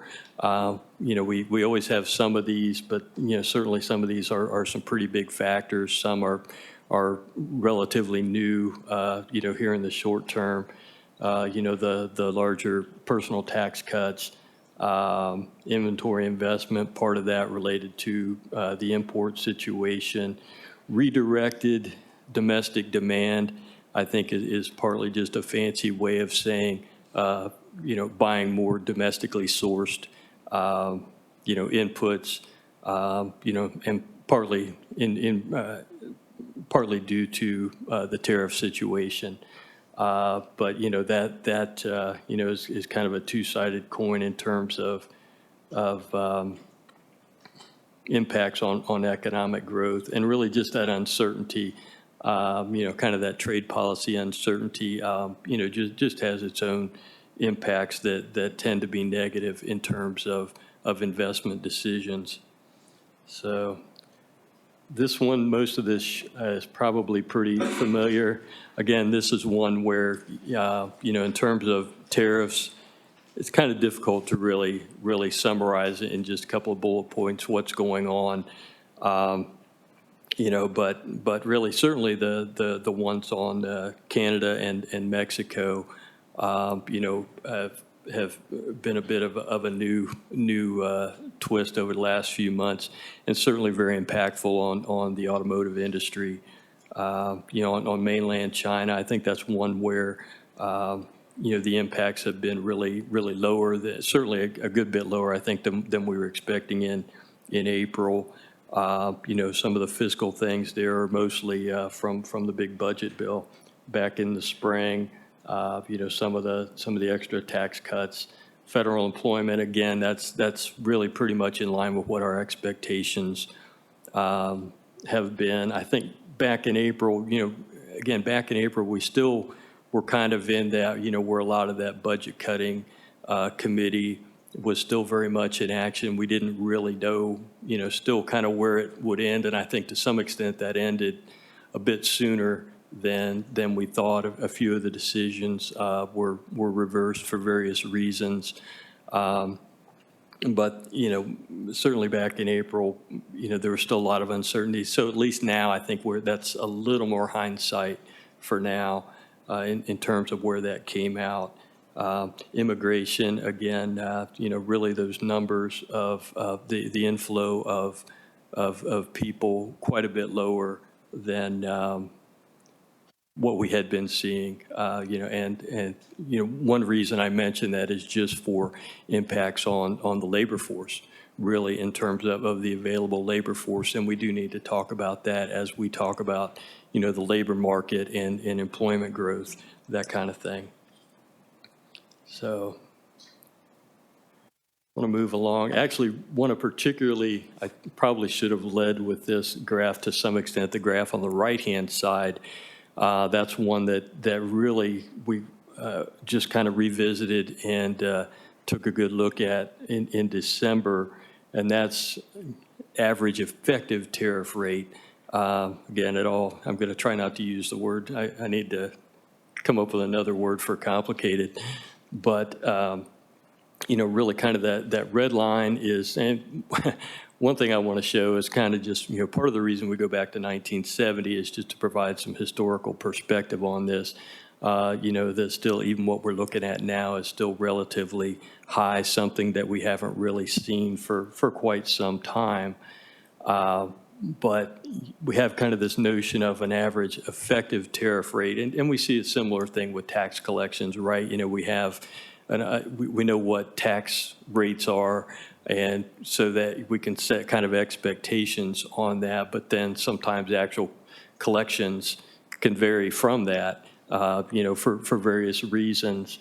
So, part of it, is with that tariff rate that we're assuming, it ends up being a weighted average of a lot of commodities, a lot of countries, and a lot of individual tariff rates, and kind of pulling that into kind of one or a few numbers can be tricky enough. But ultimately now it's okay, the effective tariff rate then ends up being, okay, what are reported customs duties, and then what is the value of imports, basically. And so that's kind of the actual number. And there's been a gap between what we were expecting based on, kind of the announced tariff rates, and then what the actual revenues have been. I think we had been expecting that those, the revenues would start to catch up with the expectations. But I think now it's more the outlook that no, we probably just need to lower those expectations more in line with what we're seeing. So just to the extent that, this has, an actual impact on input costs and on the economy, I think that's just a big factor that I really want to point out in terms of our current outlook. And, again, with respect to what we've been thinking in the past. I think one other point that I'll make on this is kind of interesting, is fairly a short-term thing in terms of the personal tax cuts. Really a lot of these tax cuts for 2025, were enacted in 2025, but withholding tables, as I understand it, with the withholding tables for, wage earners, folks who are having income tax withheld, the withholding tables were not updated. And so my understanding is that, a lot of folks really are having more taxes withheld for 2025 than they're ultimately going to owe. So I think we are expecting some kind of added tax refunds in early 2026.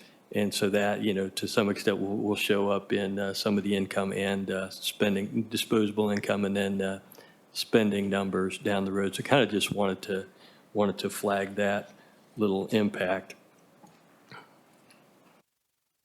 Consumer prices, that's another one where we kind of saw a new CPI report just came out this morning. I don't have much to say about that. I certainly can't say anything about, make any specific comment about impacts on our forecast.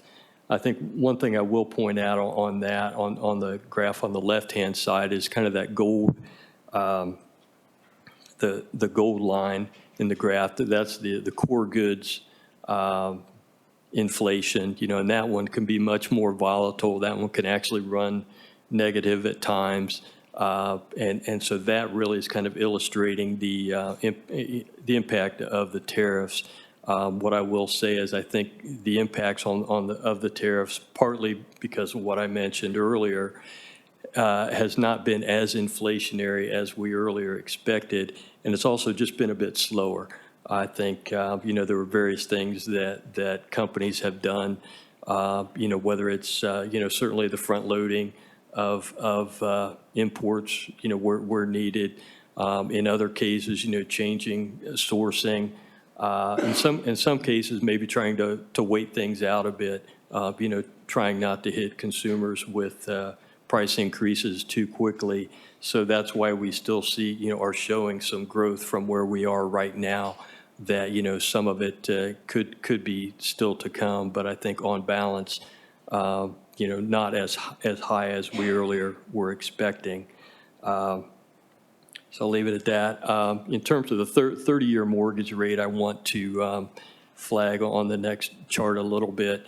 It's kind of interesting with that there's been a gap, larger than usual gap between 30-year mortgage rates and, say, the 10-year rate. That, as the 10-year rate came down, the mortgage rate just wasn't coming down as much. So I think, for one thing, that kind of illustrates the limits of what the Federal Reserve they can do in terms of interest rates. That ultimately, the Federal Reserve doesn't set 30-year mortgage interest rates, right? Ultimately, that's a market determined rate, between, borrowers and lenders.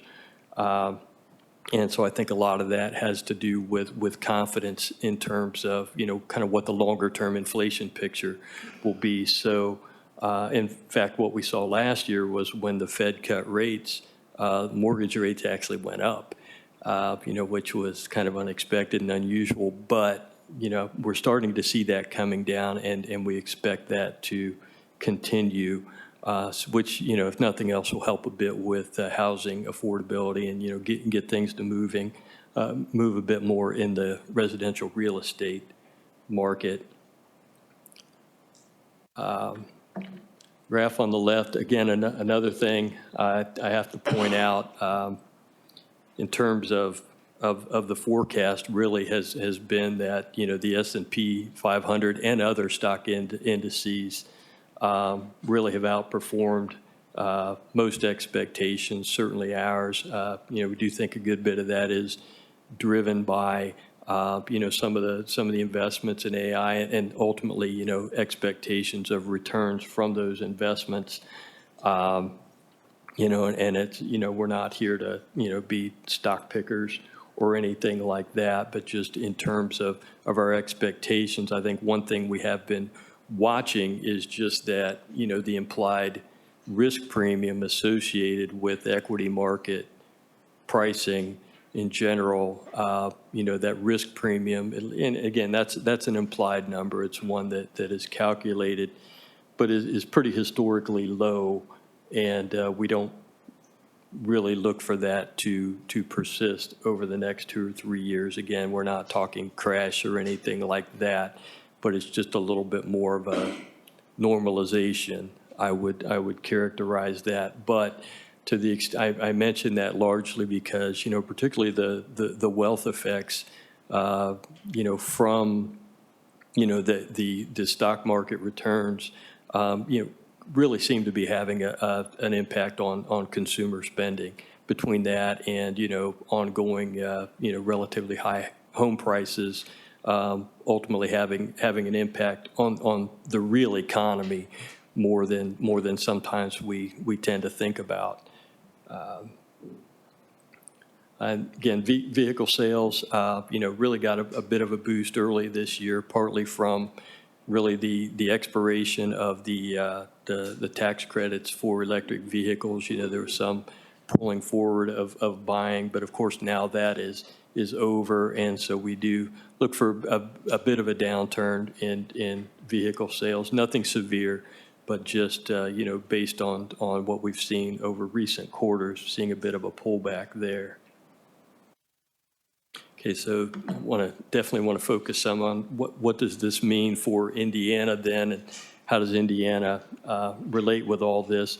Again, very much in line with the national economy. We're looking at growth, both in terms of economic output and job growth being, say, lower than what we've seen, but certainly not zero.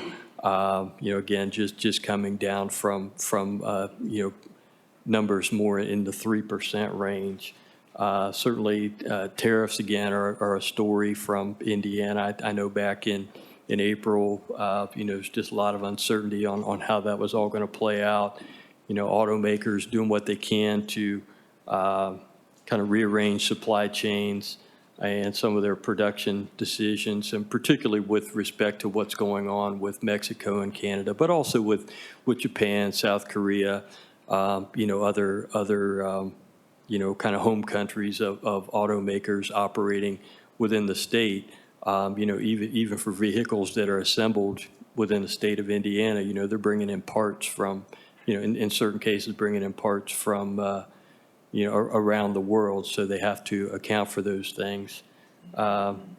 Pharmaceutical industry has been another big one. I think, it's been kind of an eye-opener in the last few years, how much, the size of that market, the size of the import market of pharmaceuticals, and, there's been some pretty big tariffs talked about in terms of pharmaceutical imports, but, a big exemption for that, as I understand it, is that for companies that are expanding, recognizing that it takes time to, it's not just something you can change overnight in terms of your supply chain, that if you're investing in new facilities, that then in the meantime, as you build that productive capacity, that then you'd be exempt from those import tariffs. So I think that on balance is a favorable development for companies in the state that otherwise would be subject to that. In terms of immigration enforcement, that's still going on. We see that being, as less of an issue in Indiana. Not that it's not there at all, but I think, in certain labor markets are really being rather disrupted, certain industries, certain areas, and but we see that as being a bit of a lower impact for the state of Indiana. Kind kind of as a tie-on with, kind of the tariff talk, with respect to the automotive industry. We also have, really the shift in federal government policy with respect to electric vehicles. I know over the last few years, we've talked about, some new projects coming in, whether it, be batteries, compartments for batteries, electric vehicle drivetrains, that kind of thing coming in. I can't say too much project by project, but, I think given where things, are headed, we do expect some changes with respect to that, some pullback on projects that had been in the pipeline. But then I will also point out that then in some of that, it's just, some of that was a shift from, gas and diesel engines, in places where, that work was already going on to, shifting more toward EV, assembly or parts production. But now, at least in some areas, then we're seeing basically a shift back to, okay, well, we'll pull back in this area, and then we'll add to our investment in, say, more traditional technologies. So, that's at least for the state, a bit of a trade-off there, that maybe some things that we were expecting, certain things within that pipeline, will slow down or not happen. But then that also opens the door for other things that we hadn't been expecting as well. And some of that's already been announced. In terms of the housing market, probably haven't talked about that as much lately. I think with Indiana's housing market, the housing market is cooling a bit, in terms of home construction. We're seeing that very much across the country. I think with Indiana and a lot of the neighboring states, was a little bit slower, a good bit slower on kind of the upturn, whether in housing starts and in home prices. But, the other side of that is that some of those real estate markets that had been booming, 5 years ago, in some cases are facing some pretty big pullbacks right now in terms of construction activity and in terms of home prices. It's fairly localized. But, on balance, I'll just say that we don't really see that in the state of Indiana. We're seeing that as being more of a, kind of the slow and steady, at least relatively speaking. And certainly part of that is that, the state's population growth, I go back to that, at least relative to, particularly within this region, the state's population growth has still been relatively good. I'll talk just a bit about, the labor market, kind of where job growth has been coming from. This is kind of an extension of what we've been seeing, and this is very much across the country and not just in the state of Indiana, but really a lot of the job growth that we're seeing has been in healthcare and social services over the last few years. Certainly a lot of that, it's very much demand driven, kind of aging population, just increasing medical needs, and in some cases it's new types of treatments and facilities as well. But that has been a big one. The manufacturing payrolls have steadied, been a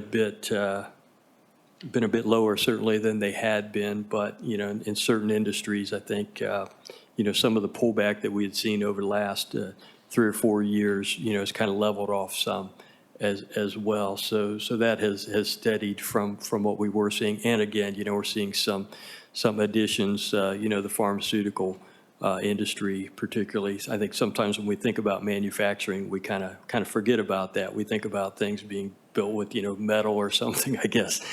And but that's also in food manufacturing as well. Some of those that we don't think about as much when we think about that.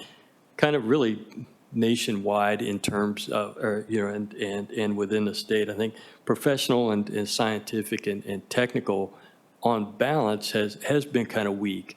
we'd gotten used to that growing pretty good. And I think some of that really is just some trade-offs, maybe some, potentially some areas that had been growing, particularly in kind of intellectual property type investments, either have kind of plateaued or some of that investment is shifting to new areas.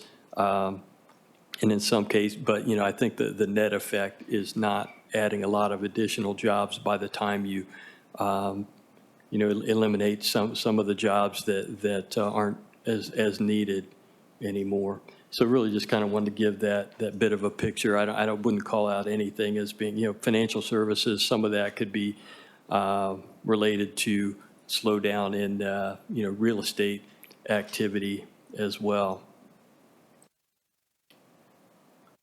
Okay, again, this one, again, and this kind of a story that we've been talking about for a while now, really is just this, how do you maintain economic growth or income growth with relatively low job growth?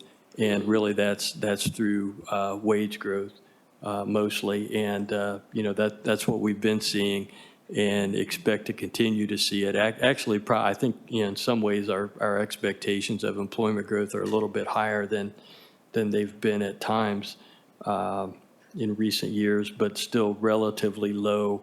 But again, that's only part of the story.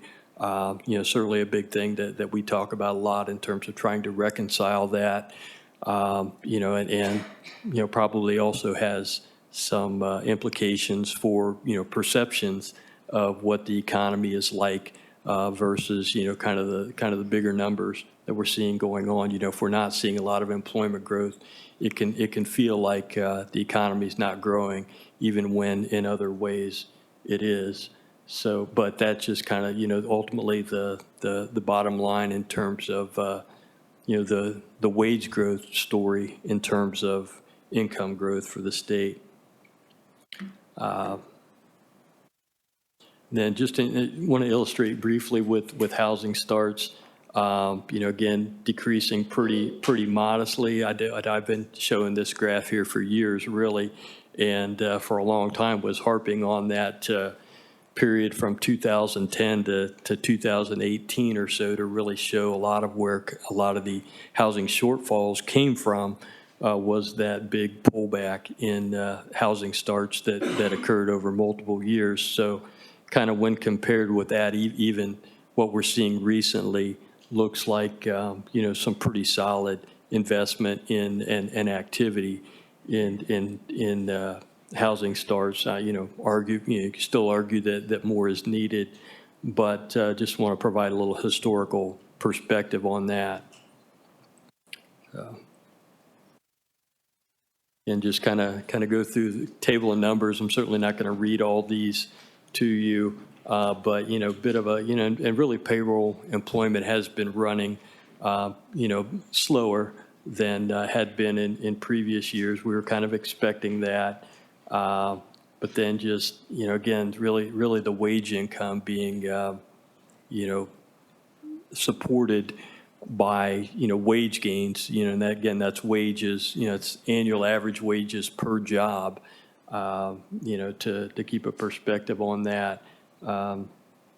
So wanted to really call that out. Personal consumption expenditure gains still pretty solid, and then that real gross state product number again, below 3%, but that's very much in line with what we're seeing across the country.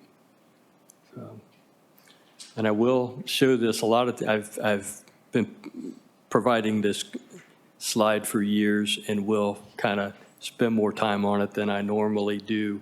I think probably highlight, those, this shows, the growth expectations in our forecast. So, kind of back in April, when I was last here and we last spoke, a lot of the expectations were lower. And again, I summarize a lot of that, was the tariff expectations, immigration, and just a lot of, some pretty big policies, federal government cuts, kind of just a lot of uncertainty, a lot of kind of uncharted territory. At least some of those impacts have turned out to be less negative than expected at the time. So I'll kind of just close with that.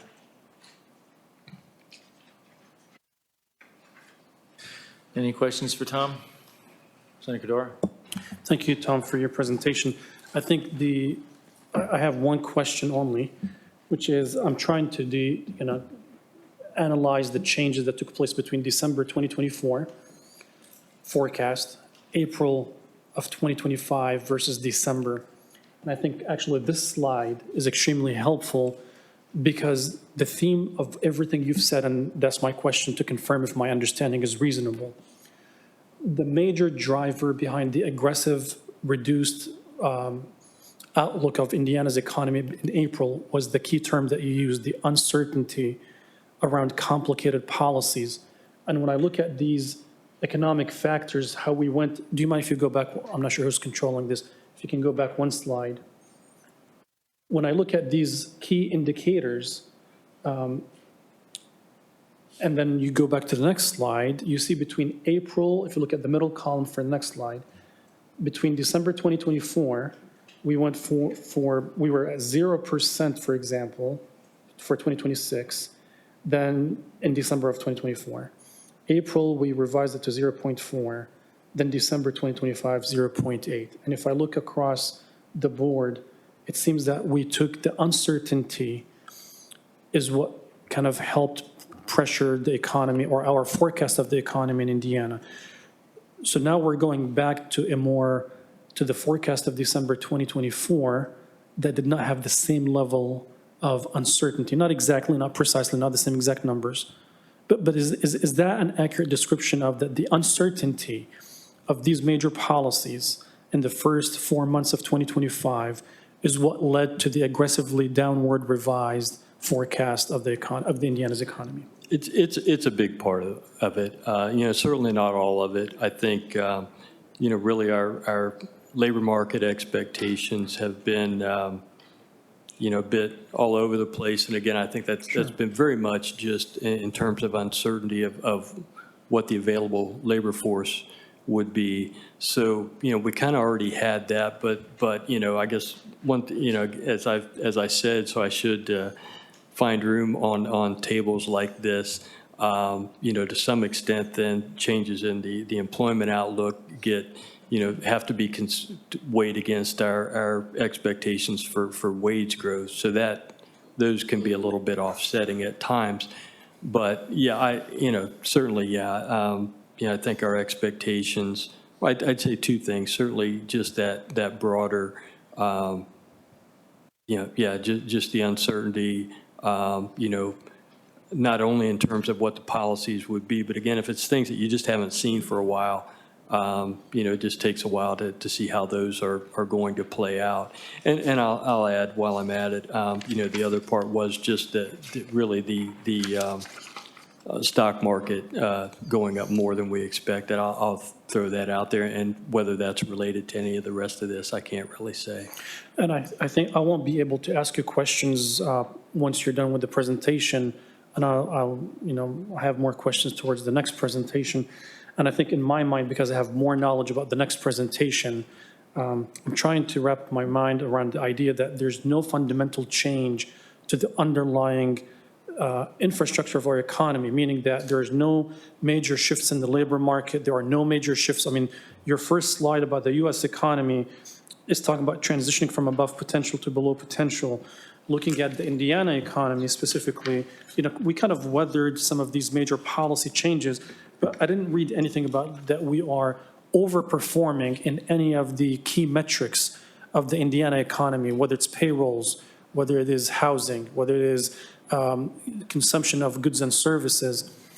So I think where I'm struggling with, knowing what I know about the next presentation, is that this information feeds that next presentation about specifically the forecast for Indiana's revenues and so on. Mm-hmm. So if there's no fundamental change in the underlying economy of Indiana, what are the drivers that could positively that helps us go back to a more positive outlook compared to the April forecast?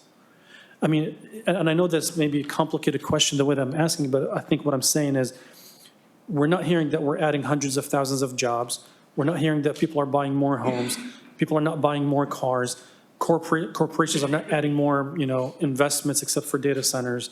There's nothing major on the upswing of the economy, yet the next presentation might have different narrative or something different to share about where Indiana is heading. Yeah, like you said, complicated is the word, the word of the day. Certainly, I think, again, whether we call it uncertainty or just, what the response has been. And again, this is all relative to expectations for the future. There's wide range of possibilities, as always. But yeah, I think, certainly the underlying fundamentals have been pretty similar. But yeah, I think part of it is, whether it's, particularly some of the major industries, just that, the effects that we thought might happen, and seemed reasonable to include in the forecast back in April. We've moderated at least. So. And I appreciate the methodology, and I'm not questioning the methodology, but I think I wanted to be sure that when I speak with my colleagues that my understanding is accurate, which is it's not an improvement in the economy that is happening right now. It is not severe decline in the economy that is happening. All what is going on in this forecast is that we're going back to a point in time when we had more, when we thought the economy was more stable.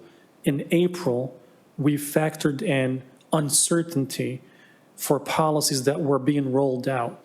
And now that we had few more months after April, and we've seen the impact of some of these policies, we are more comfortable going back to the assumptions, the underlying assumptions that are closer to the December forecast of last year. I think that's how I'm interpreting your, and I apologize if I'm misinterpreting what you're saying, but I think you used a couple of key terms: complicated, uncertainty, and that the fundamental underlying economics of our state did not fundamentally change between December till December of last year to December of this year. The only thing that changed in April was that piece about the complexity and uncertainty of these policies. Is that still a fair assessment? It's complicated. That's certainly a big part of it. Okay, thank you. Thank you, Mr. Chair. Anyone else? All right, thank you. Thank you. So now we'll have Krista and Hari.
Okay.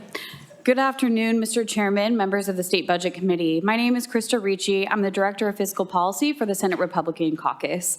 I'm joined today by Hari Razafindramanana, Chief Economist for the Indiana State Budget Agency. Now that you've seen the economic forecast presented by Mr. Jackson, Hari and I are here today on behalf of the Revenue Technical Committee to present you an updated State General Fund forecast for fiscal years 2026 and 2027. First off, I just want to give a little background on the revenue process and how the state of Indiana forecasts our revenue. The purpose of the Revenue Technical Committee is to select the statistical equations that will be used to forecast state general fund tax collections for each tax type.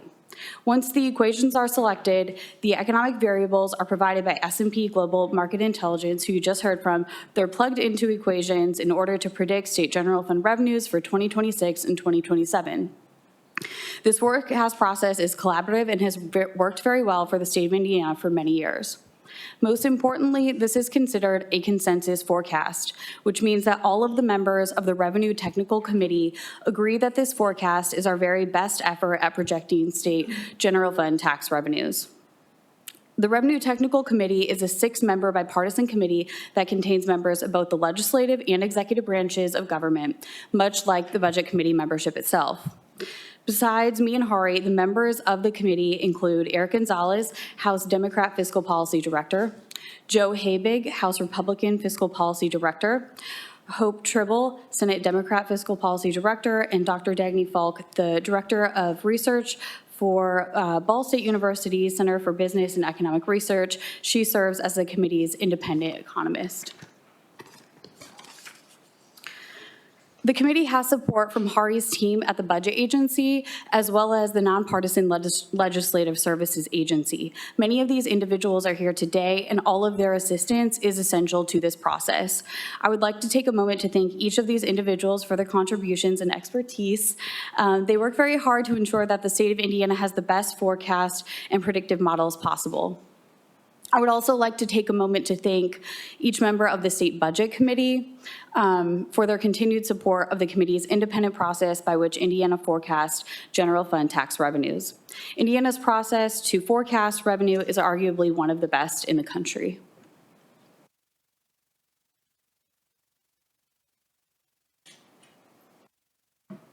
So there's like a delay. Slide 3 shows how major revenue sources, including sales tax, individual income tax, and corporate income tax, have performed for the first 5 months of state fiscal year 2026 as compared to the April 2025 forecast target and the same period for fiscal 2025. The state's largest 3 tax types, sales tax, individual income tax, and corporate income tax, generally make up about 90% of the state's general fund revenues each year. As you can see, sales and individual income tax revenue collections for fiscal 2026 through November are trending above the April 2025 forecast target and the same period for fiscal 2025. Corporate income tax revenue collections are trending below the April 2025 forecast target, but above the same period in fiscal 2025. Total state general fund revenue year-to-date is 5.1% above the April 2025 forecast target and 11.8% above the same period in fiscal 2025. Within this forecast, there are several economic factors that we need to consider as outlined on this slide. Mr. Jackson from S&P just touched on many of these in his presentation. The economic factors in this slide are the broad economic trends that are driving the outcomes of the overall direction of the state's forecast. I would like to highlight S&P's forecast for continued income growth for the state of Indiana. One of the very last slides in Mr. Jackson's presentation compared forecast assumptions for Indiana personal income over the years. And this slide of his presentation demonstrates that income is projected to be higher in this forecast than the prior April forecast. Income is one of the most important variables for projecting state tax revenues, whether it be in the form of wages and salaries, small business earnings, or return on investments, and it continues to be an important economic factor in this forecast, as you will see later in this presentation. So this slide summarizes each of the major revenue models and variables within those models to achieve the forecast for the largest 3 state general fund revenue sources. For sales tax and corporate income tax, there's one equation forecasting each revenue type. And for individual income tax, we look at separate equations, one for withholdings and one for estimated payments. Once again, this slide represents the variables used in each equation. The Revenue Technical Committee selects the statistical equations used to forecast the revenues. However, economic data that is ultimately used within those equations is provided by S&P Global Market Intelligence. I would like to briefly walk through some of the minor changes that were made to the statistical equations for each of the models.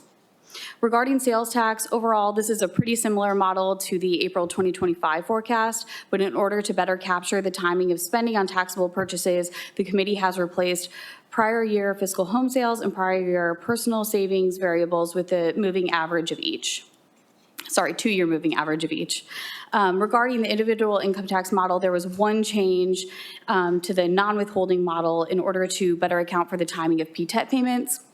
In the corporate income tax model, the only change that was made is to replace the 2-year moving average with the S&P index with the prior fiscal year S&P index to better improve modeling accuracy.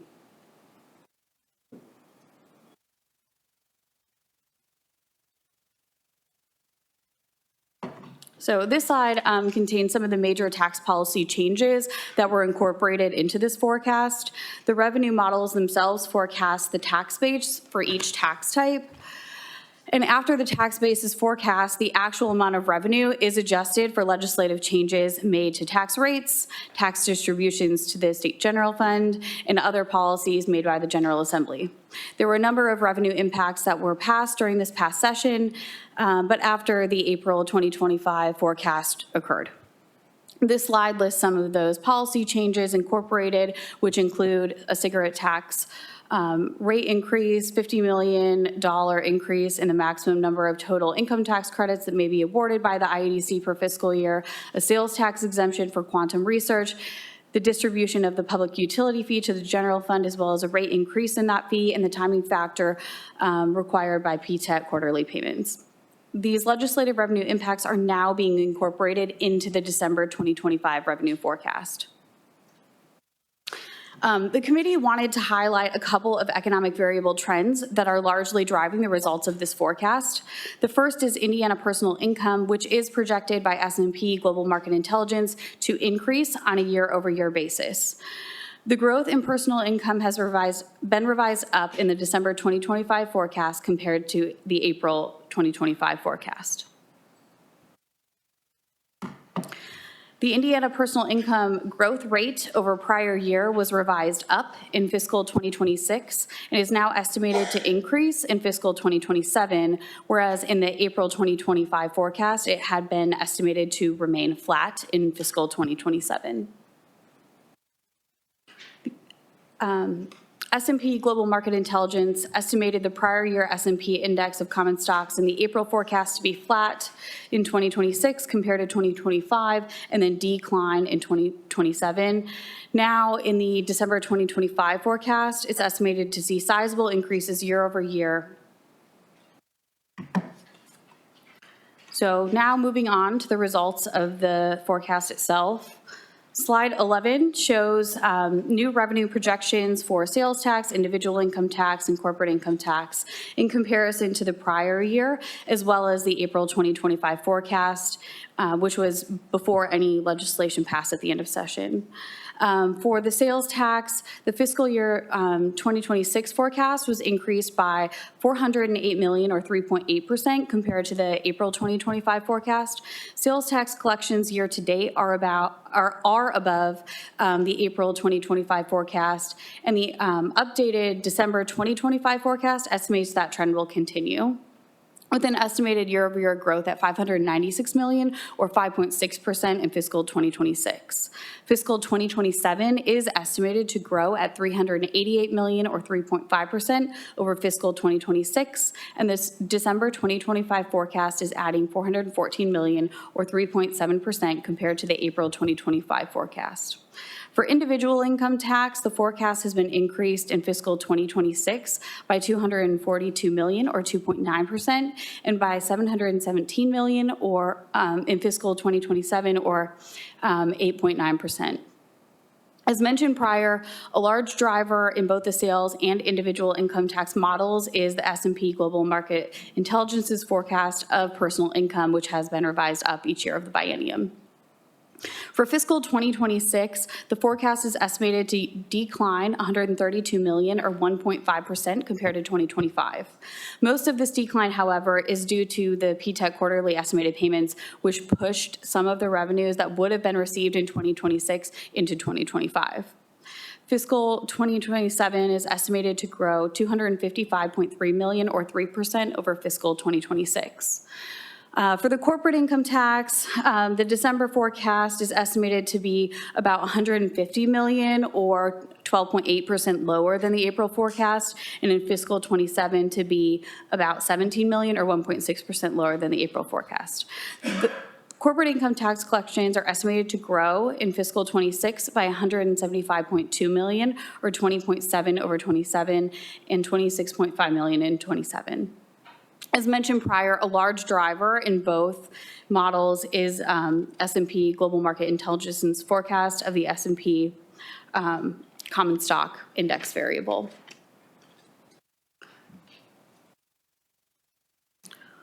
For gaming taxes, the December 2025 forecast in fiscal 26 is estimated to be about $2.7 million or 0.6% lower than the April 2025 forecast, and in fiscal 27 to be about $2.9 million or 0.6% lower than the April 2025 forecast.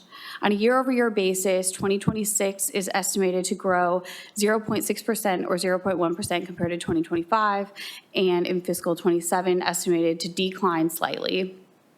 A lot of these trends are due to competition in the gaming market.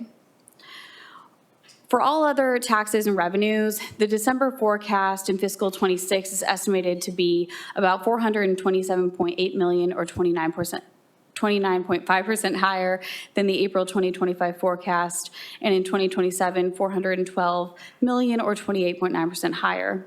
A couple of the largest driving factors in the increased revenue projections are from legislative acts, which passed after the April 2025 forecast was completed and included increase in the cigarette tax rate, which added about $351 million in 2026 and $331 million in 2027.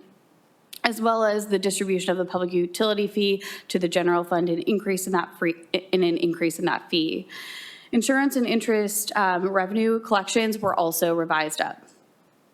So in total, state general fund collections for fiscal 2026 are estimated to be about $924.7 million or 4.2% higher than the April 2025 forecast.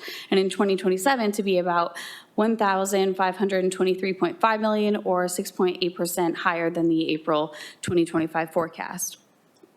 On a year-over-year basis, fiscal 2026 is estimated to grow $925.1 million or 4.2% compared to 2025, and fiscal 2027 is estimated to grow $629 million or 2.7% compared to 2026. Since this forecast is being presented to the Budget Committee, we wanted to highlight what this forecast means for the 2025 budget. In particular, it's important in years where there were a lot of large fiscal impacts that impacted the general fund but weren't necessarily incorporated into the April forecast. This slide represents a reconciliation of the April forecast found on the top line. Below that is a revenue adjustment for ongoing outside acts to the general fund in order to arrive at the budget plan revenue forecast. The budget plan represents basically what was expected in general fund revenues when the budget was passed.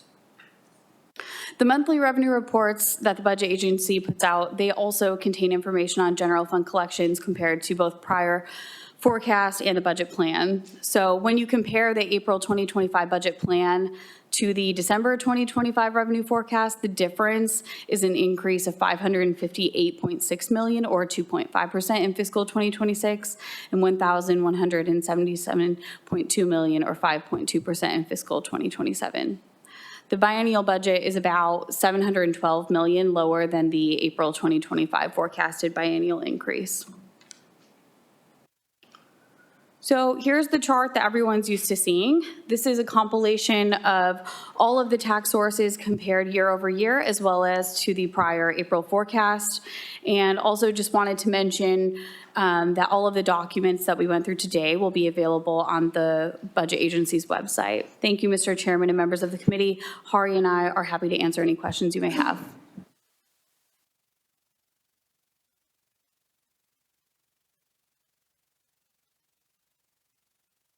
Senator Kador.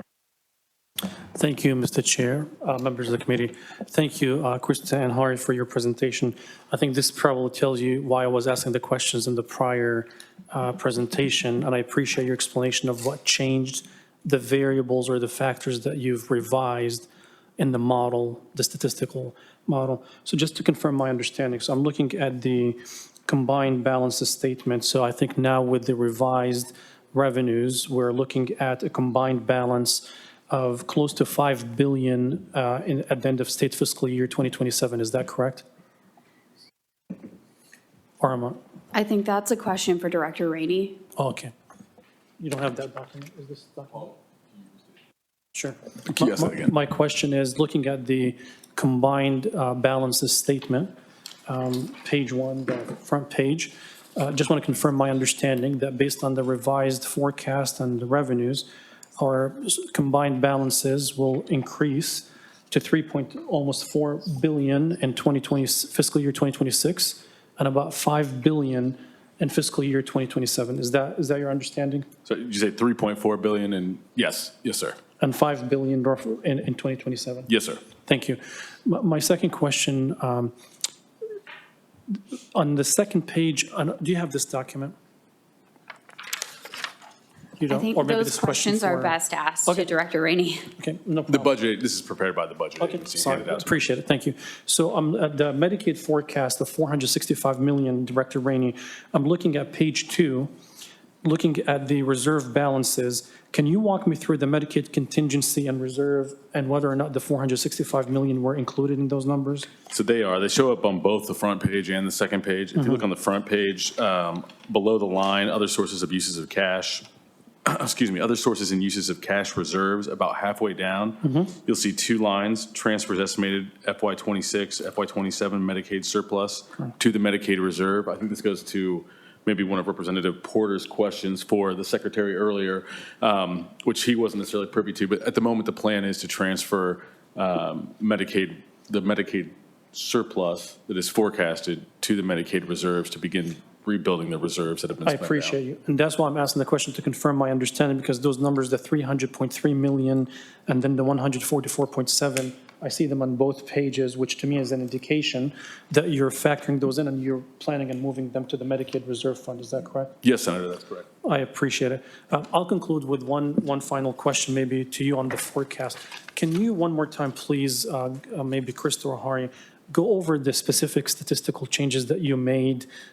There was a slide, I think, that you mentioned revising the per individual income tax revenues and a couple of other factors. Absolutely. So since April, we've had the luxury of having a lot of revenues post-April forecast, which gave us an extremely good advantage because we've seen an acceleration in the sales tax revenues from near 1% levels April fiscal year to date to now 7% above the prior year. And without that data, to be honest, it would have been extremely difficult to assess and recalibrate models accordingly. Additionally, we've had the shift of quarterly PTAT payments that was passed after the forecast. Yep. And so based on this, as well as for corporate, also having the luxury of having revenues since April, we found enough data to lead to better forecast accuracy for our models. So these model frameworks are, for me, just called recalibration to the latest data points that Tom Jackson provides to us. So essentially, we are looking at sales tax taxable income as a function of more of a 2-year moving average of savings, home sales, and household net worth. And that leads to a better accurate model for essentially the reason of, if you kind of think about people who sit on perhaps home equity, sit on financial gains, or have bought a home, they don't essentially spend that money or change their behavior immediately. There's a lagged effect. And so we have found that with the data, and we failed. So a 2-year rolling average would account for the, maybe in outlier behavior that was indicated in the April forecast, that uncertainty was probably kind of neutralized by looking at a longer period of time. Is that what you're saying? That's right.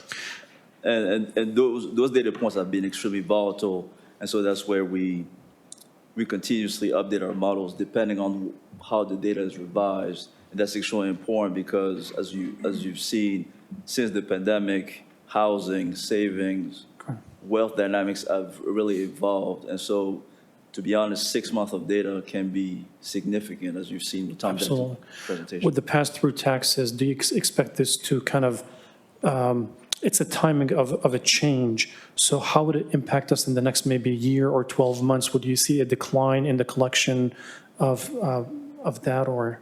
Absolutely. So 2 things impact the fiscal year 26 year-over-year growth rates. One is the tax rate reduction for individual income tax. You also have the timing of payments shifted from what would have been received December onward to now April and June. And so that shifted potentially $160 to $300 million. So that skews the growth. Can you say the number one more time, please, for how many millions? Based on the estimates that we have, between $160 to $300 million. To $300 million. That's right. And so that plus the tax rate reduction leads to a lot of the difference that you see there.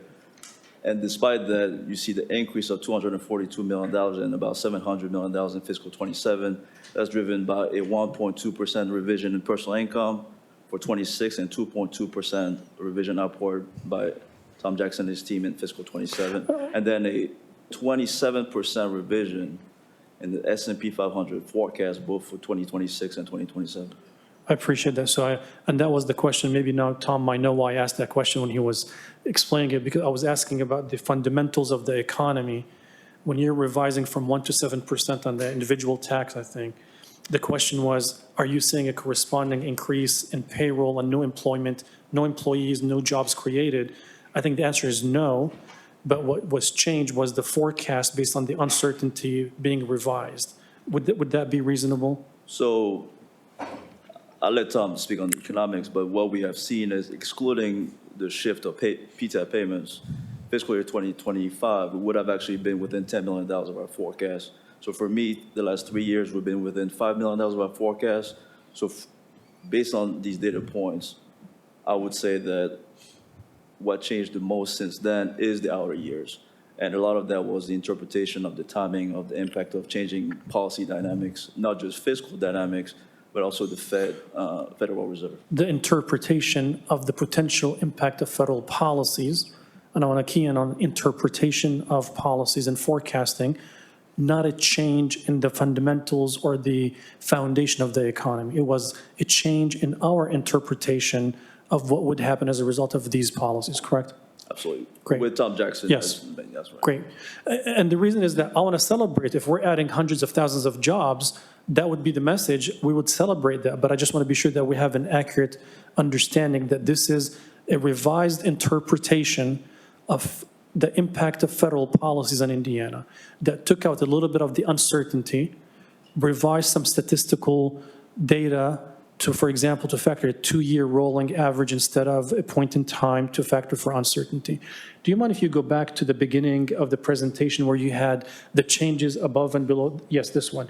So I think I know the answer to this one, but can you confirm your understanding of the corporate income tax in fiscal above the same period in 2025 was 93.5%. And I think this is an outlier. It is not because we collected extra corporate taxes, because we added, hundreds of new corporations, but there was a specific, I think, acquisition or a merger that took place that contributed to a very significant large payment of corporate tax. Can you share a little bit more about that specific number? Absolutely. So a couple of things impact the dynamics here. One, the PTAT aspects impact both corporate and individual. And the same period a year ago saw payments initially reported on the corporate.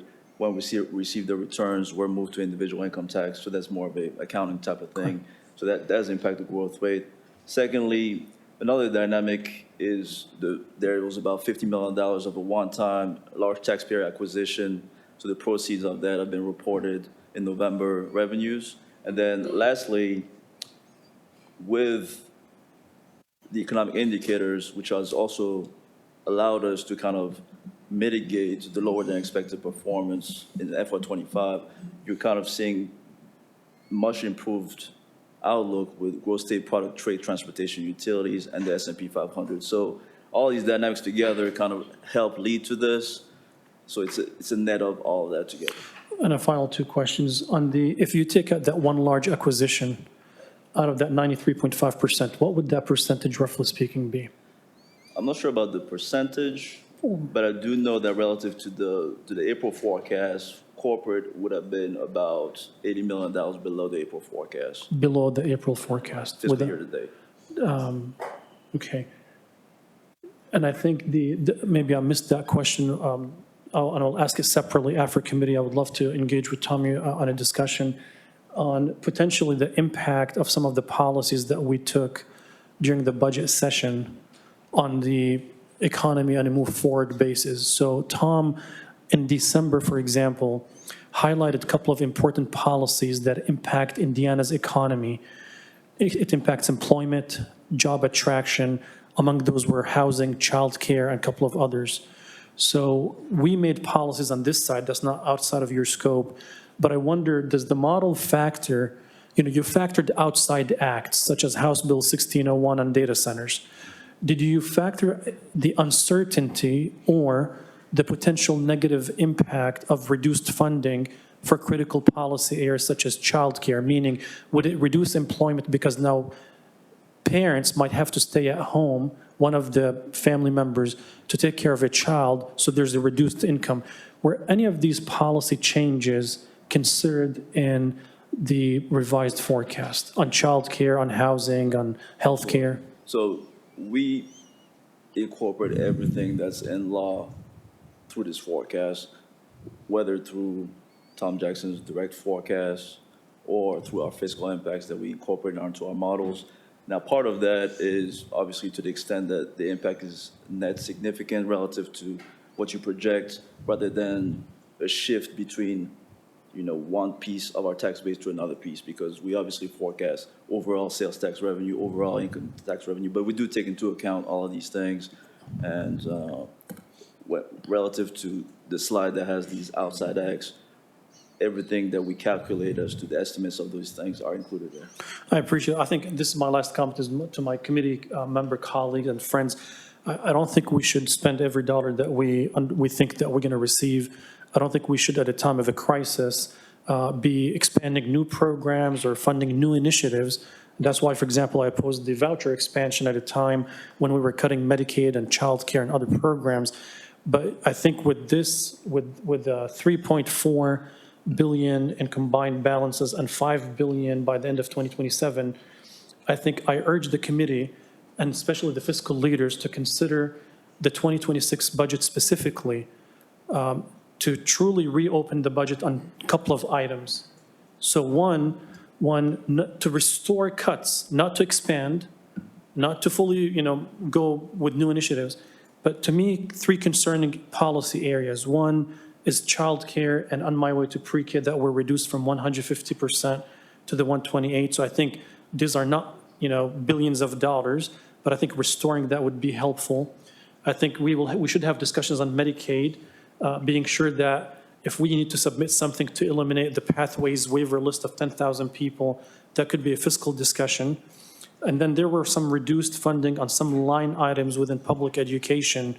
And it creates an opportunity to reduce utility rates or utility bills by eliminating utility taxes. And we have some suggestions on this. I think the governor's office is supportive of the policy concept of more affordable utilities. I've heard him say that. So I think my message to my colleagues is that I urge you, I'm not asking us to spend the surplus. I'm fiscally responsible, and I believe in reserves, that especially for a rainy day, or we should not be relying on the federal government. But we did cut from existing programs to make the budget work when we were spooked by the forecast of the economy a week before passing the budget in 2025. So I think this creates an opportunity to still maintain very healthy reserves, but restoring the cuts that were made for healthcare, for childcare, and for On My Way to Pre-K. I know this is beyond today's discussion. I know Senator Mitchell will hear from thousands of people on this, but I appreciate the committee. Mr. Chair, I appreciate you for your patience, and I look forward to continue to advocate with you on these policies. Thank you, Mr. Chair. Representative Delaney? I want to understand some of this. First of all, talking about drivers of this improved situation, what is your estimate for the growth in the S&P 500 next year, the year 2026?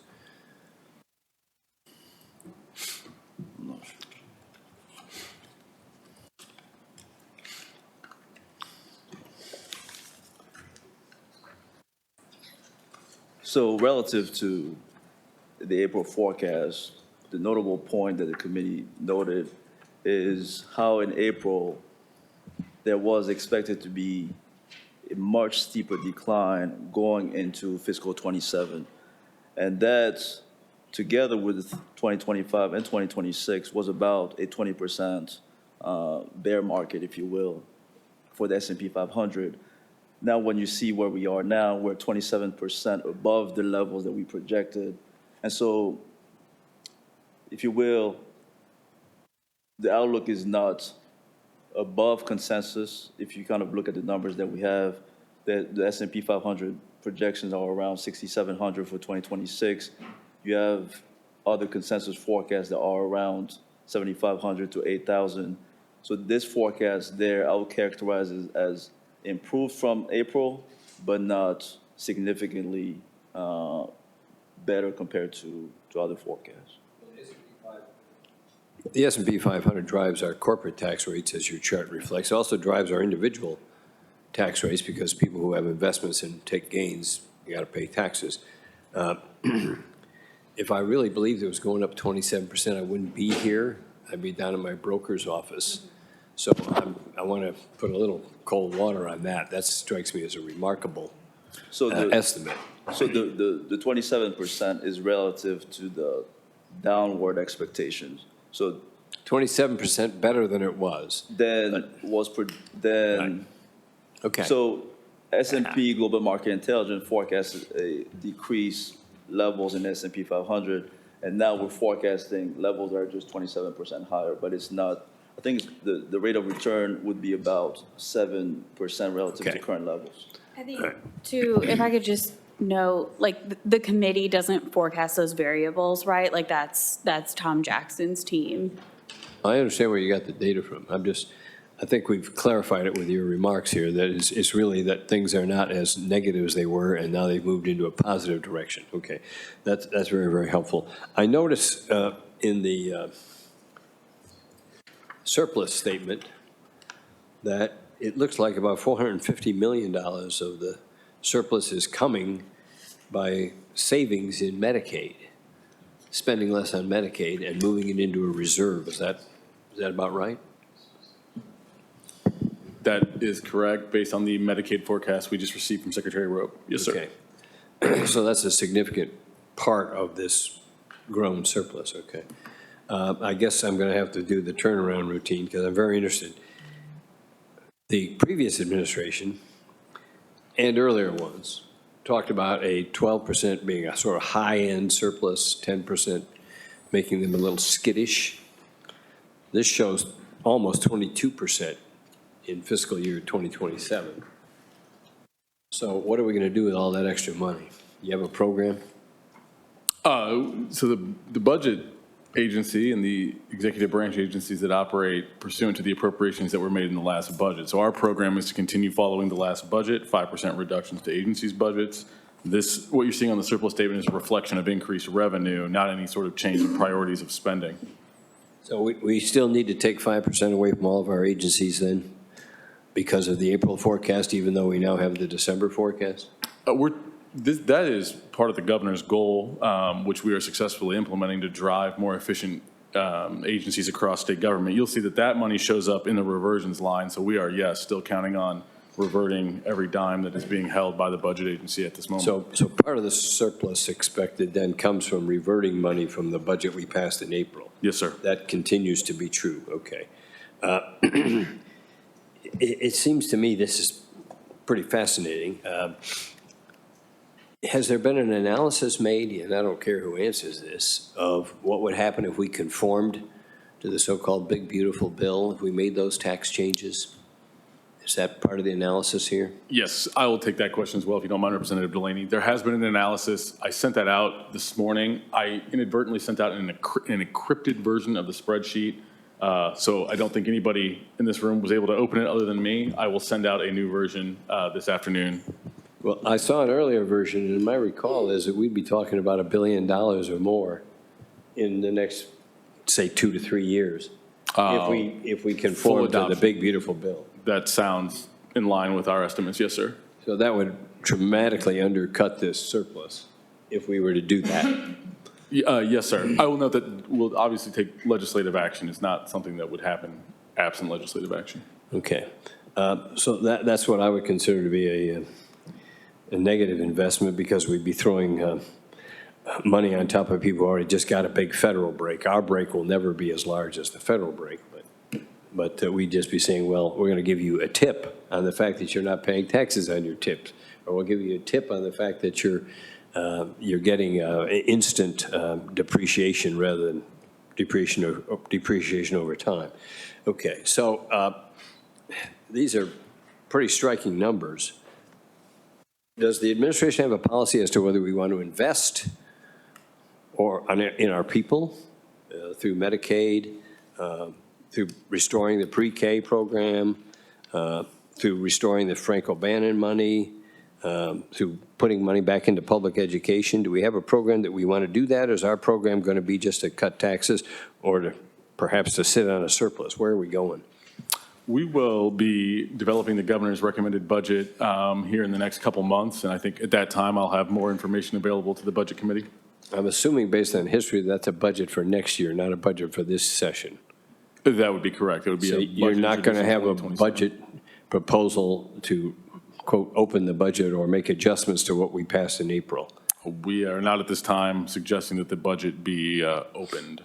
Okay, so that means we will be sitting on these additional revenues for quite some time, assuming that they come true. Okay. Let's see. All right.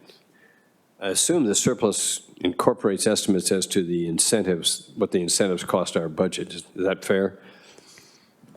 Sorry, the incentives, IDCs? Yeah, IEDC and other tax incentives that we give out. This does, yes, sir. So there's this big thing looming called data farms with what I consider to be outrageous incentives. Are we expecting to be spending money on incentives for data farms in the next couple of years, or is that all pushed way off in the future? If I can, I will hand that back to, I think, Kristen Hari, as the incentives are incorporated into the revenue forecast themselves and show up on the top line in forecasted revenue. Impacts from the 2025. So do you have a number for what the data farms will cost us in this budget cycle? For the quantum research? Yeah, well, there's two kinds. There's the quantum research and then the regular data farms. Under that fiscal impact, we have about $23 million in fiscal '26 and about $50 million in fiscal '27. So $23 million this year and 56 next year? 50, about 50. 50? Yeah. Okay. And that's because they start out pretty small, don't they? But they will accumulate because they run for decades, am I right? There's growth, definitely. The incentives run for decades, okay, all right. So that's a factor here, all right. Were you concerned at all in doing your estimate that there's some uncertainty in the federal system? We've missed some reports on employment. We've missed other reports from the federal government. Did that add any uncertainty to your estimates? Absolutely. I think the added part of the uncertainty, however, fiscal year to date, which is as close as possible to what's going on really with Indiana's economy, when you actually look at our individual income tax forecast for withholdings, it is within $4 million fiscal year to date. So that limited my fears in terms of through now, are we tracking where we're supposed to be? This is not as fully a forecast as it was in April, because we now have almost a half a year of actual experience. So that increases your certitude as to what you're doing, I take it. Yeah, I think there's different dynamics with wages and non-wage income. And, you know, when you look at the net of the two together, it's kind of hard to figure things out before April because a lot of people may not be withholding accurately. But I think that risk is limited based on what we know. Tom Jackson told us that, however, there is potentially a 0.3% risk of downward revision based on the preliminary estimates of employment. But those are preliminary numbers. We'll know, or S&P will know in March how that. We'll catch up on the data. That's right. Okay. All right, well, you've been very, very helpful, and I hope we make a decision to invest in our people rather than putting the money on the shelves, which has been sort of a tradition. But I don't think the state of Indiana is prepared to have 22% of our budget or expenditures sitting in reserve. That would be literally doubling what we've ever expected. So I'm hoping we find a way to invest. And maybe I'm being cynical, but, our tax cuts haven't killed us yet. And so I hope we stop with them before they kill us and start investing in our schools and our kids and so forth in this state and our public health. So, but thank you. Your answers have been very helpful. Any other questions? All right, thank you. Well, that's all we have. Thank you for sitting in for 5 hours and 15 minutes of testimony. And is there any questions from the committee? Anything? All right, with that, I want to say one thing. I want to thank the technical committee, which would be Kristen, Hari, Eric, Hope, I'm missing somebody, and Joe. Sorry, you're new. I don't think anybody realizes the amount of time they put in, and I think every year it probably gets more difficult. And so I think I just want you guys to know that it's not forgotten, and the rest of the committee that's not here, of all the time you guys put in, and we appreciate that. So thank you very much. So with that, we will go ahead and adjourn.